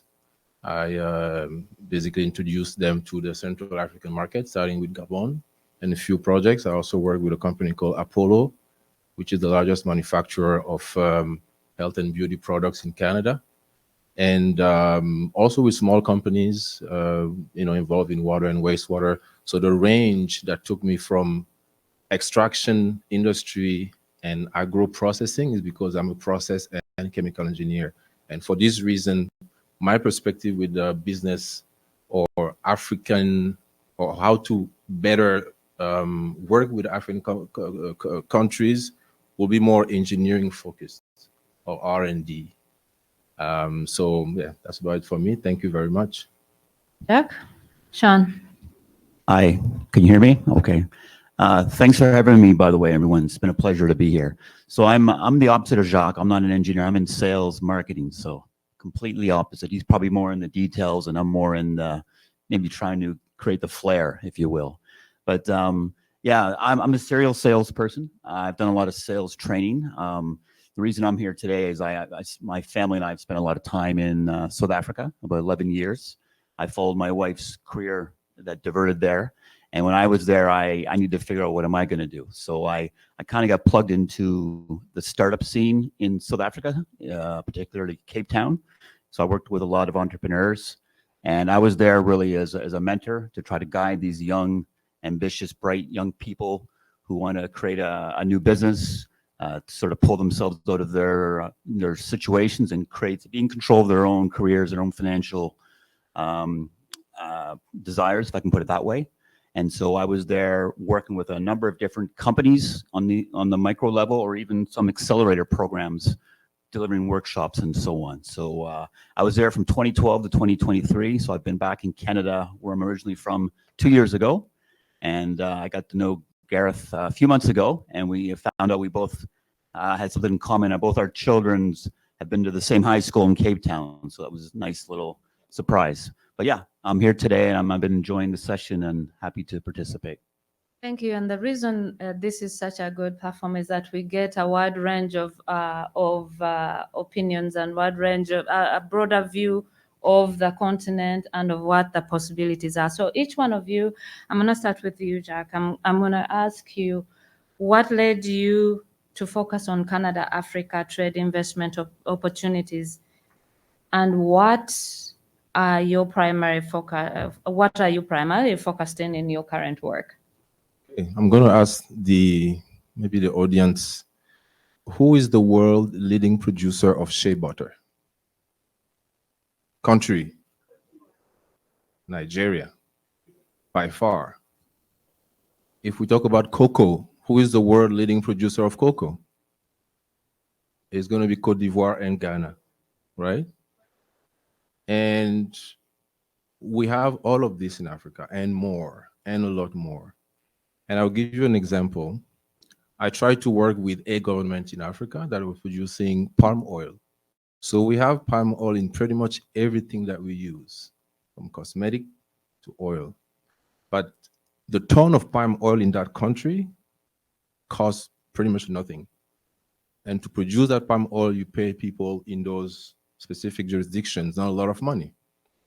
So the idea for me was, why don't we bring a Canadian technology company that will actually, instead of selling or producing or help produce raw, that's the key word here, raw palm oil, and then sell it for nothing, why don't we actually add value right here? For $10 million, which is pretty much nothing, the product that will come from that $10 million investment will cost about 15 times more. So all of a sudden there's value, there is work, and the country and the area in question will flourish. So that small, we call it fractionation process, which is a very small engineering process, consisting of heating and recouping heat. And so I'm not going to go into the details, but it's not that much. But the difference that it's going to make is huge. And I mentioned cocoa because the same thing is with chocolate. And basically the reason why we have such a hard time getting to the next level in the continent, I think, is mostly because we are not adding value locally. So, and Canada has that advantage to be a country that has the technology, the know-how, and this is where I think we can make a difference. So that's what actually attract me to be more engaged in the Canada-Africa relationship, more in the sense of R&D, research and development, capacity building, training, and actually building those factories in Africa with the support of Canadian engineering and processing companies. Thank you, Jacques. And Sean, I'm going to have you answer the same question. Would you like, you're good with it? Sure, yeah. Yeah, as Jacques was saying there, I was thinking there's some parallels in what I've seen in Africa too. I think a lot of it is like bridging the gaps, right? And I think from a Canadian perspective, there might be a general belief that maybe they don't consider African companies as a potential partner, maybe because of ignorance perhaps, or the distance that separates the continents. But what surprised me when I moved to South Africa about 12 years ago was the first class industries that were there. I was telling a few people today that when I moved there to open up a bank account, I immediately started getting these text messages from withdrawals. And I'm like, wow, this is innovative. This hasn't happened to me in Canada. So here I am going to Africa, and I'm finding innovation that I hadn't seen before. And I've seen that replicated many times.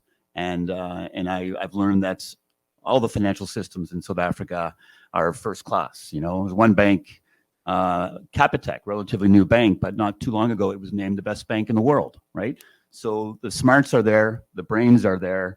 There's smart, innovative entrepreneurs, and from my experience working with them at the startup space, is that they're driven. And I think a lot of people realize, at least in South Africa, that nothing's going to be handed to me. No one's going to come to me with a job. I have to be the one to initiate. I either have to go out and get it or start my own business. And I was seeing more and more very young people, early 20s, starting their own businesses, realizing, hey, I need to be, if I want to be successful, or if I want to support my family, it's up to me. And so I saw a lot more people there who are driven and focused and long-term plan to make it real. And it was so encouraging to see, and it's so great to work with these people. And I think the opportunity coming back to Canada is, especially companies that need support partners, I think we haven't looked enough at the potential for companies in Africa, especially from a cost point of view, because they've shown to me that they're just as smart and bright and capable. And there's certain sectors where they're starting to flourish. I mentioned to someone, we had a chat about call centers, there's a bit of a critical mass in the call center or BPO space that Europeans are taking advantage because they can leverage this call centers as a customer support partner, and they're getting quality service. And so at least from a South African point of view, I'm seeing that they can deliver on the world stage. We just have to recognize that as Canadian businesses, that they're just as capable, and why don't we give them a chance? And it might help us be very strategic from a cost point of view. You know, I'll say one last thing. I'm on a WhatsApp group on business development, and I'm constantly getting these advertisements from small business owners about, say, web development, and their costs to set up your website is maybe 20% of what it would cost for a local company here, right? So there's some tremendous cost benefits from finding the right partners there. I think it's a matter of making the Canadian companies aware of what's right here, you know, and in current times, everyone is electronically, they're just around the corner, right? They're right there. They can be there in real time. It's a matter of making those connections, I think. Thank you so much, Sean. Now, we are at the chamber event, and this is our opportunity to give input. And what do you see as key opportunities that organizations like the chamber and the partners can focus on through like upcoming events or things like gathering like this? Where do you see the opportunities to further what everybody has on their mind, like strengthening this loving relationship between Canada and the continent from the first coffee date to a real thing? That's so I think when I look at countries that are very present in Africa, or organization like JICA, the Japanese Cooperation Agency, for example, there's a focus also on low interest loans. I'm going to come to your question. It's a little loop. Okay. Low interest loans. What I see from my perspective, having worked with you know, large and small companies, and when I go to the continent discussing with local stakeholders, there's always a gap in between. Who's going to invest? And on the other side, how do we make sure that our debt, for example, is not going to explode? How do we work with the EDCs of this world? There's also CCC. Now, when you get to the close to actually closing a deal, that aspect of really talking about funding a specific project, there's always, is never very clear, you know? So that's what I've seen so many times. It looks like we keep coming back to the same point, where an organization like the Chamber will, I'll give you maybe a story of when I used to go to business trips with the Export Quebec. You know, they were focusing on Francophone Africa. So they will target a few jurisdictions. They will bring a few Canadian or companies out of Quebec, but then they also bring specific investment groups and opportunities. That middle ground is what I feel like there's something lacking, because this is not the first time I'm sitting here talking about this very issue of how do we find that balance for a country like Canada that is so ready and accepted and loved. And still today, I think we are lower than 7.7% of trade investment with the continent of Africa. I think it's 0.76%, which is pretty much insignificant, right? And despite the work that we're doing at the Chamber and the Chamber is doing, that is quite important, my very modest opinion is that we somehow need to have these organizations, the leadership of these structures, sitting down and figuring out a better way to approach specific markets in Africa.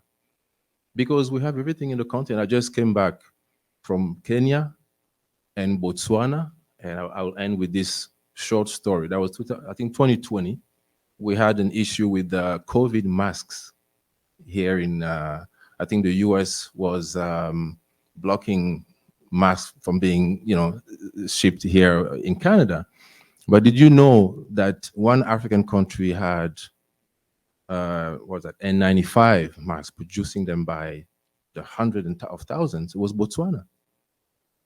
And the cost of these masks was, I think, 40% less than anything that you can find here at the time. So we have partners, potential, but we're not tapping into those opportunities. Organizations like the Chamber, like TFO, the gentleman that was sitting here, and others have that knowledge. The government sometimes doesn't really, get deeper into the knowledge of those opportunities, and the Chamber can help a lot. And then has been helping. I think we should actually continue to do a lot more. Thank you. Thank you. And Sean, since you are new at the Chamber, and I want to give you that opportunity to answer, but I'll also give you an opportunity as you're welcome, but as an outsider, right? Like, who is not deeply into, like, you haven't sat through a lot of these things, but you have been on a continent as a Canadian on a continent for the first time. I want to give you the opportunity to also comment on some distinct advantages of doing business with Africa, because Jacques and I are from there. We might be a little bit, I'm not saying I'm biased, but I might be a little bit, but I want to give you that opportunity if you can talk to that, but answer that question Jacques answered as well. Yeah, like, I think it's interesting, I'm going to use technology as an example. Over the last number of decades, people used to have their data stored on their own server. Then there was cloud server and so on. And during my time in Africa, someone said, you know what, let's say Western countries, they went this kind of step in technology development, maybe where they store their data. But African countries, they were maybe slow to start, but then they leaped over one, right? So they moved away from storing on their own, maybe storage units that they had, and they went to the cloud directly. So they're catching up to the rest of the world, right? So they're thinking a bit differently. They're taking shortcuts in this way to catch up, which I think is great. And even, I think one of the advantages with AI that's come out in the last 3 years, and you could argue many of the Western countries are taking advantage of that right away, but Africa, I think, is right behind them, because I think they've caught up to a degree that with this new sort of AI, whatever you want to call it a beast, they're ready to take advantage of it just as the rest of the world is, which I think is great, because they can compete, and there's no reason they can be behind in these areas where they can leverage that new technology. And I'm seeing it. I'm seeing all these. I'm constantly being invited to these online sessions and workshops on AI, out of Africa, which is nice, because to me tells me they're moving just as fast as the Western country companies. So I think there's going to be equal footing there. Some other areas where maybe Canadians can learn from opportunities here, I see it in like payment systems. During my time in Africa, a lot of new startup companies in the payment systems, some of them very successful. There's one in South Africa called Yoko, and then they have 50,000 retail clients. They actually went out into rural areas to find small business owners that didn't have a proper or an efficient payment system, or to be able to accept digital currencies, and they grew from there, and they showed these business owners how their business and revenue will grow, and it's starting to flourish. And so I think some of these innovative micro style, financial services are not as popular in the Western countries, but they still can fill a need or provide an advantage over. So I think there's because they've tackled their problems in a different way, or because their problems, which are bigger in Africa, maybe smaller in the Western countries, they can they can build out systems that are stronger in those areas. And maybe the Western countries can now start adopting these for their rural areas and so on that are being missed. So there's things like that that can help. You know, as Jacques was speaking there, one thing that came to my mind, you know, with the changes in the US and their policy, Canada's taken a bit of a pivot. And what did Carney do? One of the first things he did is he went to Europe. He says, I want to grow ties into Europe. Why didn't he go to Africa, right? Here's a great opportunity right now for Carney and his team or anyone else in economic development. Why not Africa, right? So when he goes to Europe to meet and talk business, you know, there should be someone, whether it's in Africa or in Canada, saying, you know, you need to go to Africa or vice versa. And I think African countries should see the same opportunity and say, hey, Canada wants to move away to some degree from the US. Here's our opportunity, right? How can we make that happen, right? And sometimes it's a short window. You've got to act fast. And so I think there's opportunities there. If Carney's looking elsewhere, boom, great opportunity. Let's jump on it. Let's put a strategy in place quick and then take action. So I think there's a lot of opportunity now for African companies to fill needs that Canada has. And Canada's got money. They need new partners, and here's the opportunity. So I think that's where companies should be focusing their efforts. Thank you, Sean. And Jacques, he's covered the hardest part in highlighting the opportunities. I'll give you a minute or so to give your closing. Free flow, go.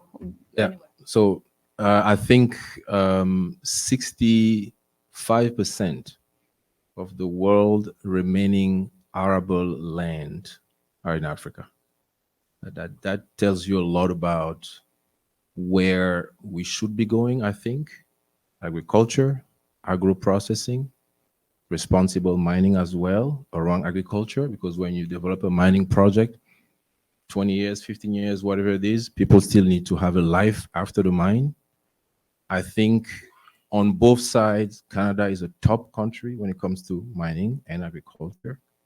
The opportunities are there. Like you said, Sean, you know, Mr. Carney's team came to where I live in East Toronto. And then I had the pleasure of talking with a few people. This is before he was elected. And I mentioned Africa to the team. You know, they didn't say much after the elections. I haven't heard much. So, you know, knocking. I think exactly this is a call that, you know, and the example for Botswana about the masks, I think tells you a lot. We didn't have masks here for probably a few days because we couldn't purchase those masks during COVID from the US. But right there was a country in Africa that produced masks, and it can happen for many other in many other sectors, and again, including agriculture, agro-processing. I'm just going to leave you with those words: agriculture, agro-processing, shea butter, palm oil, cocoa. All these things are in Africa. I think we have a tremendous opportunity. If anybody knows Prime Minister Carney in the room, please let me know. I'll be happy to have a conversation with him. Thank you very much. Thank you both. Thank you very much. Can we give a round of applause to our panelists?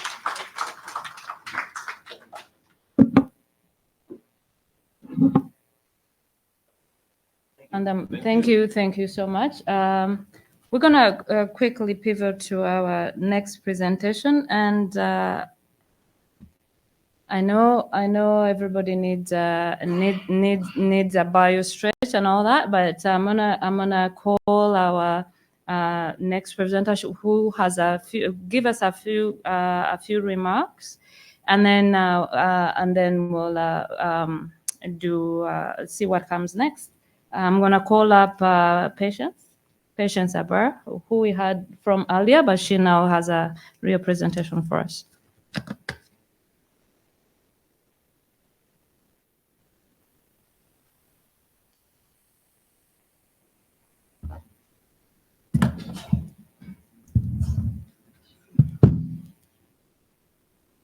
Thank you very much, Susan. Your Excellencies, distinguished ladies and gentlemen, good afternoon. And good evening to those who are listening on the continent of Africa and elsewhere. It gives me great pleasure to make this very brief, I better set my timer, 15 minutes. There we go. This brief presentation on opportunities that are available in Bayelsa State. But I really have to thank the Chamber. I really have to thank President Gareth Bloor and the Chamber and his entire team for extending this very kind invitation to Bayelsa State to shine a spotlight on the opportunities that are available. And I've paid very careful attention to all the comments that have been made in the preceding panels. And I think that this presentation is going to help. So I hope I'm not being presumptuous, but I really think it will. So without further ado, we'd like to present Bayelsa as Africa's emerging economic frontier. Now, there are several key investment opportunities that are in Africa. We've heard this over and over again. And today I am presenting Nigeria as a gateway into the African continental free trade area, and specifically shining a spotlight on the role that Bayelsa can play and ought to play and is playing in that. So we know already that the AFTA represents a huge market with a combined GDP of approximately $3.4 trillion. And this is actually the largest free trade area in the world based on population. So what does all of that mean? Okay, like I said, shining a spotlight on Bayelsa as a gateway into the African continental free trade area. Now, there are a number of key investment opportunities for Bayelsa State. These mostly lie in the blue economy, the green economy, energy and chemicals industry, as well as clean tech. And I'll present some information after this to show why that is actually the case. So Bayelsa State has comparative advantage in several sectors, including power generation, petrochemicals, gas-based industries, agro-allied processing. We've heard a lot about that today, even in the last panel. Deep sea fishing, aquaculture, and ecotourism, and lots more. So when you take all those opportunities together, it's an aggregate in the multi-billion-dollar value. And in Bayelsa alone, the value from known projects, which the government is doing, exceeds almost $7 billion. And that's a conservative estimate, actually. So Bayelsa, by the numbers, I have a little snapshot there for those who might not know much about Bayelsa State. It's a relatively speaking, it's a small state, population of about 2.7 million people, and a land mass of about 10.7 kilometers squared, but it offers tremendous opportunities. In gas, I've actually outlined 5 of what I think are the key opportunities, even though there are actually others. And I'm going to run through the value of these top 5 opportunities, which I hope will ring the right bells with investors in the room and with members of the chamber. So number 1, gas value chain, gas monetization. The global petrochemicals market is anticipated to reach over $973 billion by 2030. This provides a massive opportunity within Bayelsa State because Bayelsa State has vast gas reserves, indeed the largest in the country, the largest in Nigeria, exceeding about 18 trillion cubic feet. We'd also like to shine a spotlight on oil palm. We heard a lot about that in the last presentation. Cassava, plantain, banana processing. If you take all these together, this is valued at over 200, or projected to be valued at over 230 billion by the year 2030, with palm oil alone valued at reaching 115 billion US dollars by 2030 to 2033, depending on which your source of information, but it's high. And then we'd also like to shine a spotlight on aquaculture and fisheries. This is projected to reach over $400 billion by the year 2033. Real estate, this is an interesting one. Yesterday, I ran into a young man, I don't know if he's still here, who does a lot of real estate. The Nigerian real estate market is projected to be valued at approximately $2.25 trillion to $2.61 trillion by the end of 2025. Another massive opportunity. Finally, renewable energy. The renewable energy market in Africa is estimated to be a multi-billion-dollar opportunity, with potential annual market for off-grid technologies being about $9.2 billion. And the source of all that information is on the screen. Now, what is the value proposition? Why should you actually think of Bayelsa State and not some other state in, in Nigeria? So in Bayelsa, we are transiting, as I said, in the goodwill message that I delivered earlier this morning, from a single commodity oil economy to a diversified hub for energy and the blue and green economies. All of this we're leveraging on vast natural resources and strategic location in the Gulf of Guinea. The state is uniquely positioned as a major investment destination for industries focused on sustainability, energy, and agriculture. All of this combined with the government's commitment to a forward-looking economic diversification strategy, we believe creates a compelling opportunity for investors who are seeking sustainable long-term growth in Africa. So what are the key pillars? In Bayelsa State, we have excellent, in fact, the best access to the Atlantic Ocean because we have the longest coastline in Nigeria and widest access to the Atlantic Ocean, including a natural deep sea port of about 17 meters, naturally deep without any dredging. I already mentioned that we hold the largest gas reserves, over 18 trillion cubic feet.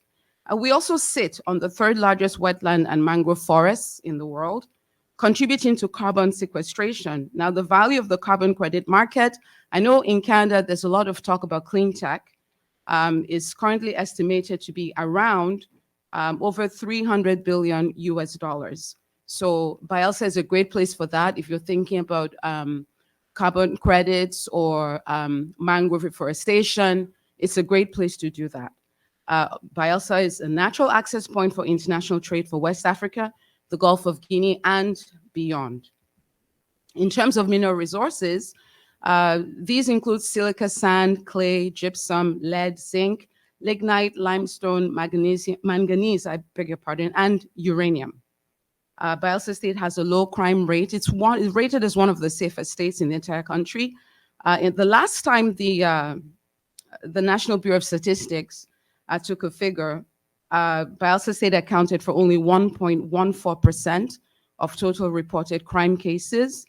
We also host a number of very key industries, including the Shell Petroleum Development Company's world-class 4 billion gas gathering facility, which is located right there in Bayelsa State. And we believe that's the largest investment made by the Shell Petroleum Company in Africa, certainly in the West African region. And that has a capacity of gas gathering of over 2.5 billion scoffs per day. So other key pillars, Bayelsa also hosts the proposed $3 billion brass fertilizer and petrochemicals company. This is a massive urea and methanol production facility. There is also an international airport, which is available for transportation, cargo, and logistics, since we're talking so much about export. The last time the World Bank did a ranking of ease of doing business subnationally, they don't do this anymore, but the last time they did that, Bayelsa was ranked first among the South states and second in southern Nigeria as a whole. So now, let me just give you some specific details about some of the sectors. Blue economy and cleaner energy. Now, in addition to Bayelsa's 203-kilometer coastline, Bayelsa contains 13 out of 21 tributaries in the Niger Delta leading to the Atlantic Ocean. What does this mean? Great opportunities for port development, maritime transportation, vessel building and repair facilities, deep sea fishing, offshore aquaculture, renewable power generation from wind, tidal, floating solar farms, and also monetization of flared and stranded gas and geothermal energy as well from abandoned oil and gas wells. All of this is valued at trillions of dollars globally. Now, still talking about the blue economy, I'd like to talk about commercial fishing. Nigeria is actually the largest fish consumer in Africa and among the largest fish consumers in the world, consuming about 3.2 million metric tons of fish annually. However, the total fish production in Nigeria is about 1.2 metric tons alone. So this indicates an opportunity to invest in large-scale commercial fishing to bridge the gap, which is about 2 million metric tons annually in terms of supply. Oil palm. We can't talk enough about oil palm. We've heard some really good things already. Bielsa State has an oil palm plantation which covers 1,200 hectares of planted Tirena palm. However, there's an opportunity to expand that. We would like to expand that significantly. The total consumption of crude palm oil in Nigeria is estimated at 1.6 million metric tons, but the production is only about 900 metric tons. So with consumption of palm oil expected to reach over 2 million metric tons by 2029, there is a potential supply gap of up to 1 million metric tons. These are gaps that investors can think of filling. Now, I'm just focusing on consumption, as in oil palm for food, but it has huge applications in the cosmetic industry, in the industrial sector, in pharmaceuticals, you name it, food and beverage, it's massive. So it's really something that one should think of. And other than the local demand, there's also a huge export market for palm oil. The global export value has been estimated in 2023 to be about $48.1 billion US dollars. And it's projected to grow beyond that by 2030 to even about 100 billion, and perhaps more than that. Some estimates have actually pegged it at up to 116 billion by 2024. Now, get this, as of September 9th, 2025, the current price of palm oil in the commodities market is approximately $1,000.44.90 USD per ton. Compare that with crude oil as of September 9, 2025, $62 per barrel, or somewhere around that, 62, 66, depending on if you're looking at Brent crude or something else. So I hope that is sending us a message as well. Now, key priorities for Bielsa State include increasing food production and establishing agro-processing zones. So adding value, we've heard a lot about that today. So the state government has highlighted agribusiness as a critical solution to boosting its internally generated revenue and also to solve the critical challenge of unemployment. So key opportunities, I've already outlined them, so I think I'll skip that because of time. And hopefully these slides will be shared after now. So now there are some specific partnership opportunities. I'd like to end on this. The state is currently developing a 1,400 hectare Bielsa Airport City and Free Trade Zone. This is conceived as a future hub for aviation and services for the Gulf of Guinea region and beyond. Now, originally, this was conceived to take advantage of AGOA, the African Growth Opportunities Act. But with Donald Trump, the future of AGOA is highly uncertain. No one really knows what's going to happen. So we're getting the message that, rather than pitch this to US companies or Chinese companies, why not pitch this to Canadian companies? The idea is to have a hub. It's like Canada in Africa. You can attract a number of different Canadian manufacturers who rely on some raw materials that are available in the state and turn it into a massive production zone, either to take advantage of the Africa Continental Free Trade Area or for export to other areas. So I think that's something that's worth thinking about. Now, I'll just mention, slides are not moving, power. Now, the World Bank figures indicate that 4 out of every 10 Nigerians is deprived of power.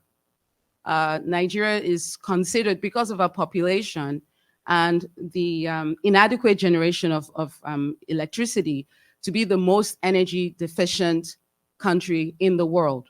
Sounds terrible, but it's a huge opportunity.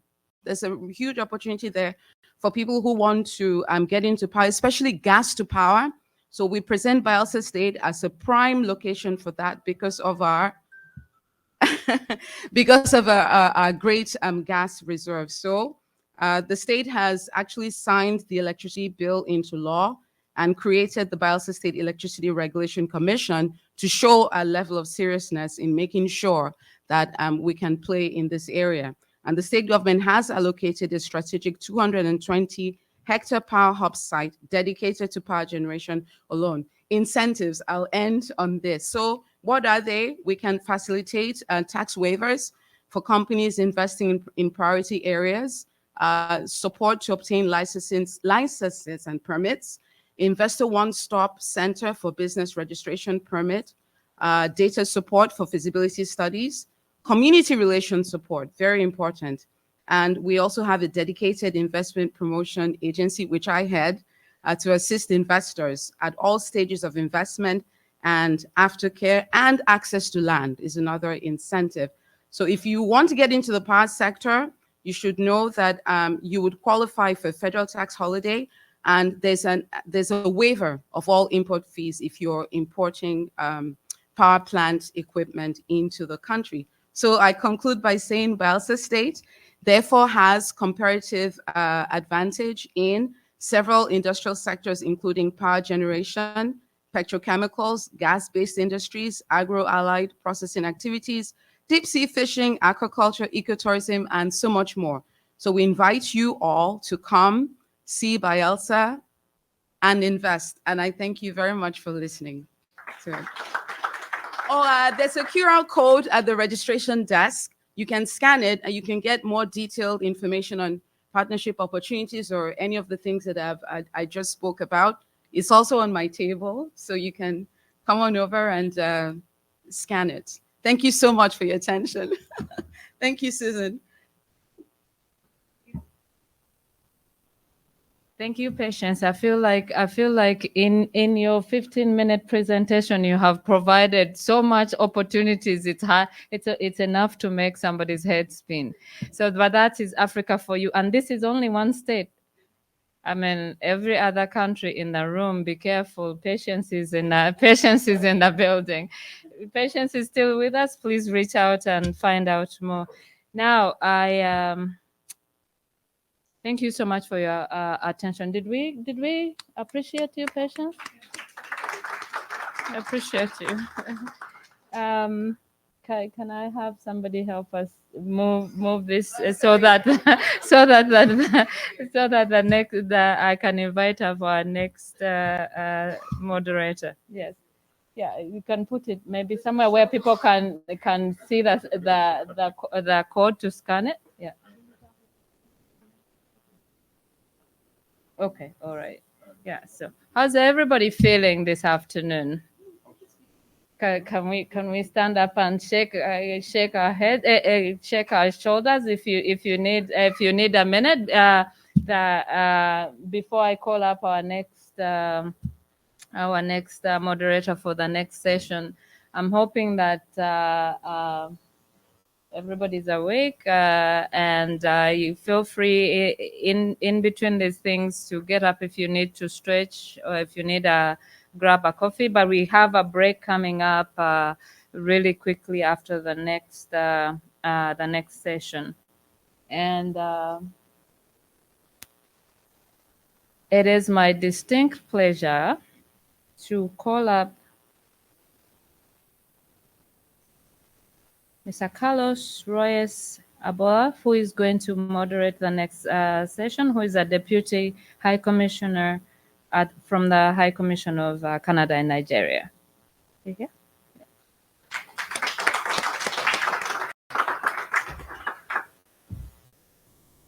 For moderating, it's totally up to do you want to be here? You want to sit there and call your people? I chose here because then you don't have to your head doesn't have to swing back and forth. But you're more than welcome.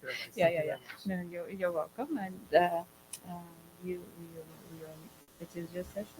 Great, and I can just call them out. absolutely. Thank you very much. Thank you. I appreciate it. I'll stand here so it's easier for me to go left and go right. My name is Carlos Rojas Rabulu. I am the Deputy High Commissioner for Canada in Lagos. I've been in Nigeria for almost a year now. And I have to tell you, as I was saying earlier at another event, it's been really fantastic opportunity and fantastic to be able to serve Canadians and Nigerians in the context of that role. I think the way that we're going to set up this next conversation is going to be, first, I'm going to invite our dear friend, Mr. Jubril Arongundade, to join us so he can do a presentation on Nigeria and some of the very exciting things that we're seeing as part of the Canada-Nigeria conversation.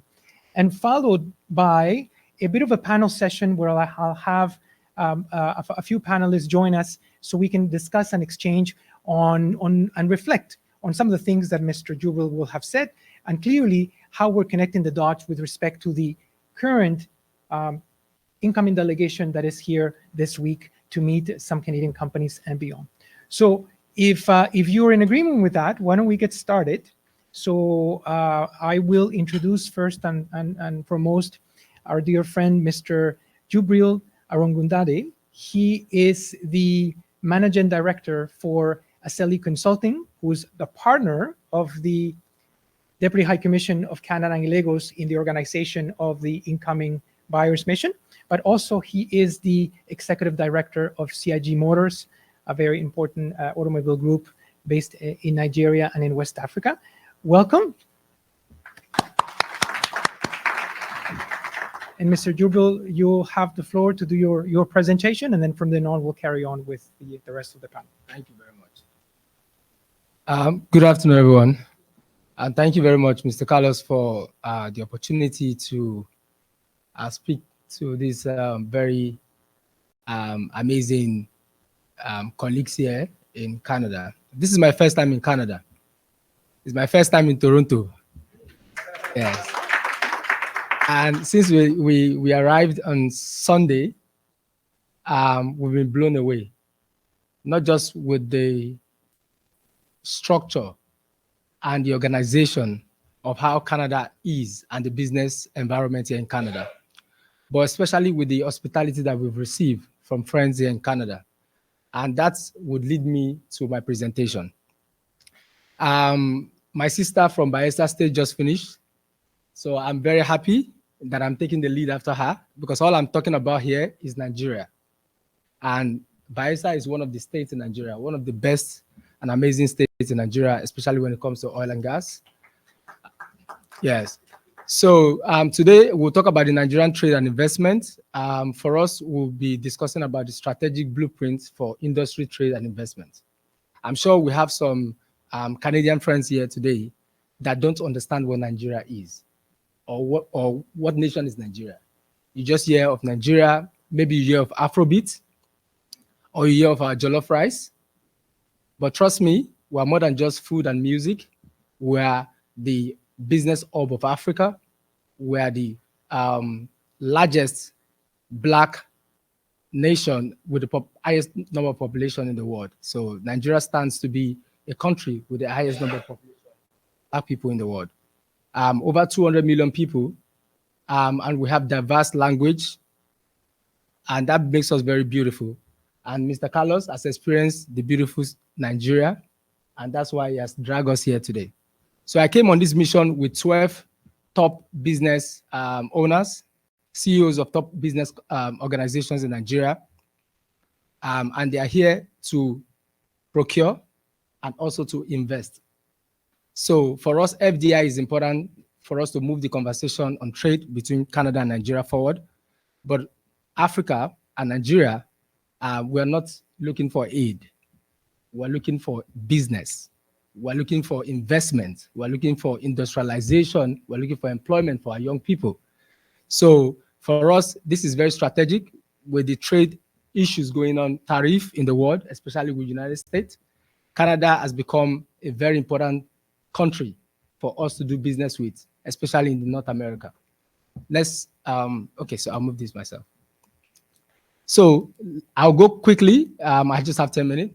So I have 5 points here. So I'll just give a background. So the Nigerian president, on resumption of our new president, President Tinubu, has set a very ambitious target for Nigeria as a country. And that target is about, by the year 2031, Nigeria should have a $1 trillion GDP. And for that to happen, that means there's going to be a lot of internal work done by the government. Our private sectors will need to gear up and partner more with international organizations and companies from different countries, especially Canada and other countries of the world. We will lift our about 100 million people in Nigeria out of poverty.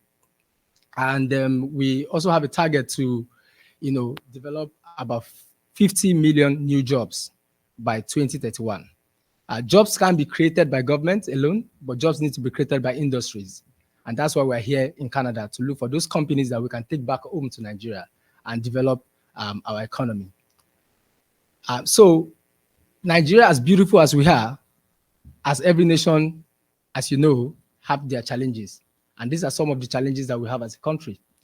These challenges are opportunities for us, because when there's a problem, then there's business. So rising unemployment, increased poverty rates, rising exchange rates, rising inflation, low level of productivity in the agriculture sector, inadequate infrastructure. So these are the problems we see. But beyond this problem, we see a lot of opportunity. For us to be able to achieve $1 trillion GDP by 2031, we would rely on huge FDI. That means we would need foreign direct investment into Nigeria. And these are assumptions and calculations that the country is looking at. So in a year, over 63 billion US dollar would be coming to Nigeria as FDI. China is already doing about 50% of what we do in FDI in Nigeria at the moment. Countries are small, countries like Brazil, countries like UK are doing big numbers in investments in Nigeria. The business between Nigeria and Canada at the moment annually stands as 4 billion US dollar. America is about 8 billion US dollar, and China is about 23 billion dollars. So how do we move Canada from $4 billion business to $10 billion business with Nigeria in the next 2-3 years? That should be our conversation in this forum. The big bites for us, there are some very strategic industries or interests that the country is looking at. First is food security program, mining ecosystem transformation. We're looking at the decade of gas initiatives. We're looking at economic and trade corridors, national grid transformation. My sister from Bayelsa mentioned about power, green and sustainability transportation. We're doing that in Lagos with the project called LagRide. I happen to be the MD of that company as well. And we have launched the first brand new vehicles, both EVs and petrol car in Lagos as official taxi of Lagos. We have 2,000 of those vehicles running. And we have a ride-hailing platform to back it up. So we're doing all of that to move the mobility forward. Innovations for economic growth, export creative talent. We have the Toronto International Festival going on. We have Nigerian creative industry here representing. We're doing collaboration. And today at coffee, when we're having the coffee in the morning, and we're speaking about all these problems. And a friend of ours said, everything we speak about between Canada and Nigeria, the problem is the same in every sector. It is about framework.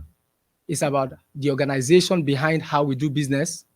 And it is about waking up the governments of two nations to see that they need to work more together. And if the private sector succeed in doing business together, and we have big numbers behind us, the government will definitely come in to create policies that will make us do more business. So just looking at those areas that I mentioned, we can see the effect of job that each of those industries can create. So if you have businesses here in Canada today in this forum that are looking at the areas of mining, ecosystem transformation, or food security program, I'm sure Nigeria is the place you want to be. If we're looking at gas initiatives as well, or we're looking at other areas of water, for example, Lagos is very big when it comes to the Atlantic Ocean we have around Lagos, Ogun State, Ondo, and the likes, and even Bayelsa.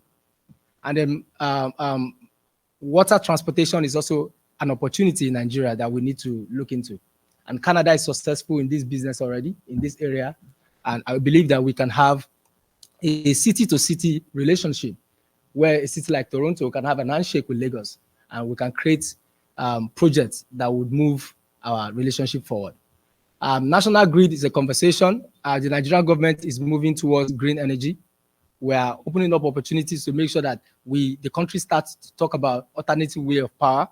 We've moved from fossil fuel, petrol, to CNG conversation. Electric cars are now in Nigeria. I think in Africa, we stand to be the only country in Africa today with over 1,000 electric cars on the road as taxi. So that means Nigeria is ready for this kind of milestone project. But we need more partners, and we are here to look for those partners today. So I'll just flip through. So these are some of the key tasks that we need to do, that we're looking at. Everything I'm saying here today would give opportunities to businesses here that are within, because I think the relationship between Canada and Nigeria over time has been oil and gas and mining majorly.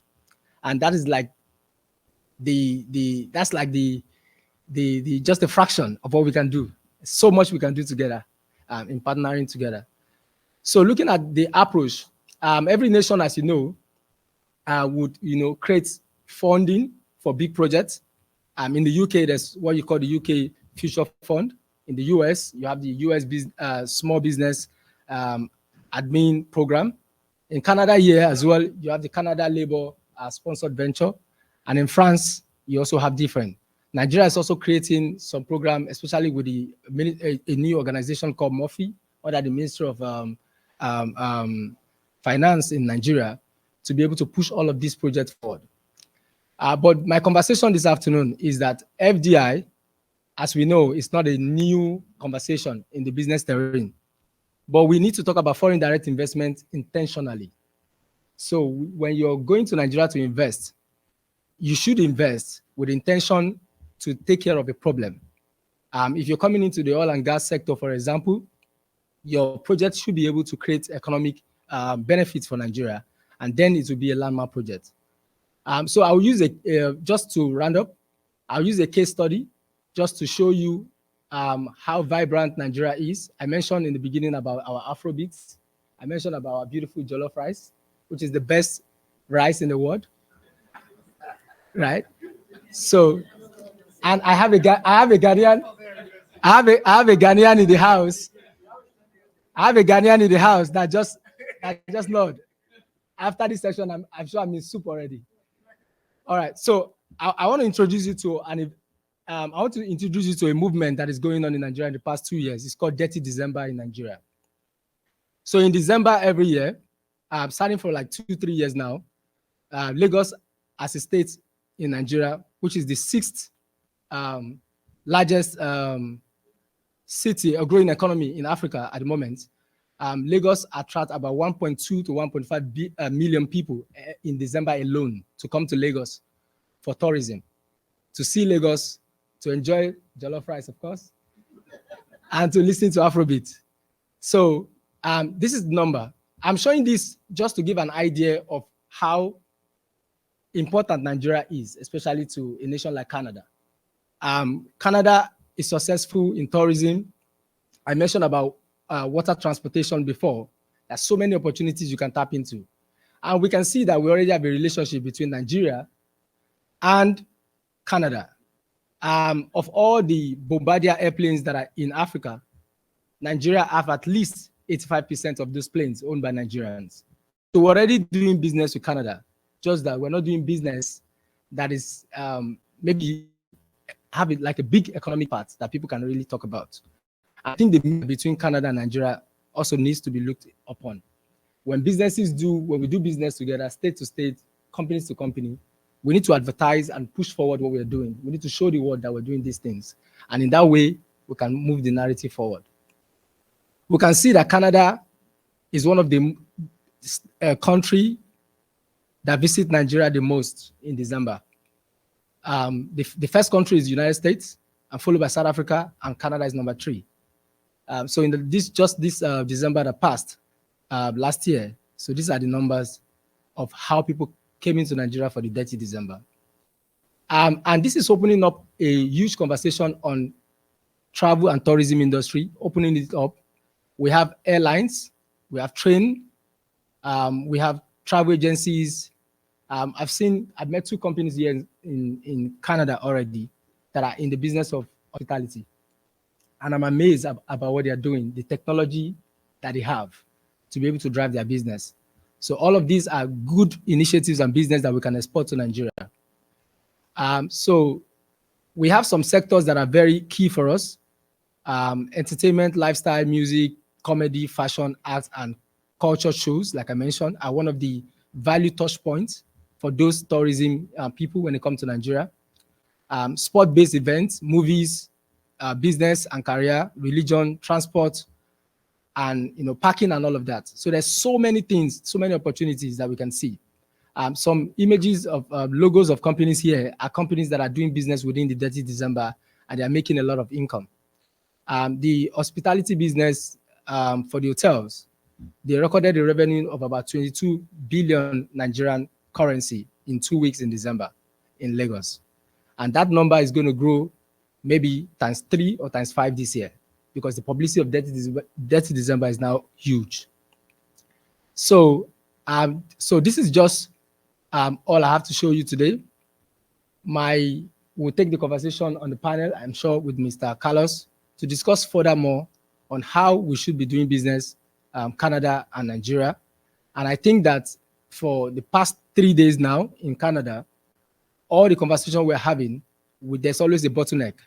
And the bottleneck is, how do we move our conversation from talking to action? And I think this time around, on this delegation, we have 3 big delegations from Nigeria at the same time, and that has never happened before. We need to take advantage of this delegation and just move forward our conversation. Thank you very much.